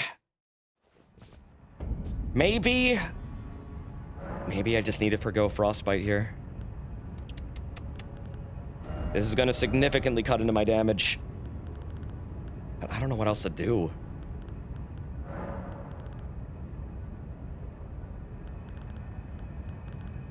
Let's see. Ugh, that's rough. And Flame Art does even less, doesn't it? Well, actually, hold on. What does more? What? How is that a thing? Weird. Oh, because Dex is D now. I get it. Well, I guess I can do that. Hope for the best. This isn't strike damage, is it? Nope, it's slash pierce. Hold on.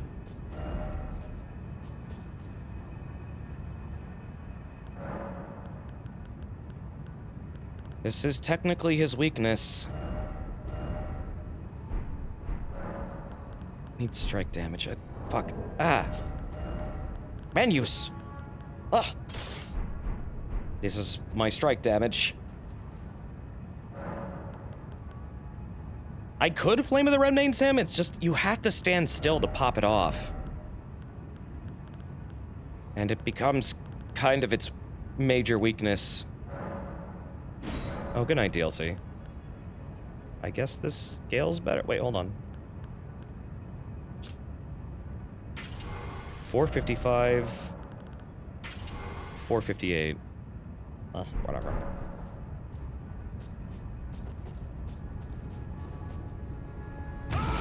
And then with that, 476. All right. And then just, I don't know, beat his ass.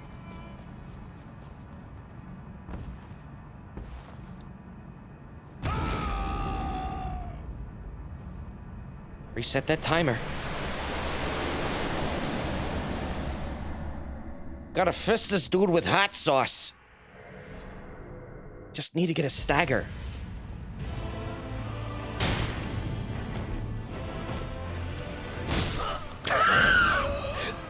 Oh my god!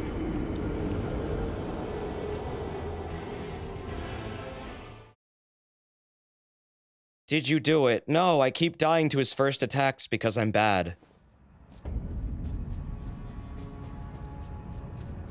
Oh my god, dude.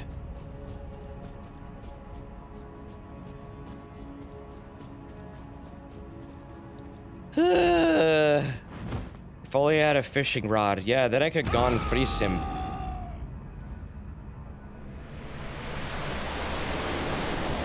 Beat your ass with a fishing pole.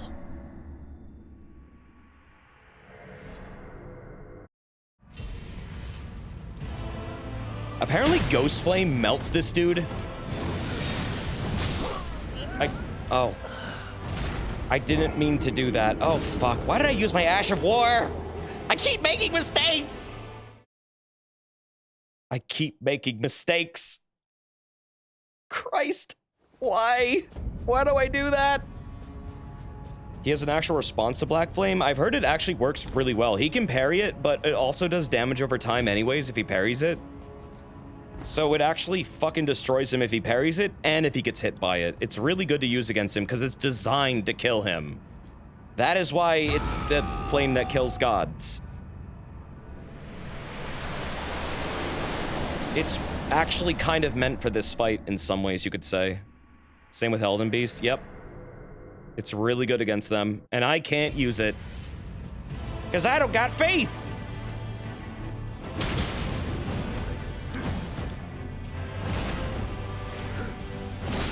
Oh, I forgot it changes my fucking attacks. Okay, no more Braggart's Roar because I forgot it changes my R2 into a charge. And that's not gonna work at all. I can't use that here. Okay. Maybe the other roar then. Doesn't last as long, but does this also change my attacks? I forget. There's one that doesn't. Charging attacks. God damn it. This does the same fucking thing, doesn't it? Yup. No, I don't want that. I could Bloodhound Step him. I could, if I wanted to. I mean, that would be my... I feel like that would be my last resort, honestly. I don't want to Bloodhound Step him.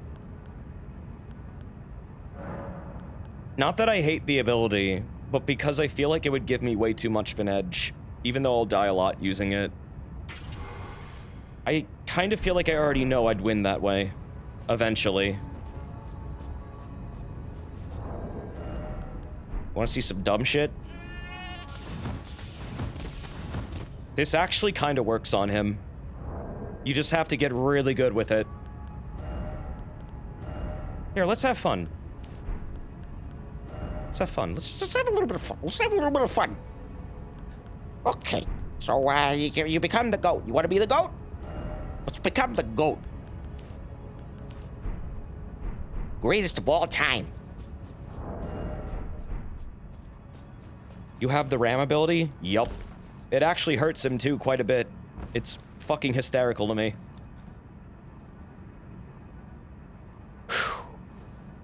If you use the Thunder Boost flask, it's even better. Yeah, you can get the goat from Altus, where there's a lot of goats near one of those like war monument things, kind of near where you fought the dragon, Lysenda, or the female dragon that used to hang around Vike a lot. That one, their final fight. It's around there. Lancia, yeah, Lancia. Go time! Look at that! It's stupid!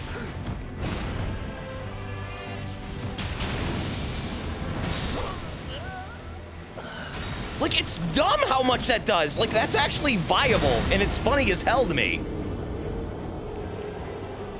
The only issue is it takes a minute to get out of it, so you really need to not mash it too much, and you have to mash it to make use of it. You have to mash. It's not a hold attack. You have to mash to keep using it. I could try it. I mean, it does quite a bit really fast. It builds up. And honestly, if you do this with, like, the spike shit, it's even better. There are spike armor, there's spike shields, there's spike, like, there's a total kit for, like, doing just rolling damage in this game. It's actually fucking hysterical. I think they also add bleed on top of it. So it's just like, how much damage you want to do with your rolling, son?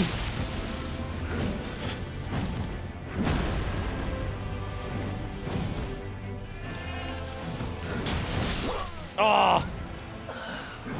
You could do a porcupine run. People have done it.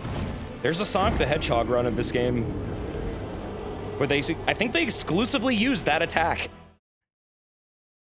Yeah, the Briar armor is exactly the armor I was thinking of. Right, you gotta use the Briar armor or like the Thorn shields or something, and then apparently this does a shit ton of damage after you have all of those things in place. And it's just you roll into shit and you just melt them, but I don't know if this is going to be viable for this. It's just something funny I noticed. I could try this, but I don't know if this is going to work. I don't know really how much frost damage Hoarfrost Stomp does. Is it just going to be 105? Because I think his resistance is somewhere around 600, so I'd have to hit him with it a couple times.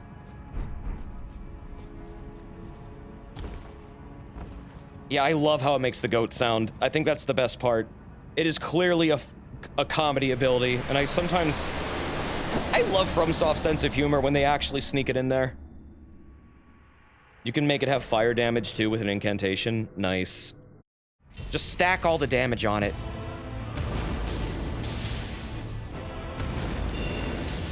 Oh, he can parry that? What? Holy shit! He parried the floor!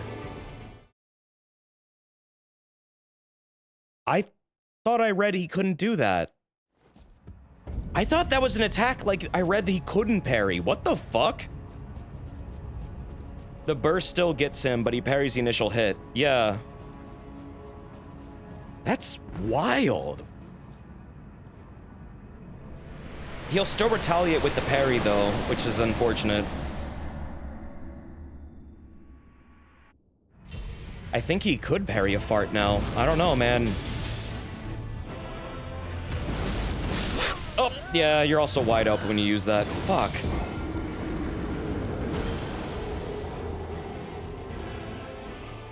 Can he parry the mist?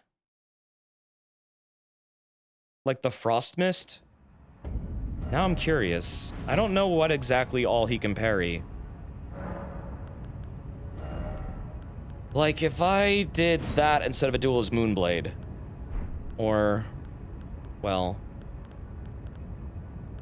I don't think he can parry Night Comet, oddly. I feel like a duel's Moonblade's just too slow.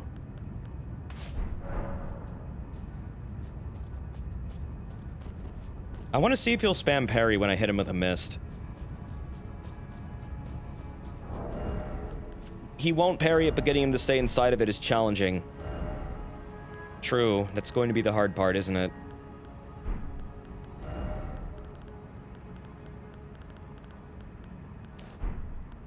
I guess I could Spellblade his ass. I don't know. Something. Do something. You kill him with Night Comet? Yeah, he doesn't parry it, right? That's like the one attack he does not parry. Some god. Can't even parry invisible spells? Come on, man.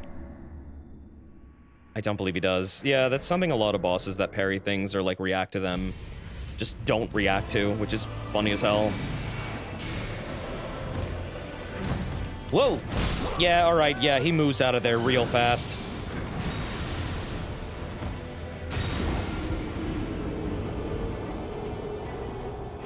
He's walking back into it! What a Chad! He's like, I like the cold. Cool down time.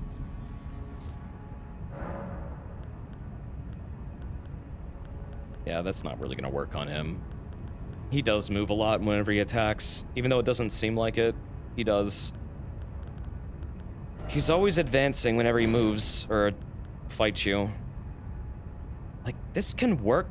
I think he can parry the beam, though. I've heard Stars of Ruin are pretty good against him. Can you use Chilling Mist on fists? Therein lies the problem. With this Fashion Souls run, I've restricted myself to only allowing the shield on my offhand. I can't swap it with a staff.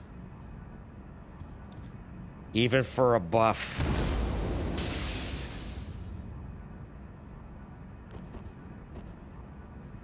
Which locks me out of a lot of things. But I mean, does Chilling Mist do even more frostbite than regular imbued attacks? Even the issue with that too is like I don't have high strength, and I don't think you can double up on it. I think it specifically doesn't allow you to. So I would have to have strength fists, which would do fuck all, and then giving them frostbite is just like kind of weak, man. Chilling Mist is an ass of war. I don't think fists get it then. Oh, okay, never mind. That doesn't work on him at all, does it? Nope.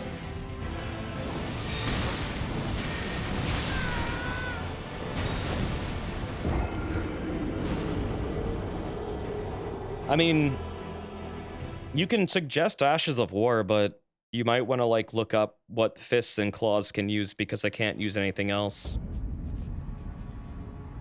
And that is... I don't think that's on the menu at all. Yep, it's everything but fists.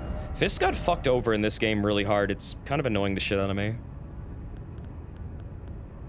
Like, really fucked over. Like, in terms of hitbox and Ashes of War, it's so many things that they just don't get. It's kind of super fucking annoying. What's even more annoying is that they put fists into, like, near the end game, so, like, it's not like they didn't expect players to use the fists. They just didn't give them shit. Raptors of the Mist might be good. It depends on the lingering hitboxes. If he has any lingering hitboxes, Raptors of the Mist does nothing. It'll just dodge the initial attack and then get hit anyways.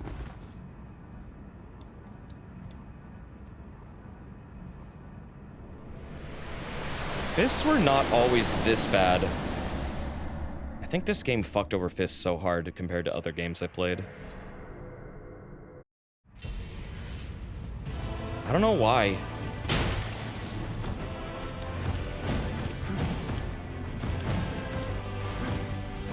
Why, from?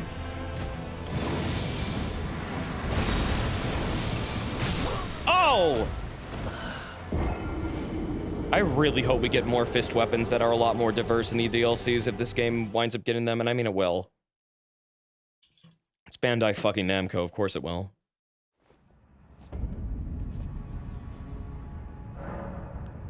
Yeah, I'm getting my ass whooped, and I don't think I'm showing any signs of improving tonight. This is gonna be a wall for me for a while, and it's almost 2 in the morning. So, I mean... will this work? I have no idea.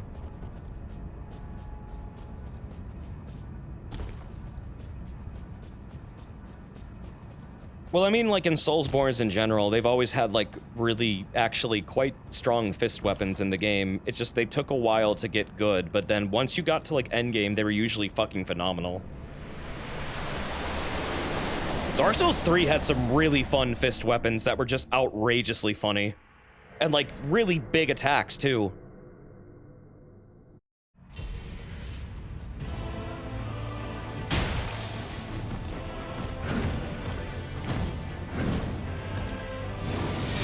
Oh!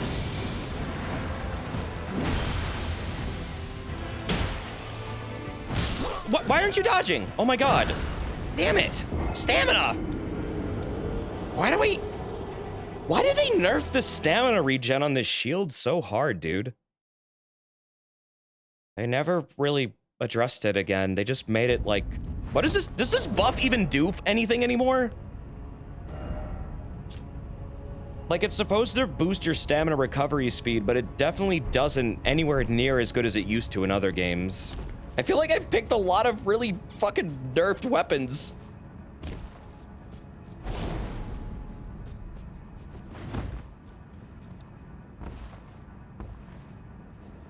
Yeah, some nerfs have been applied that feel like they should be only for PvP, I agree. But whatever.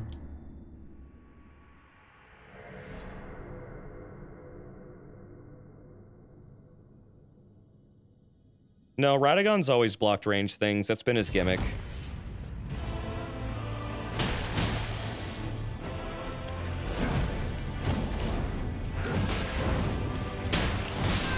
Oh, see, yeah, when they do a jumping up attack, I'm open. I mean, yeah, that kind of works, but... it's the end... it's the recovery frames where I get fucked there, because I can't dodge out of it. I also can't proc it again, either. Once you pull it off, you're kind of at his like, you know, mercy, really. Yeah, it's... Why did they nerf this thing so hard? Like, it used to be like Grass Crest Shield, and then they got rid of that, and I don't get why. It doesn't even have the same, like, resistances. It's like they just didn't want people... I don't know.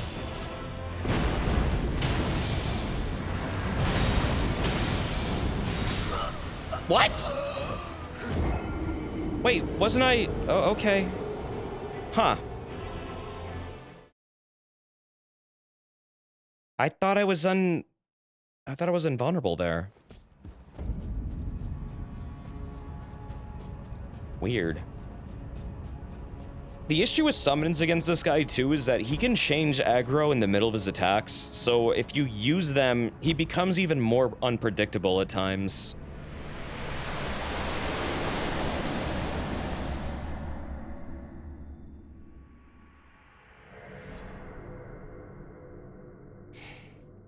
I don't think the turtle shield was ever that big of a deal in PvP. I mean, there's way bigger problems than stamina regen, especially when there's another amulet for it to... Oh, okay, yeah, see, that's not gonna work at all.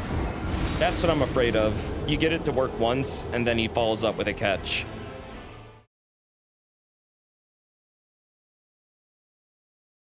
Summons alloy to him with magic more, though. Yeah, it does. I know that. I don't think Raptor, Mist is gonna work here. I could Bloodhound step it, but I feel like that's gonna be surefire way of getting this done. Maybe I should just get over myself. I'm gonna get over myself. Still gonna die a lot, but I mean, this will give me an edge at least, whatever. It's the after image technique. Whatever. Yeah, I don't know why the shield was patched. I really don't get it. It was really overpatched too, in my opinion. As someone who uses this thing a lot, I don't notice a difference really with it at all. And yet the amulet, I do notice a difference. I mean, if you combine both of them, it's great, but you're also using slots to do that. So it's like, it balances itself out.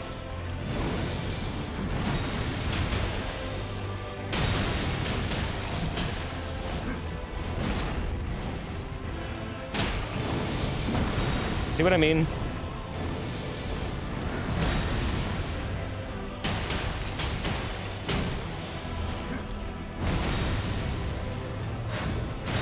Oh, telefragging. Yep, that's the phase 2 thing. I guess it makes it so I can actually beat him and consistently, but damn, man. I wish I didn't kind of need that to make this a little bit less annoying for me. Any your theories on how Radagon and Marika merged? I think Radagon was always just Marika's other half, but they used to be able to separate themselves until Marika shattered the Elden Ring. And now they can't separate anymore.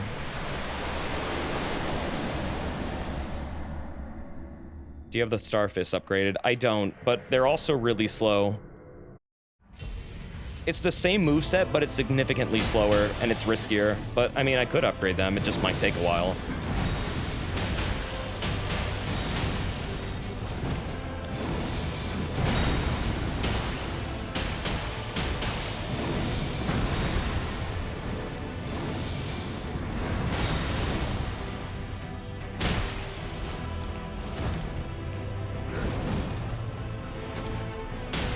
Oh!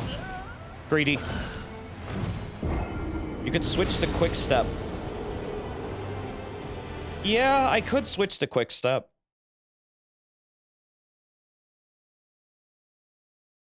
Quick step's still fun. I just feel like quick step also is gonna... I don't know. It's just... I don't know really how it differs in terms of regular dodging.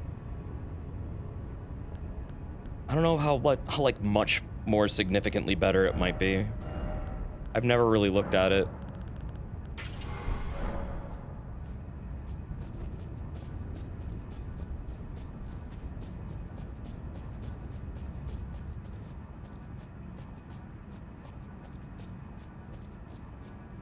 Drawing out a magic parry, then quickstep bloodhounding up to him can work too, but quickstep isn't that much better than the normal stuff. Yeah, that's how I kind of feel too.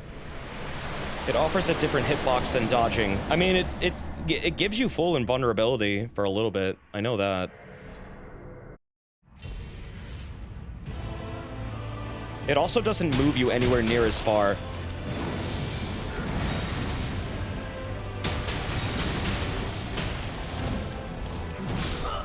But yeah, it can still fuck up. Probably should have unbound for that one.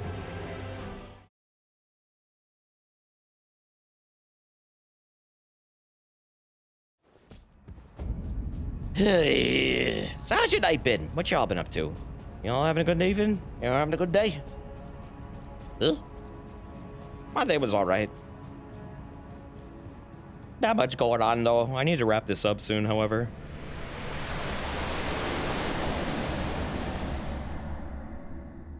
Drawing a thing for your D&D group? That's cool. You've been having a frustrating week. I hope it gets better for you. Beating up monsters in Rise to get to where I was on Switch while watching. Oh, that's fun. I need to do that, too. I will be streaming some Monster Hunter this weekend. On Saturday, actually.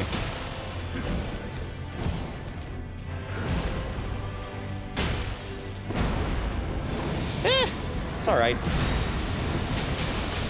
Ooh! Got greedy there. That was not an opening.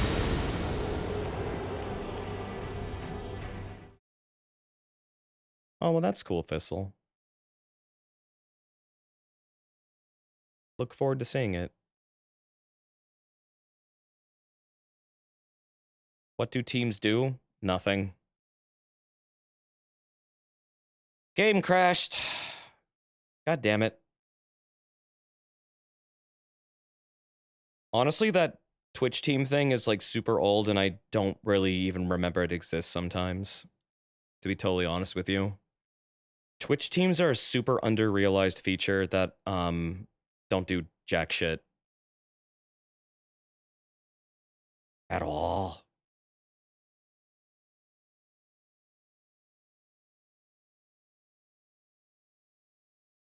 I was actually, I don't know. I keep forgetting it's there. They don't do anything. They really don't do anything. They're totally superfluous. Superfluous. It's just something I made like years ago. With my friend. So now controller isn't working. What the fuck? What is happening? Okay, there we go.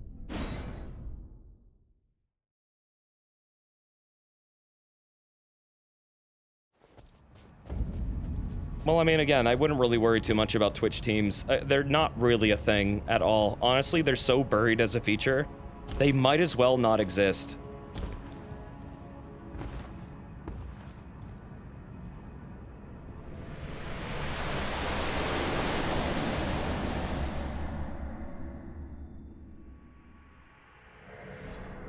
I don't think Twitch is going to do anything with teams, ever. I'm pretty sure it's a dead feature. It's just there because... I don't know. I expect it to be gone someday. I truly do.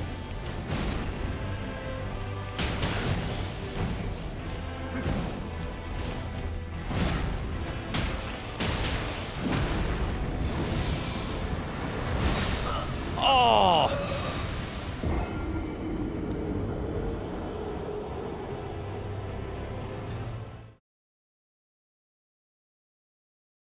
Well, yeah, Twitch Friends is another really underutilized feature. And honestly, I would say that the whisper system on Twitch is pretty garbage.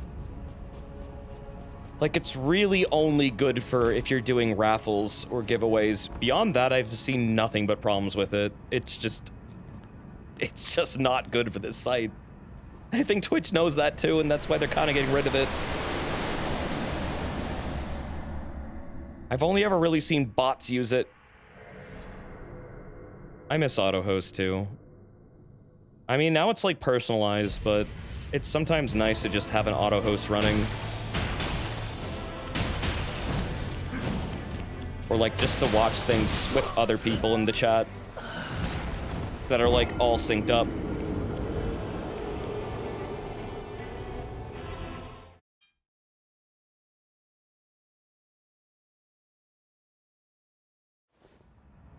Well, yeah, Twitch's anti-bot system has gotten a lot better. I'm seeing a lot more lately, though, so I don't know if they need to, like, bolster it again, but they have a really good detection system now. It's been heavily reinforced. Like, it's really advanced now, actually.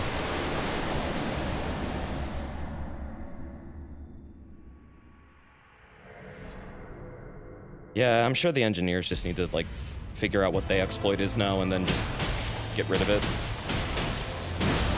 Oh! Damn!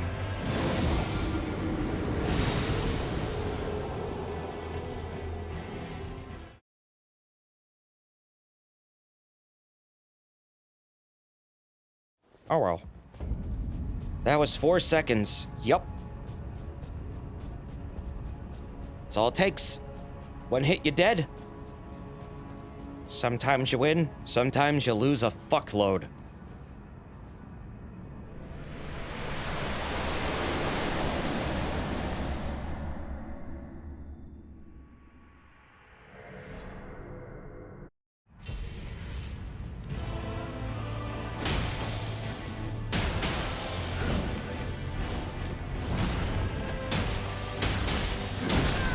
Fucking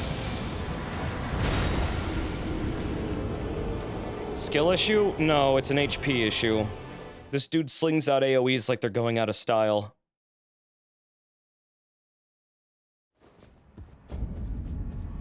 I'm fighting this guy in a really stupid way with really dumb weapons with no HP.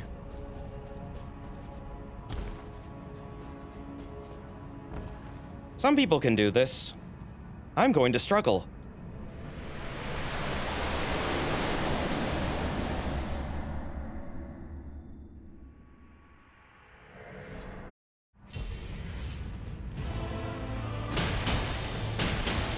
Okay, back off. No follow-up? Okay, good. Oh, fuck! The delay! Teleporting AoEs are gonna be a problem. Yep, those are gonna fucking murder me. I don't know what the hell I'm gonna do about them. There's nothing I really feel like I can do reliably against them. The teleporting AoEs with this boss are probably my worst. Like, it's like the worst part. Otherwise, he's fun if you have HP, but if you don't, that's a good way to die instantly, because he can telefrag you.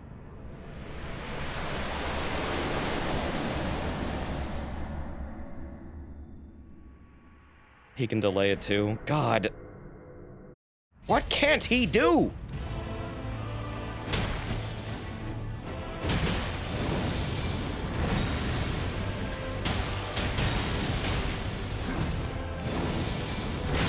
Oh, dodge it to his... Fuck.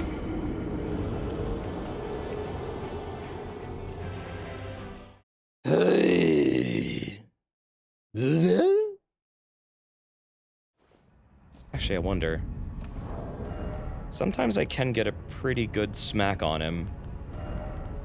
I'm really not at my full power right now, in terms of damage. I should balance out my magic strikes with my melee a little bit. Yeah, that'll be fine.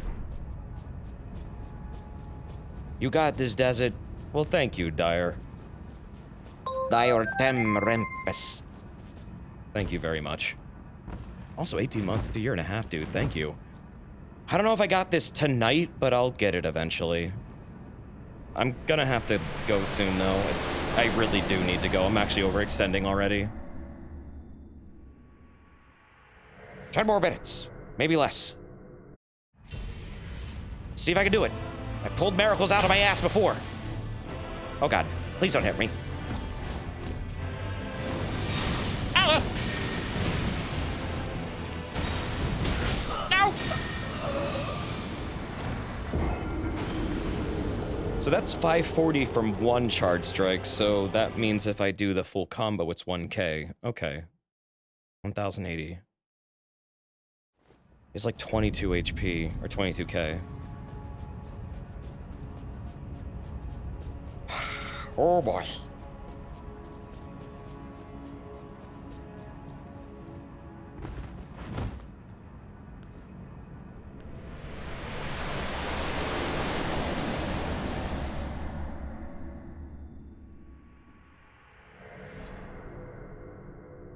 Yeah, he did survive a hit. Yeah, I don't know, I don't know if I'm gonna do this again tomorrow, because I honestly have a really busy day tomorrow. I might not be in the right headspace to do a no-hit thing. But we'll see. Oop, okay. God, I keep forgetting that's not a slam. That's a wave.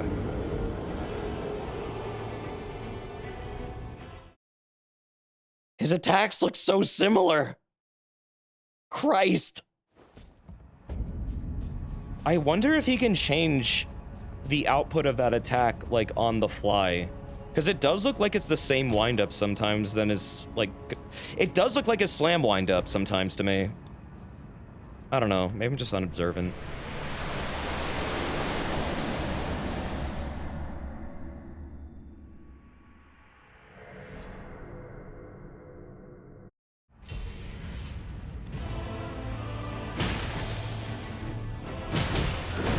Oh, yeah, that is a ton of damage.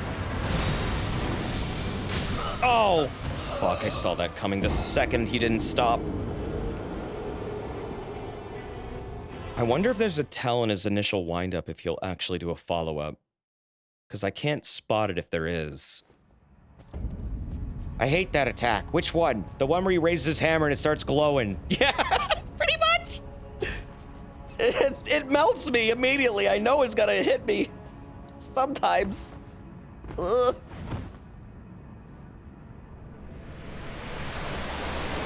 Yeah, that running attack is a little annoying. I need to stop doing it. It's not hitting him full on.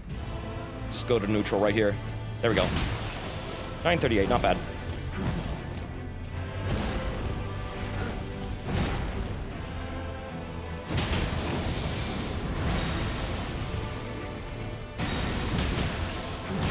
Oh! Couldn't get into quick step fast enough.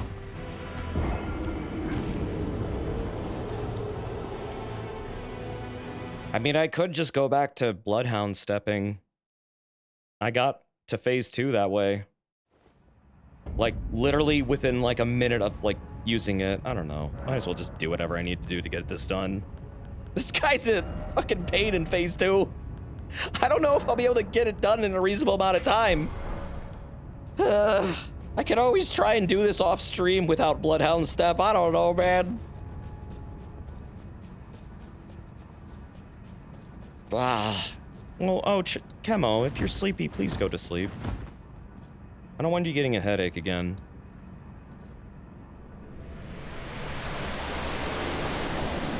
Oh yeah, no, they added a significant random delay to a lot of the attacks in this game compared to other games.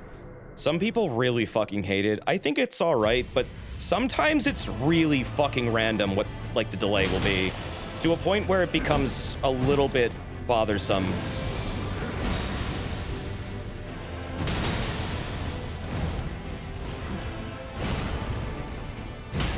And sometimes enemies will delay their attack so much that they actually get confused.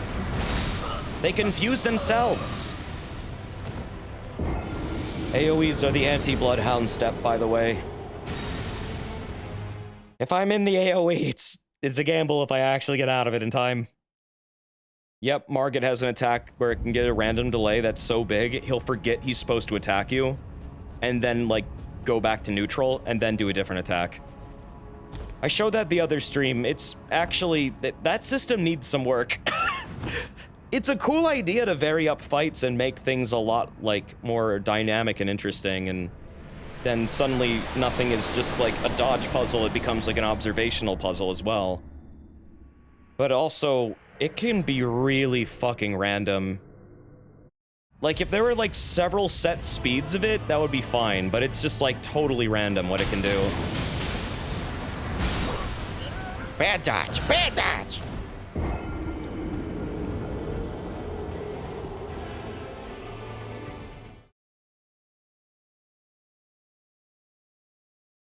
Like, if they had, like, 3 speeds, like short delay, or, like, how about this? Instant attack, like second delay, and then, like, big delay. That'd be fine, but it's, like, not really set what the delay time will be, usually. and it can go all over the place. And that's just kind of a heavy criticism I have of it. Otherwise, I kind of like it because it's a little different than before. And it's not just, oh, he's starting that animation, know this dodge pattern. It's like you have to know the dodge pattern and you have to take into account if he's got delay added to it, which is like, okay, it's a bit more of a process. But most fighting games, even if you have a delay, you have like set delays. Like you can't just vary it up. Sometimes you can, but those attacks are clearly the ones that can be varied. And this one, it's every attack potentially can be delayed. So it becomes a little bit much, and I get where people criticize it heavily. If there was also like a visual indicator whether an attack will be delayed more than another attack, that would be way better too. I get why they don't do that, but at the same time, that would make it probably a lot more, like, I don't know, enjoyable. Whoop.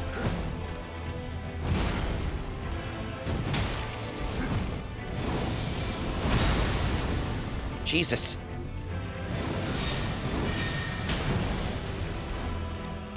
Uh-huh. Oh! Who am I fighting? Rodonkadonk? Of the Golden Bonk?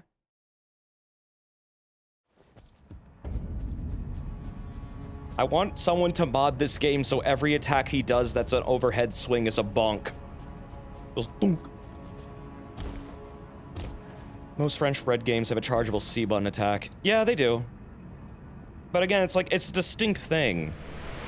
Like, you'll eventually learn to recognize it, and it's kind of limited to, like, only a few attacks. Whereas this game, it can be anything. And I understand why people get frustrated by that, because, like, yeah, it's a little bit too much RNG.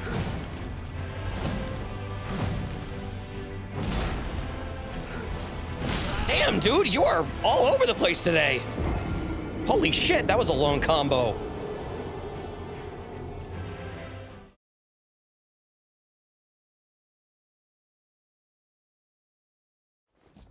There's gonna be a mod that turns his hammer into a squeaky hammer. I'd love that. Also, hi, Leo. How you doing? I want to see all the silly mods for this game.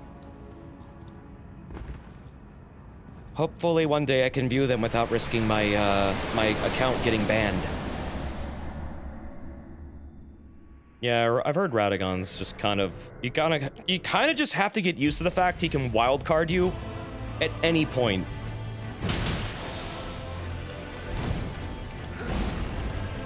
He's wild card. He's a wild man. Look at him. Ow! Wild man. He's wild now. He got a big butt. Look at that. That thing sticks out like a foot. I cannot get over the fact he has such a huge ass. He does! Why is his ass so fat? I don't know! I don't know! I don't know! Redumpy. It's just so funny to me! Whoop!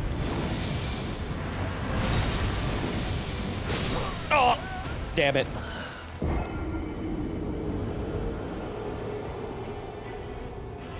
The crack's out, too. It's got plumber's butt. Two criticisms for this game are delays being unrealistic in a combat setting and combos never ending because of how enemies chain their attacks. I mean, yeah, a lot of these fights are geared for multiple players. Like, very openly. This one especially apparently is, but also, like, the way he can change aggro in the middle of attacks really suggests that it was balanced for multiple people. I think any boss that can change target in the middle of a combo is definitely a fight they intended to fight with more than one person. Using the spirit summons, of course. I mean, you can still beat them all without it, obviously, but it definitely feels like it was made more difficult for people who don't want to fight that way. As like a challenge.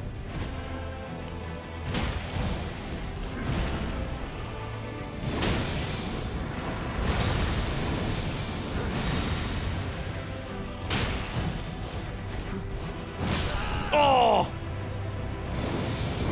Another complaint about this fight? His towel's too high up. He should be showing off that booty. -1 out of 10. Radagon doesn't twerk over you when he beats you.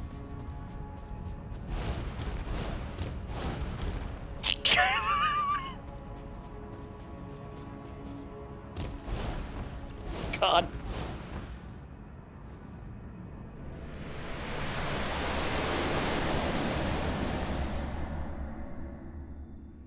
Make him do the Fortnite dance over your corpse.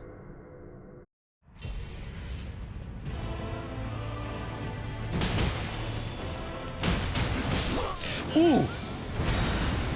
I wonder how many hits I'll need to, like, nail him with to get a stagger. It doesn't seem like he's gonna stagger with a fist, but I know he can be staggered. I know he can be.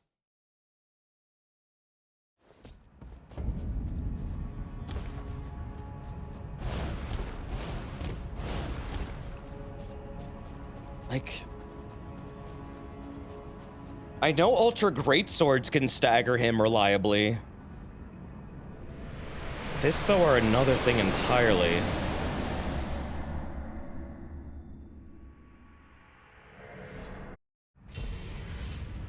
They normally do pretty good poise damage, however. But that is so stupid. Like, that whiff right in his face is like, why? Why does that happen? Why does that happen? I can't get any closer to him. Why does that happen? What the hell?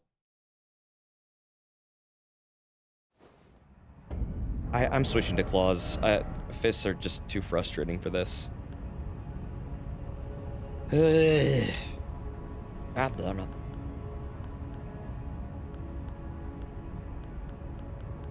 It's like I'm not gonna have the standard like strike damage, but whatever.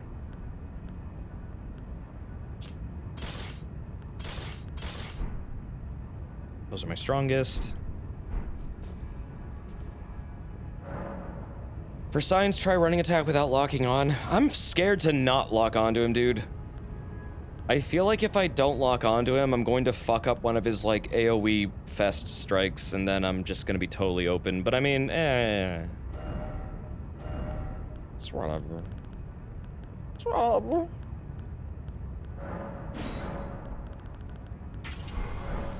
Claws have slightly better reach from my experience, but not that much better.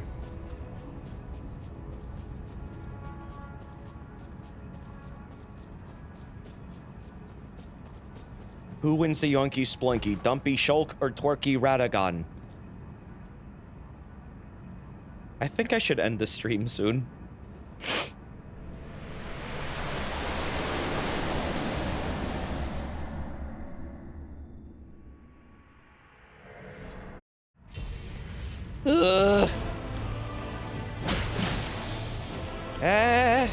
Slightly weaker. Jesus!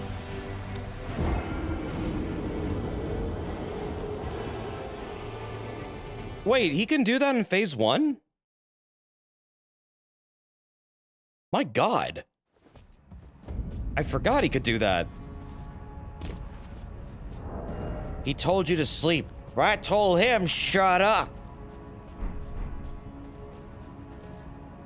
Shut the fuck up, bitch. Shut the fuck.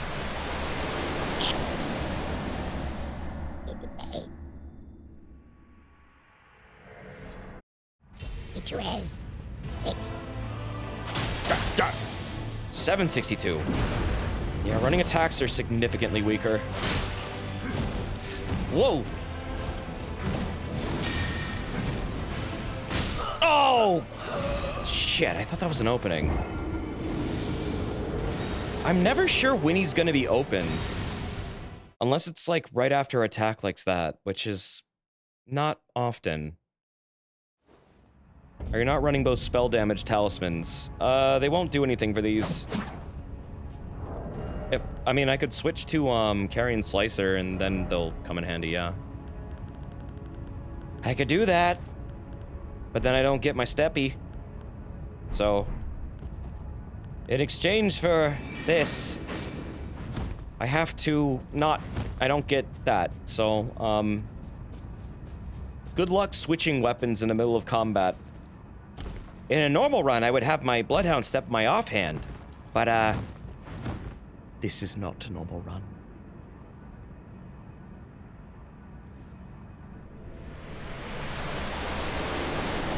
He can't parry this spell. Are there spells you have to stick to? No. Nah, I'm not making it that annoying. Holy shit, I keep forgetting how strong that is. Ow!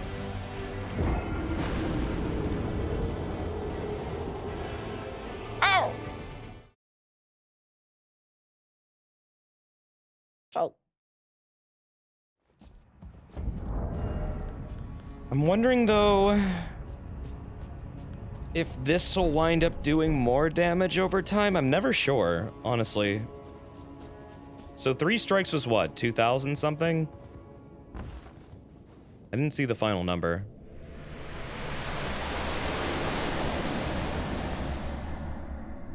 Oh, good night, Robopon. See you later. Sleep well. I'll be sleeping soon. I'll be sleeping soon, too. Sleeping too.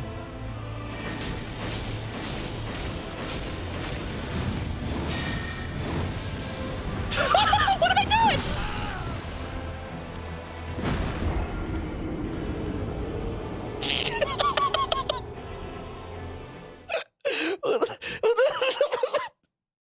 That looks silly as hell. Was the damage higher that time? I don't know. I didn't have a chance to look. I don't even know if the buff procced. It's the rapid attack, like, boost. I don't know if that worked. I need to pay more attention. Try some ice or gravity spells. Gravity spells he can definitely parry. I've seen him do it. I would do that, and they are strong. Okay. Oh, shit! Damn it, now I'm used to Bloodhound step dodging. I gotta get my hand off that button. This doesn't have that. It just has a wah. It goes bah. It's just this. Wah. It's a little smack.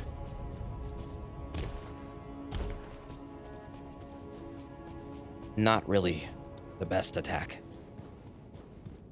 I guess I could slice him up, though, if I got enough openings. I'm just scared of the telefragging. Mount Gelmir spells do work. He can still parry them. And the residual field they leave behind doesn't really do a lot to him.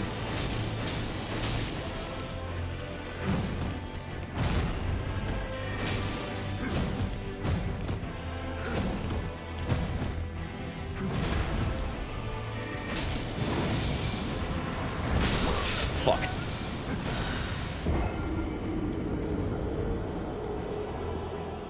I mean, I could ice spell him a little bit at the start. That's kind of why I was doing the moon. I'm just worried he's gonna start fucking parrying it.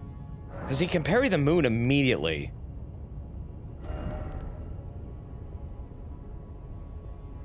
God, I've heard this is a really good attack to use, but it's too slow.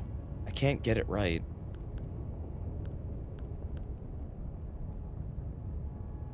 What is the delay on this? I don't really use this one.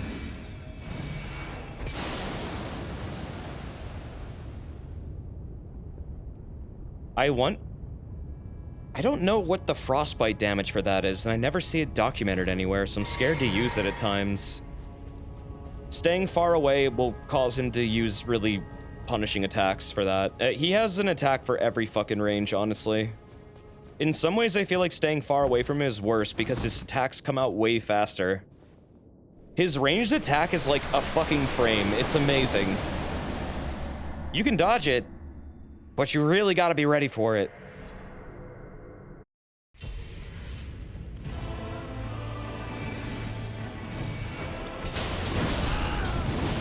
Let's see, did that proc? That didn't even proc a frostbite. Are you joking? Holy shit.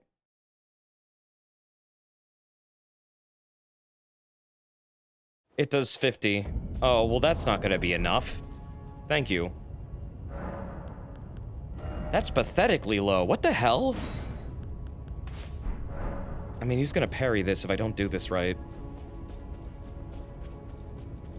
Yeah, that shotgun spread is a little bit annoying to dodge. Like, there's apparently an angle if you dodge will reliably get it every time, but I'm not that calculating.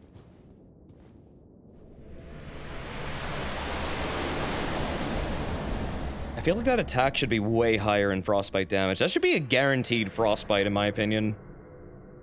Because that is a huge windup, too. Oh, God. Damn it! That didn't get him either.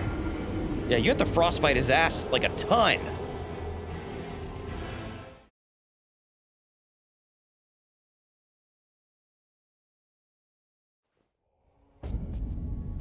I could show you the fire stuff. I mean, this does do a lot to him if it works. It's just, once he starts to parry you, good luck.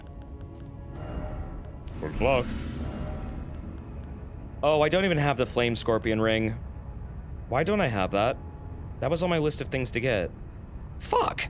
Well, I guess I'm not gonna be doing the full damage here, but I mean... I'm so tired of not having items. At the end of the game!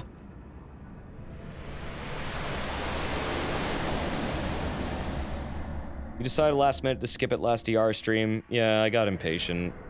Next stream, I'm not gonna be in tonight. I know I'm not. I'll get it next stream. I mean, that is really fucking good. At the same time, he'll start parrying it, and it becomes pointless.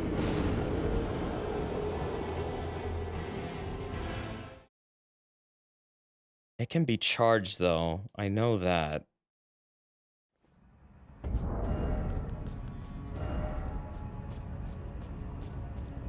I think I want to keep that. Just in case I need other things. Use the power of Surfshark. You mean Surfshark? The VPN that you could get for 83% off and 3 months free if you use the code DesertP? 30-day money back guarantee.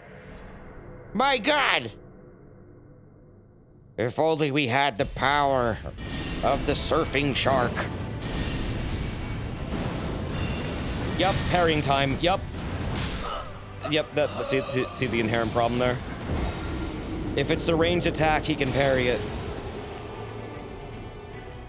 That's why I don't like to rely on them.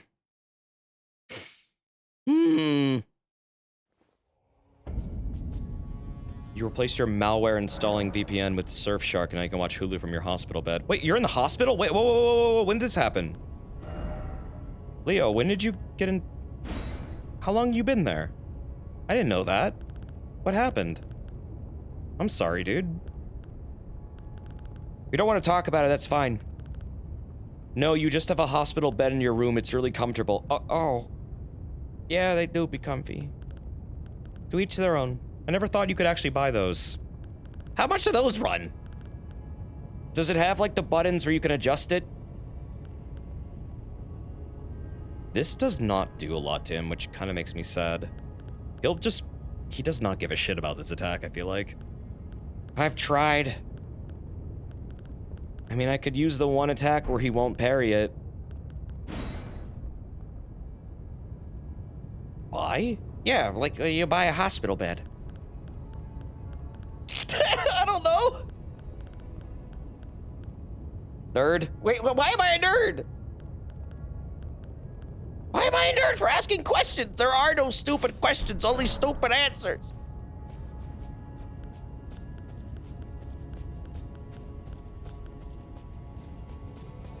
You tried to censor Nord, but you did a bad job.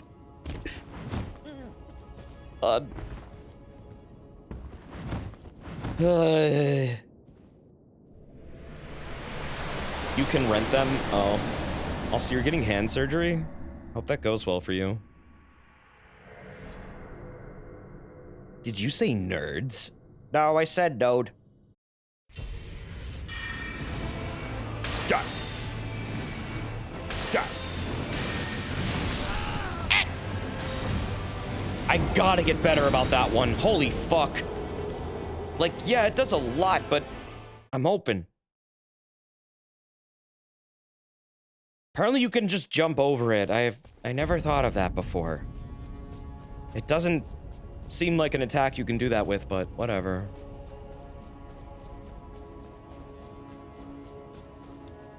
"15 more minutes, please. 10 more minutes, please. Okay. 10 more minutes.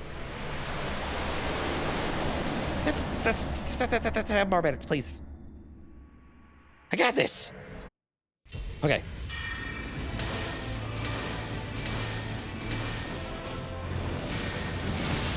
I guess you can. All right. Whoa. Ow. Yeah, but then he starts doing that shit, and it's just like you don't get a chance. That's the problem with a ranged approach. He is very anti-range. He is really good at getting you with bullshit when you're trying to like sling spells at his ass. It can be done. All these attempts, all these like methods can be done. It's just I'm struggling with it quite heavily. I think I'm gonna go back to fisting. That was working.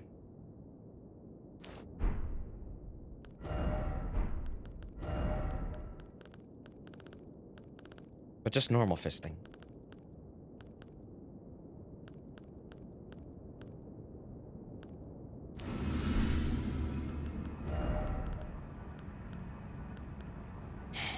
The issue with this fight, though, too, is like, when you fight the Elden Beast, it's such a different fight. I would probably want to have a totally different talisman, like, loadout, and yet you don't really get the chance to do that. I really do feel like they shouldn't be back-to-back, but they're going to be that way forever, so gotta get used to it now. Get over it. It's not changing.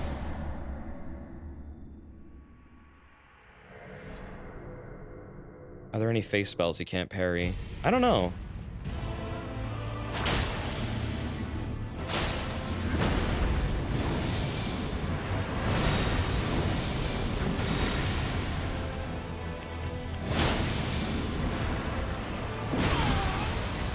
Damn it! Too late on the dodge. Yeah. God damn.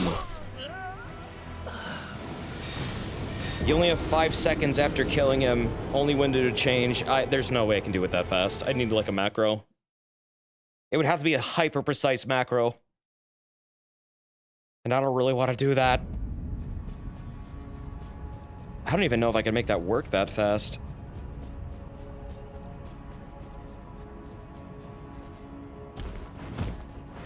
Ugh. Yeah, Dung Eater does have red hair. I don't know if you were meant to see under his helmet, though, but I mean, maybe you were. It is interesting if that's canon. It is symbolic of being related to Radagon in some way.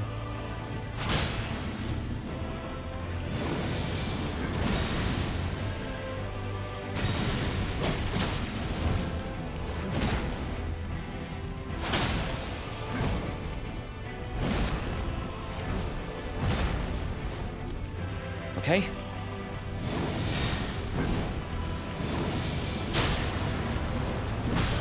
Oh! I do not know how to dodge that one reliably because he delays it in so many ways. It feels like he keeps changing the delay there. And I just start to panic.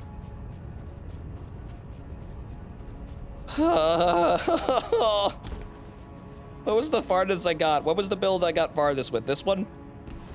I think it was this one. How do I have this on? This isn't helping. I'm not attacking fast enough. Do I have anything to just add flat damage at all? I don't think so.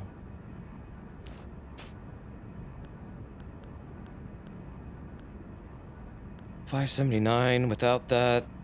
587, 579, 577, 585. Okay, looks like dexterity is the one I need there to have the most, but even then, it's like, it's not that much.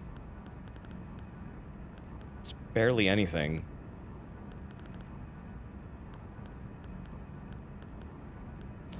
$541, $534, $577. What was the record again? Phase 2, 50%. He's a bad, bad man. Source seals and rune arcs, but your vigor goes up too. I mean, that's not a problem. I can use items that raise it. It's just... That's, like, again, that's never been against the rules. It's just I can't level it directly. That's all.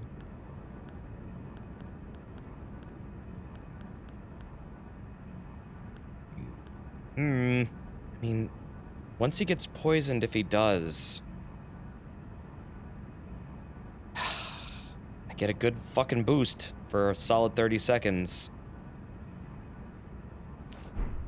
I just gotta get the proc off.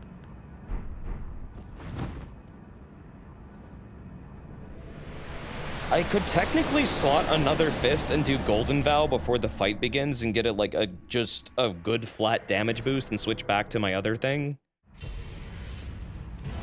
Just, God damn, that's involved shit.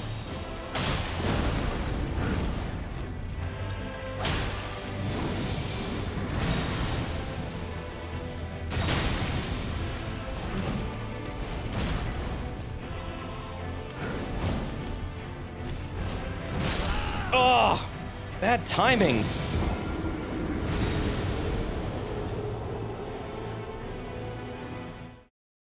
Be like the Red Mane Knights and use like 5 skills at once. I wish I could. I wish I could have like the Flame of the Red Manes and also still to be able to do magic damage. I don't even have it. Oh my god. Do I not have it? I do not. I don't have any of the Fire Ashes of War. Oh my god. What the fuck am I doing in this game? I have been rushing the hell out of this. No wonder I'm struggling so much. I don't have half my kit.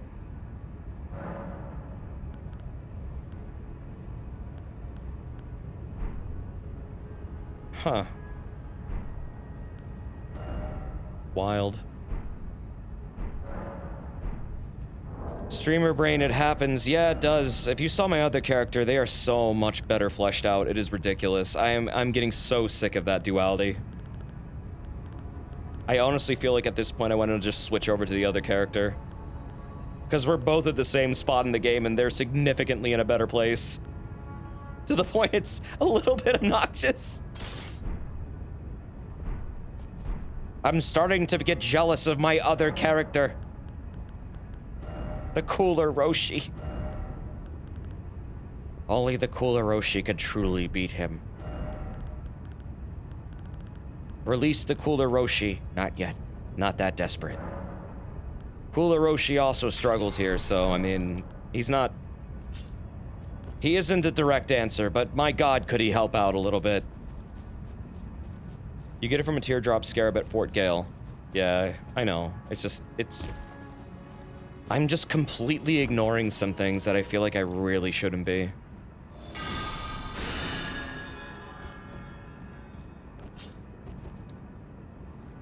Hikuzo.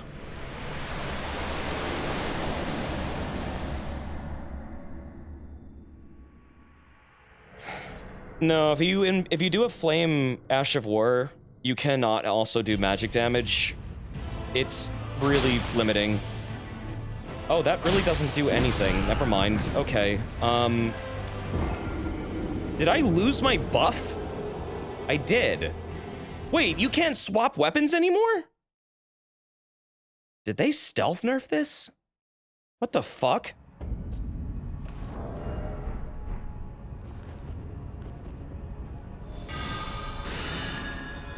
Wait, what? Oh no, that's not the right ability, is it?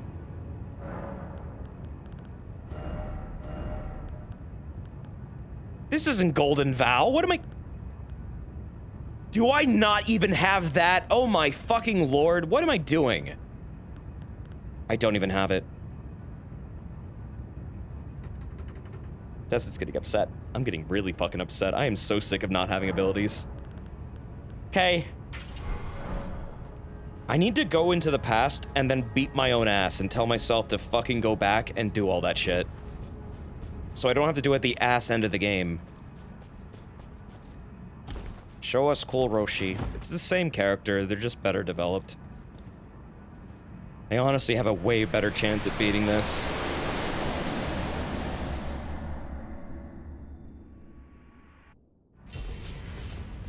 But if I do it with a weaker character, that's cool too, I guess. Oh, okay. Nah, I'm just gonna wrap this up for the night. I can't. It's almost 3 in the morning. I have to go. I'm sorry. I wish I could have beaten him, but I can't. Not tonight. This is taking too long. I'm realizing I'm missing a lot of things that I would like to have in order to approach this, and I'm just getting upset that I don't have them. This game is enormous. I mean, it's no surprise I don't have everything, but, like, I really do not have key shit that I need. Golden Vow is easy to get. Do you know where it is? Can I just grab it really quick? It's in Limgrave, right? I forget where. You'll need another stream for the fight anyways. I feel like I do, yeah. I don't remember where it is. It's in here though, right? Somewhere? I'm surprised I don't have this. Is it around here? Closer to the Alexander location. Really?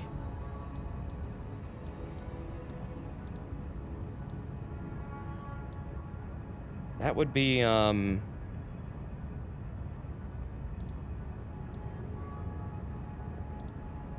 would be,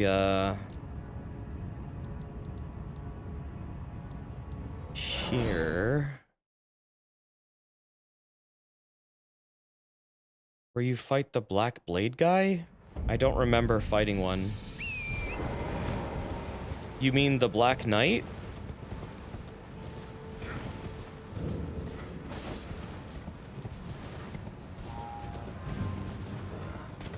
Northeast Stormhill Shack. Golden Vow. We're looking for Golden Vow. Because I'm fucking shocked I don't have this.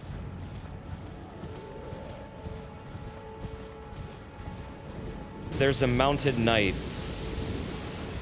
Wait, is it a black knight? There's a lot of mounted knights. I need you to be very specific because one of them's a boss and one of them's a normal enemy.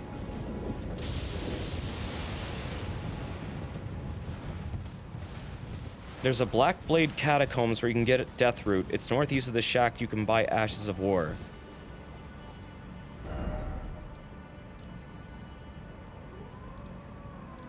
Wait. Here?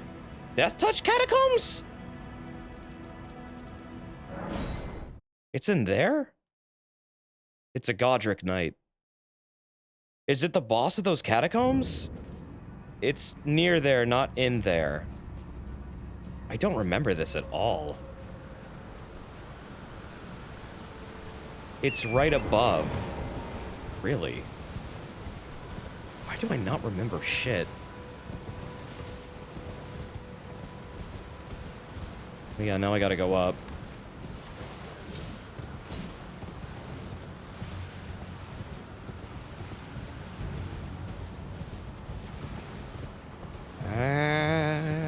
Let's see, how do I get up there?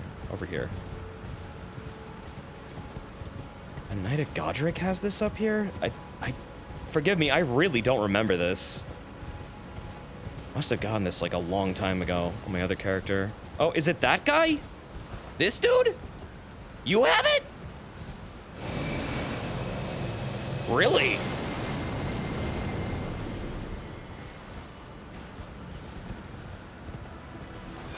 Huh. Yeah, he did have it. Weird. Okay. Honestly, while I'm doing this, I know I just said I was gonna wrap up. I keep fucking forgetting, and I'm getting frustrated that I keep forgetting. I'm gonna do this while I'm thinking about it. The spell version is on Mount Gelmir. Well, yeah, but I don't have faith, so I can't use it that way. Not in the cave, but outside of it. I thought I did all of Fort Gale. I'm surprised I don't have this if this is actually there. Why don't I have it? Oh wait, was it behind Fort Gale? Was it with all the tanks? I bet it was over there. I don't think I did that on this character. That would make sense.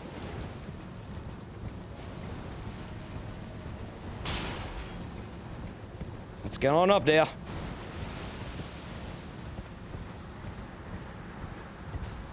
I don't think those guys have it. It's an invisible scarab in front of Fort Gale. It's a scarab? Wow, I'm really not I'm really forgetting shit. There's so much crap in this game. This game is so dense with things. It's awesome. Until you forget where something is.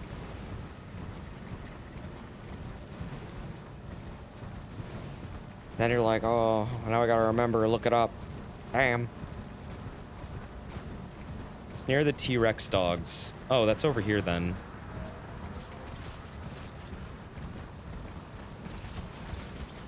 Oh, there it is. Yeah.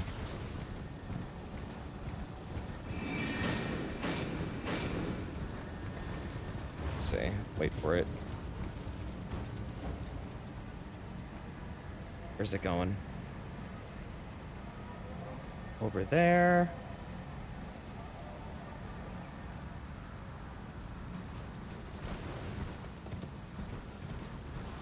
Just hang out here for a second. Oh, now you're going over there. Okay.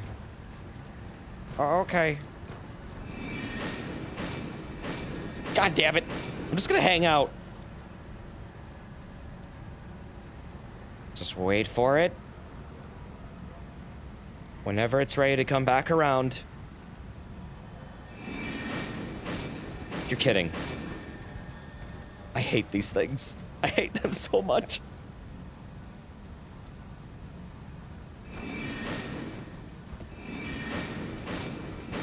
How?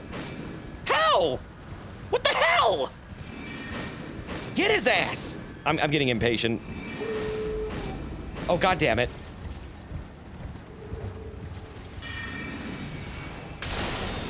Fuck off.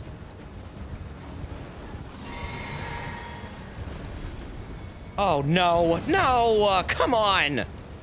Okay, fight them.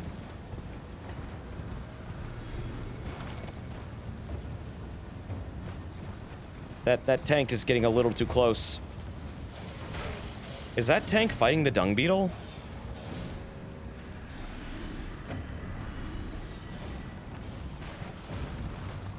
What the?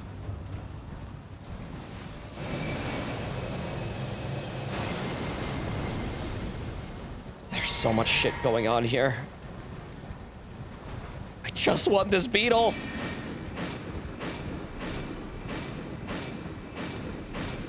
For fuck's sake!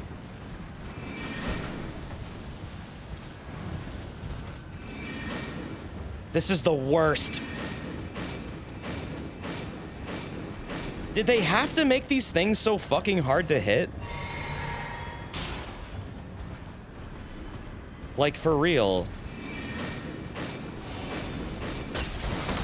Just die, please.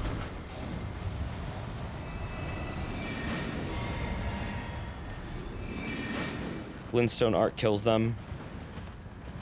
Ugh. Yeah, I bet it does.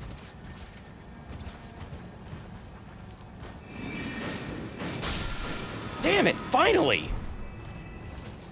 Okay, where the hell is the fire scorpion thing again? Because I'm gonna keep fucking forgetting about this. Fire scorpion ring. Alright, where the hell is it? Mount Gelmir, Fort Laid. Which is here. I haven't gone here yet in character. In this character, at least. I might as well grab these so I don't have a whole stream of me running around with my head cut off.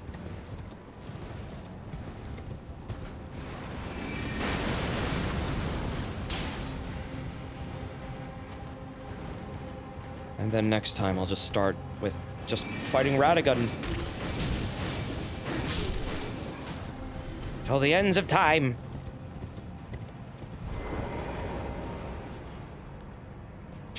Okay.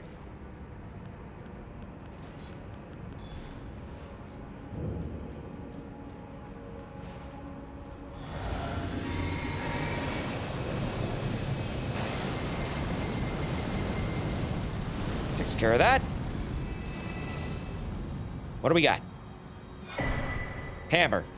Big one. Did desert kill them? No, I'm going and grabbing things. I feel like that would help me to vary things up a little bit, just so I can approach it in various ways. Right now I'm grabbing fire stuff because he is very weak to fire and I need to make my fire attacks do significantly more damage. Oh yeah, that's right, there's a funny little ghost here that, like, taunts you that you can't find him when he's just over here. They'll never find me! Not behind this very small wall. Thanks. I'll survive. I swear it. Bro, you're dead. He doesn't know. They'll never find my glowing spirit in front of this item that looks very important. No! I'll never stop talking and letting people know I'm even here. The fools! They underestimate my genius. Okay, you want me to, like, smack him one more time just for good measure? The other fire ability is not going to help me at all, so I don't really care for it. Yeah, let's just see how much I can do. Let's see. Let's just see. Let's see how hopeless this is for me. Even with fire attacks. And then I'll wrap it up for the evening. I no longer will have frostbite, though. That's for sure. Actually, wait a minute. So the most I could possibly do without spending a fuckload of time upgrading this, which will take a little bit. I'm not doing that tonight. Strike damage, and then fire on top. Yeah, I know the skill does a lot of poise damage. The issue is keeping him still for it. Because it does have a significant wind-up, and also, yeah, I don't get my scaling anymore. Oh, God, I wish I could do int scaling with this. Wait. Do I keep... Oh, no, never mind. It goes back to nothing.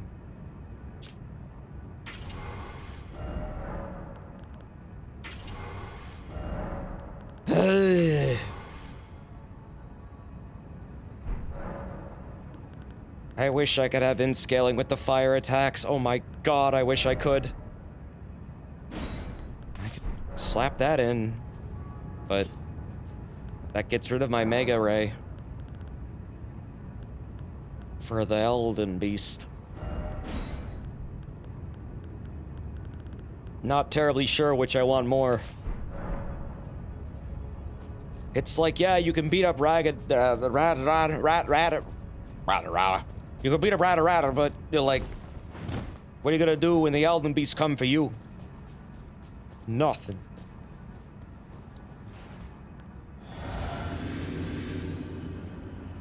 Rata. You take the moon!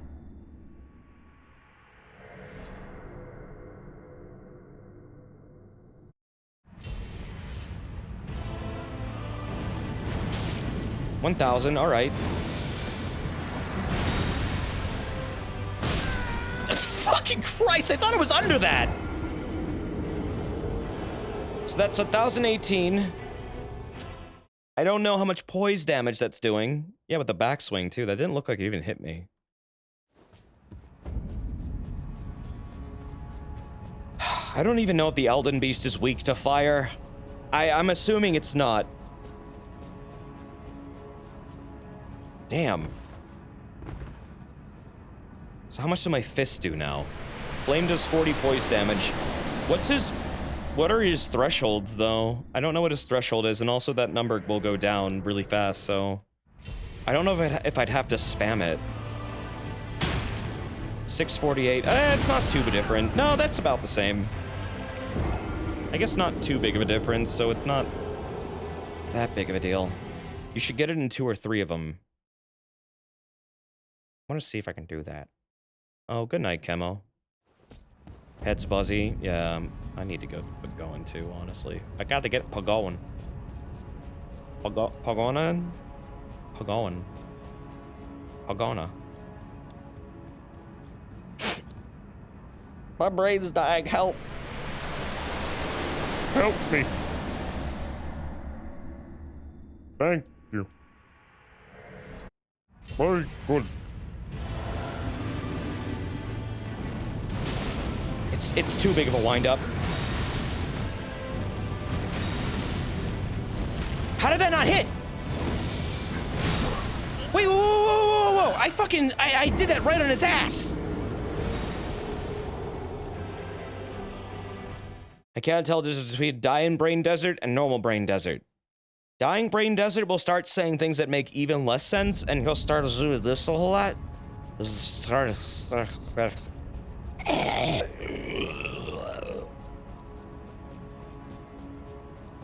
That's what Dying Desert does.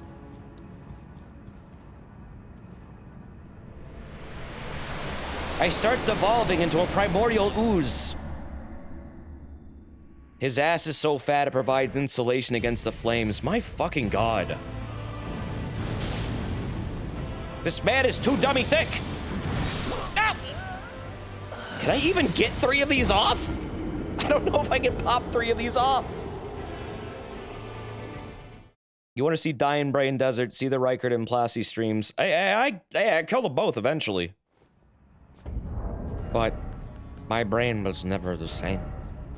Oh, this is doing me no favors. Oh my god. No. I'm not doing my highest damage output right now. Okay, hold on. Wait a minute. That wasn't even fully powered up. Oh, shit. Oh, shit. I don't think there are any... Besides the fire scorpion charm, I don't know if there's anything else that powers up flame attacks. Specifically. Is Flame of the Redmanes a charge ability? I don't think it is. I don't think it is. No, it's not. It's the same time every time. Okay. It's not a roar. It's not a... That's not gonna help. If I have the flask, I don't need this because they don't stack. Flame grant me strength does, but that's an incantation. Yeah, I don't... Well, hold on.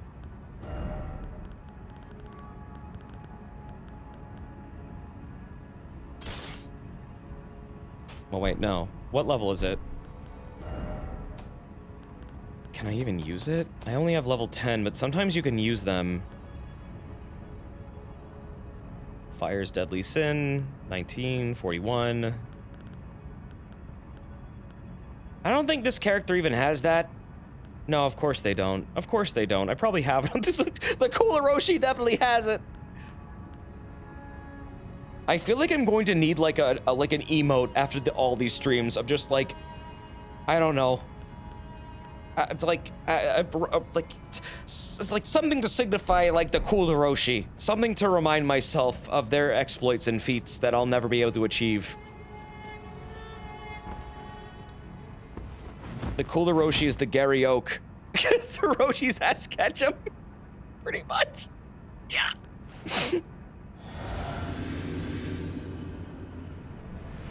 What are you gonna do when you become Elden Lord? Are you gonna cut rune taxes? I say let the people govern themselves. We don't need wounds. We just need... I don't fucking know. We don't need no education. Oh shit, what? Oh! Oh, of course you're invincible when you get up.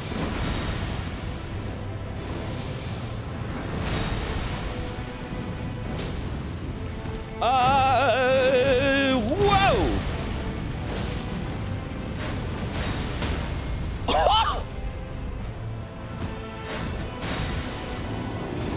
Oh god, what is this?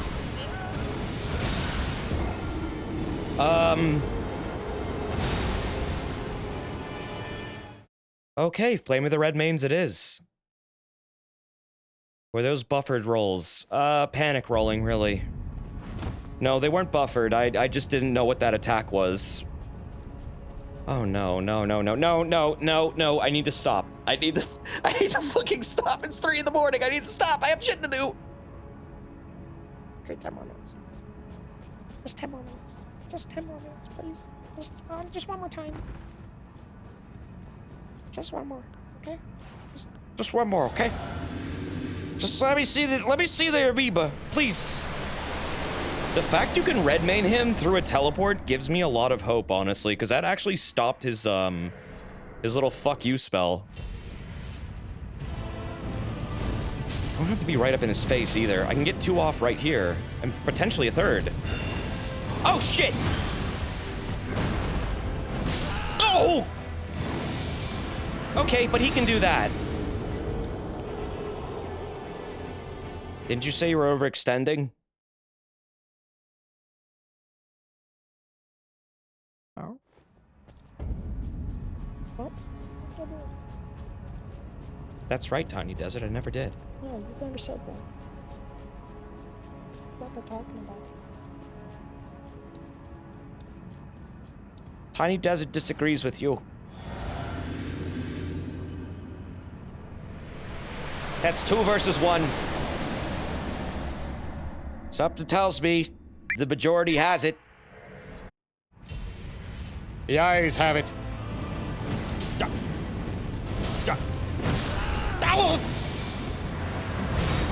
Okay, just one more try. Oh, thank you for the thank you for the Rune's Proxima. Desert, go to bed. Just one more. I just wanna see if I can do this. Hold on a second. Hold on a second. Just hold on a second.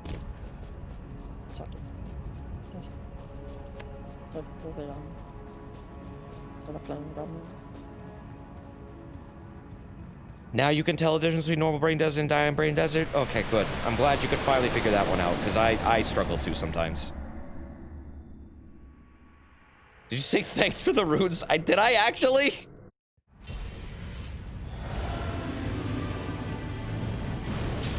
Thanks for all the fish. Whoa, whoa! Hoi! No! Okay, you have to do it specifically when you want to punish him. Got it. That's viable. That's actually very viable. If I use the dagger, well, if I put the dagger ring on, I can't. You can't visceral the Elden Beast, can you? I don't think you can. I've never heard of anyone doing that. I have never heard of anyone doing that, but you can. What? But it's a big fucking amoeba. So viable you could try later after sleep. I mean, but I got stuff I gotta do. Do you think Radagon has the rune of cake? Yeah. I do. I mean, he do got a big old butt.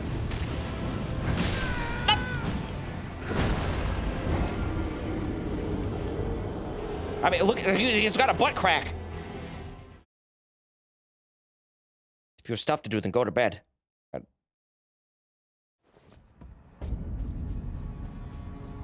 I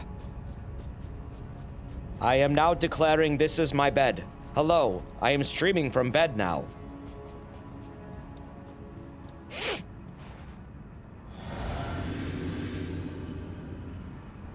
Just one more try. This dude's got like a butt crack so big that it goes up to his head. Like, look at it. Whoop. Whoop. Oh! Damn it, wrong dodge. I just want to see if I can get him to be staggered one more time, please. One more stagger. I did so good there. You'll do better if you sleep. No, I'll do worse. In my delirium, I learn how to read.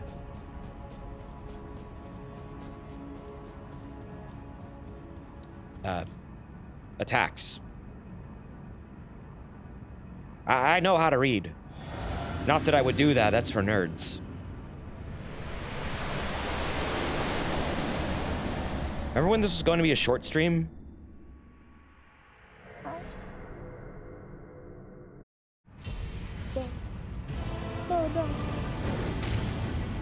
Yeah, I don't know what they're talking about either, Tiny Desert. Chat's acting weird tonight. Yeah, they're acting weird. Ow!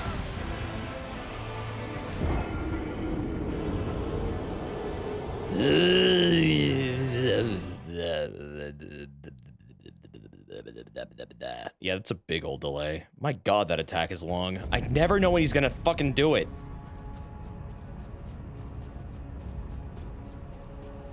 You can see Tiny Desert right there. He's right there. He's on screen right now, actually. In fact, there's two of him. That delay was almost as big as his ass. Pretty much. Alright, this is gonna be actual last attempt. Oh, Jesus! What?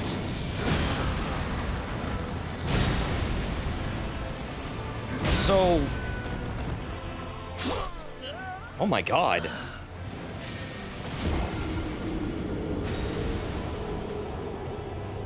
Do you have to just run right up to his, like, dick and do it? Like, damn. Okay, you know what? I heard this works. Once upon a patch. This is gonna be the last thing I'll do for the night. It's just gonna be a dumb way of ending this. If this works, I'm going to eat a sock. I'm totally fucking serious about that, too. I will find a way. I will boil that shit up. I'm going to hold you to it. Oh god, please don't.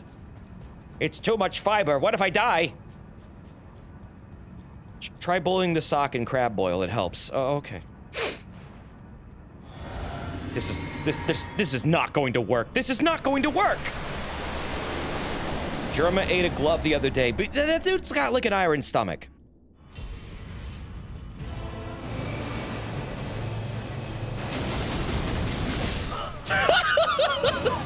He wasn't parrying it, at least. I heard someone say that this used to work where you could just run up to him and do this, and apparently it did a fuckload. And could, like, one-shot him at some point, but apparently they patched it. I don't know why that would suddenly work, though. Yeah, alright. So, I guess Flame of Redmanes will be how I... that was the farthest I ever got, honestly. So, I mean...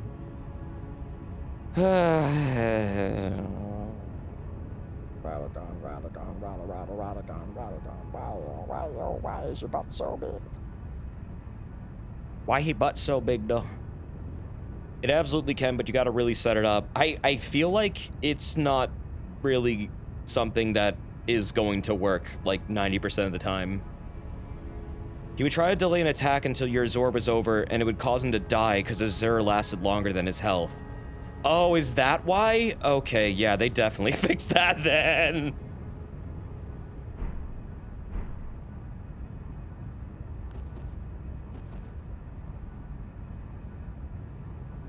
No, Desert. No, bad boy. Nope. You gotta stop. You gotta stop. I know you want to beat him up. But you can't do it. Can't do it tonight. Not tonight. I have identified the strat. One more? No, I really do need to go. I've been resisting leaving. I gotta stop doing that. Wait a minute. What stat levels up Fires of the Red Mane, just so I have this set up for next time? Just to be sure while I'm thinking about it. I'm not gonna go and fight him, I just want to know what this is. It's strength. That's what it scales off of.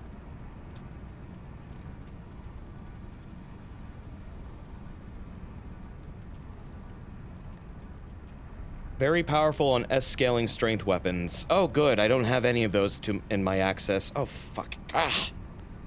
I mean, I guess I could do that with, like, this, but I need to level this up significantly. I don't have any runes to do that. Oh, wait. Yes, I do. Hold on. I'm not going to do any more fighting. Don't worry. I'm just going to check this out really quick while it's on my mind. I'm not fighting anything. This actually should be able to get me if I have everything I need.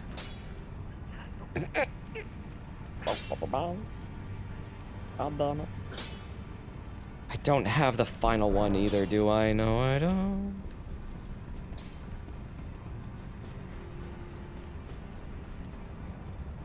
There you go, a short 6-hour stream. Finished up a reasonable hour before bedtime. Ready for a full day tomorrow. Congrats, Desert. Yay! Yeah, dude, totally. Ugh. Definitely.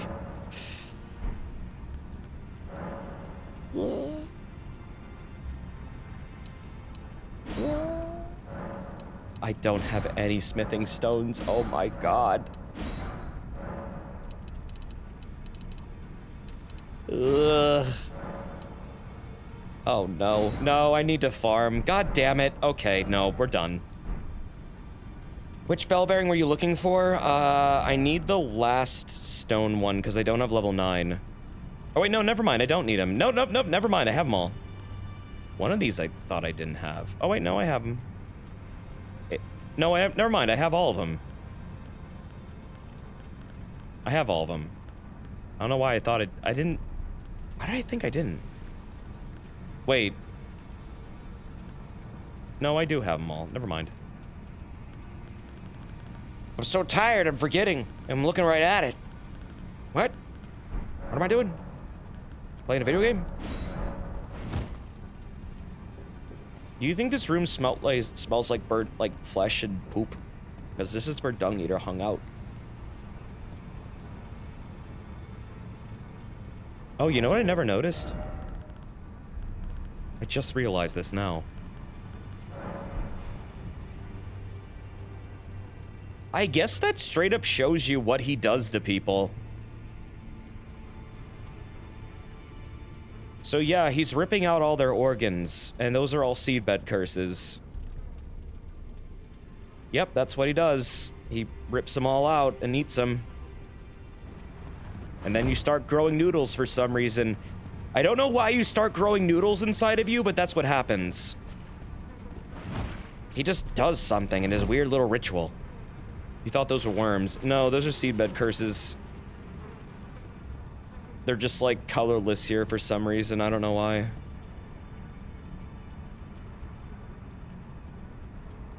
So he's like a kappa. Yeah, actually. Zully the Witch did a whole like analysis of this, and it's very possible that is exactly what it's referencing, yes. The thing where you rip someone's soul out through their butt, that kappas do. Exactly. It happened in Sekiro as well. It wouldn't be the first time they referred to it. So, yeah, Zully the Witch does really good videos on all the Soulsborne games. I highly recommend their channel. They're fucking great. I also really respect their decision to not voice over their videos, but just provide text. It's kind of nice to just see info drops with nice Legend of Zelda music. They have very good tastes. It's a very relaxing channel to watch and still get some really good info on these games, so check it out. Yeah, it's nice. I see a lot of channels do lore dumps and they're always doing like an epic voice. Not that there's anything wrong with that, it's just nice to see someone doing something different for once. Where just like, not someone trying to do this epic dark storytelling voice, but just like, they just have text, you can read it. It's fine. It's refreshing. It's brave and bold. And they've really gone far with that style, so I hope they keep doing it. In a world where darkness has taken over,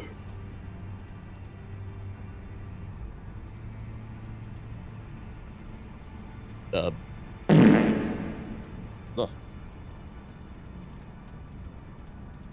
No, I don't mind people doing the voices. I already said that. It's just, it's nice to see someone else doing a different style approach. I start to get a little bit tired of it over time. It feels a little cheesy. When you've seen like hundreds of videos like that, it starts to feel really cheesy.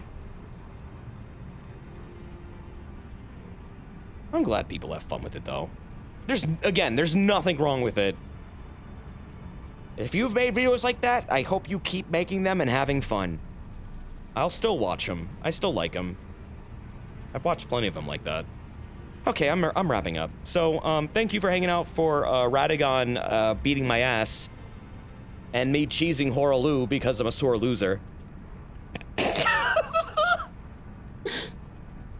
I had fun. I hope you had fun too. I will probably do a whole stream for Radagon. If not tomorrow, if I'm even around tomorrow, I don't know. But pretty soon, I'd like to get this run over with, and then probably do just a normal run where I'm not doing dumb shit like what I've been doing this entire time. I mean, this run kind of started out normal, and then it just got progressively dumber over time, and eventually it just became nonsense, and then it became a Fashion Souls run. Because I'm spiteful and stubborn. People kept telling me to lower or to raise my vigor, and I was just like, no. Gotta raise it. Even higher. No, wait, no, not gonna raise it. Gonna lower it. Even more. Maybe I'll let myself have some vigor. Just a little bit, as a treat, when I'm done. Never forget Joseph Bagstar, true warrior. Better days, simpler times.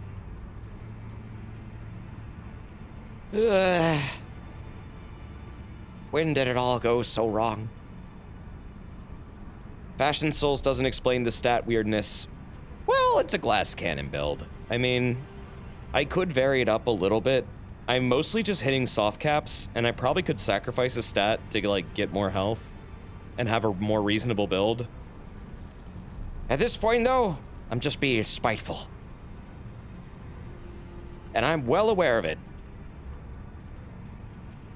That's why I don't get too on the game about some things. Sometimes I do get like a little bit critical of the game design, just because it feels like some attacks kind of are very, very hard to deal with at times.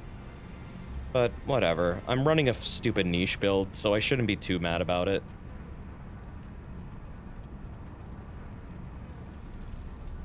Crucible Knight started this whole madness, and I've killed everyone I've encountered since. So what does that tell you? I'm at the end of the game. I've been doing all right. Remember when I punched Radagon's ass into oblivion? That was fun. Okay, so I show art usually at the end of the stream, and if you have any art for the stream, I like to show it at the end of the stream. So if you have any art for the stream, I like to show it at the end of the stream. And there is art tonight. You can send it to the Twitter or the Desert P _art or the fart section of the Discord. The art section, there is no fart section, but there is an art section, and I look. at the end. And I didn't think I'd see Tulip in tonight. Oh my god. I fucking miss Tulip. Oh my god, I miss Tulip. This is from Notebook the Ocelot. Thank you for that pleasant memory. I fucking miss this game. I'm really hoping they make an HD version. They said they wanted to, which is really nice. I don't know if they'll ever actually do it, but if they ever do, I would play the fuck out of that. Because I love that game. It's hard as hell, but it's so unique and different and pretty fucking funny that I'd love to suffer through it again. It's a good suffering. It's a funny suffering. It's like it's unbearably cruel to the player, but at the same time it's like done in a really comical way. I just really hope they ease up on like the save system just a little bit if they ever like reattempt this game, or like HDify it. If they could just make it a little less brutal at times, that'd be great. Getting sent back several hours because you didn't have a chance to save is kind of rough. But that's how Tulip do. Good art, by the way. It's nice to see art from you. I haven't seen it in a while, Notebook. Congrats on becoming a man with a strong heart, Desert. I tried to be. I know you mean congrats on beating the game, because you finished the playthrough. I had a good time with that one. But I like your art a ton. Thank you, dude. It's very cute. And traditionally drawn. That's awesome. What did I name my character in Tulip? It was something really dumb. I don't even remember what the joke was. It was like... I know I named the girl Chat. Like I had to impress Chat. And it just became this stupid fucking bit. It was like Freddy something. It was like Fred Burger. It was some nonsense name based on Fred, I think. No idea why I went with this.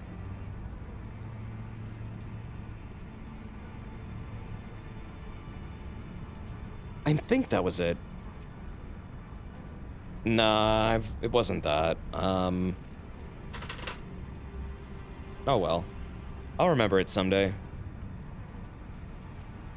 I'll take a look at a VOD later. But yeah, this is really nice, dude. Thank you. Thistle made this really good art. Look at that. He and him. It was just Desert. I'm looking at the VOD. Oh, did I not name it something dumb that time? I think I did another attempt, I guess. You know what? You're right. I did an earlier attempt of the game and abandoned it because this was before I was like really consistent with my streaming. And I had a really dumb name, I think, during that time. And then I redid the game later on and I did the whole thing and I had a really good time. But I think, yeah, you're right. I did name myself Desert, I think, that time. I don't remember what I named myself for that other first time. It was something really dumb, so it doesn't matter. Either way, this art's really good. This'll... Thank you for this art. Thank you very much. Hearing you on a different mic is jarring. Yeah, that was like on my snowball, I think. I don't know what the hell I was doing with that mic. I was doing so many stupid things with it, it just sounded bizarre to me. When I look back, I don't know why I thought that sounded good. It doesn't sound anything like me. That's what happens when you have a mic and you've wrapped it in several layers of sock because you don't know what a real pop filter is and you don't really know anything about mixing. Now I know stuff. But man, that shit was really fucking jerry-rigged back then. My god. This art's cute as hell. I love this. I like the way you like animated the round boys walk. It's, well, I mean, it's not animated, but the motion implied is very cute. It reminds me a lot of like Kirby.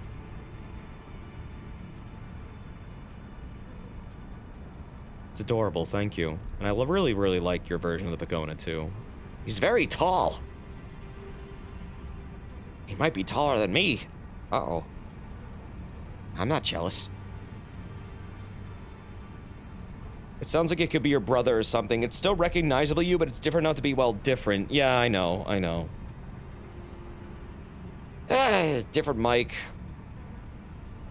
A lot shyer, a lot more, I don't know. I guess self-conscious, so I felt like I guess I was trying to do some kind of YouTuber voice and really was stupid, and then eventually I just stopped giving a fuck. Which is when I started really liking streaming a lot more, and gradually I devolved as a person into this man you see before you today.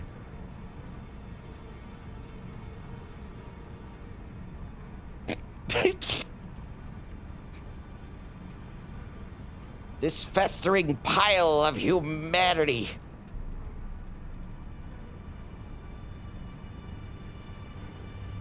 Young P versus old P, who win? I'm significantly stronger than I was back then, so I could probably fucking destroy my younger self, to be totally honest.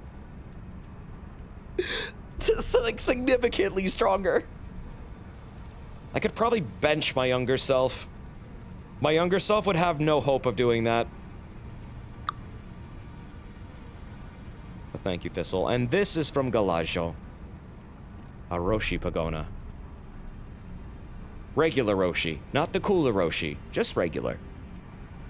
Cooler Roshi has the red shades.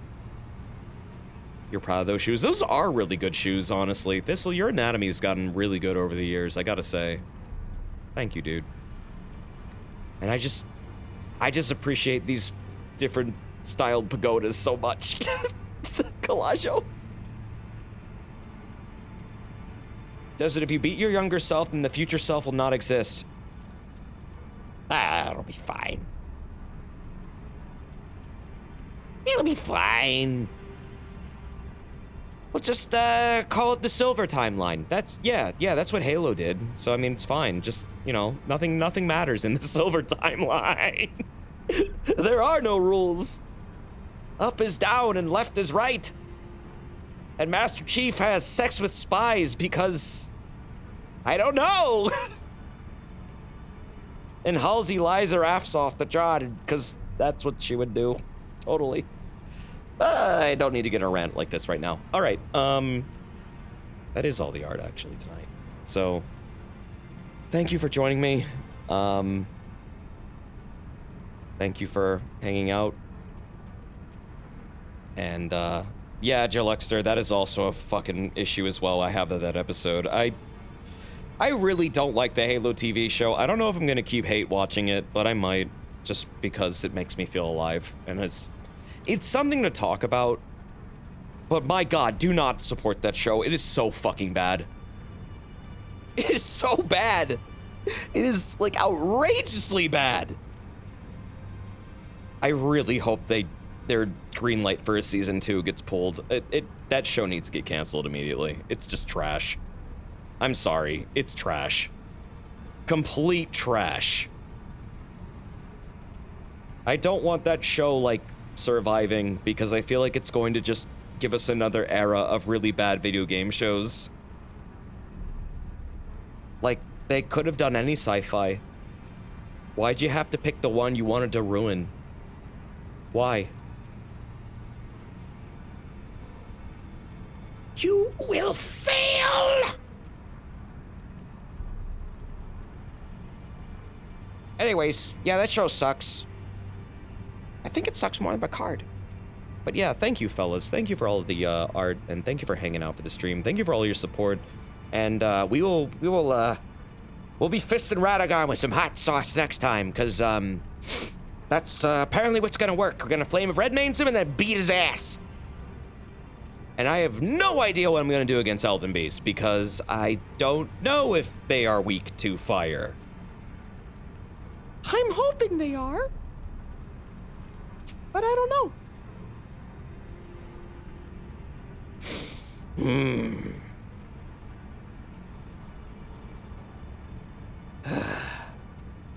We'll get it done. We'll do it. If I'm not around tomorrow, I'll keep you updated on my Twitter when I'm up to, but I might be. I just might be really tired too, so I don't know if I'll be able to do this, but I'll see how I'm feeling. It might just be something different tomorrow, maybe not even Xeno, maybe just something random, I'm not sure but we'll see. I'll play it by ear. I'll let you know what I'm up to. Take care of yourselves, be well, have a good evening, have a good day, get some sleep. I need to get some sleep. And, yeah, take care. Bye-bye.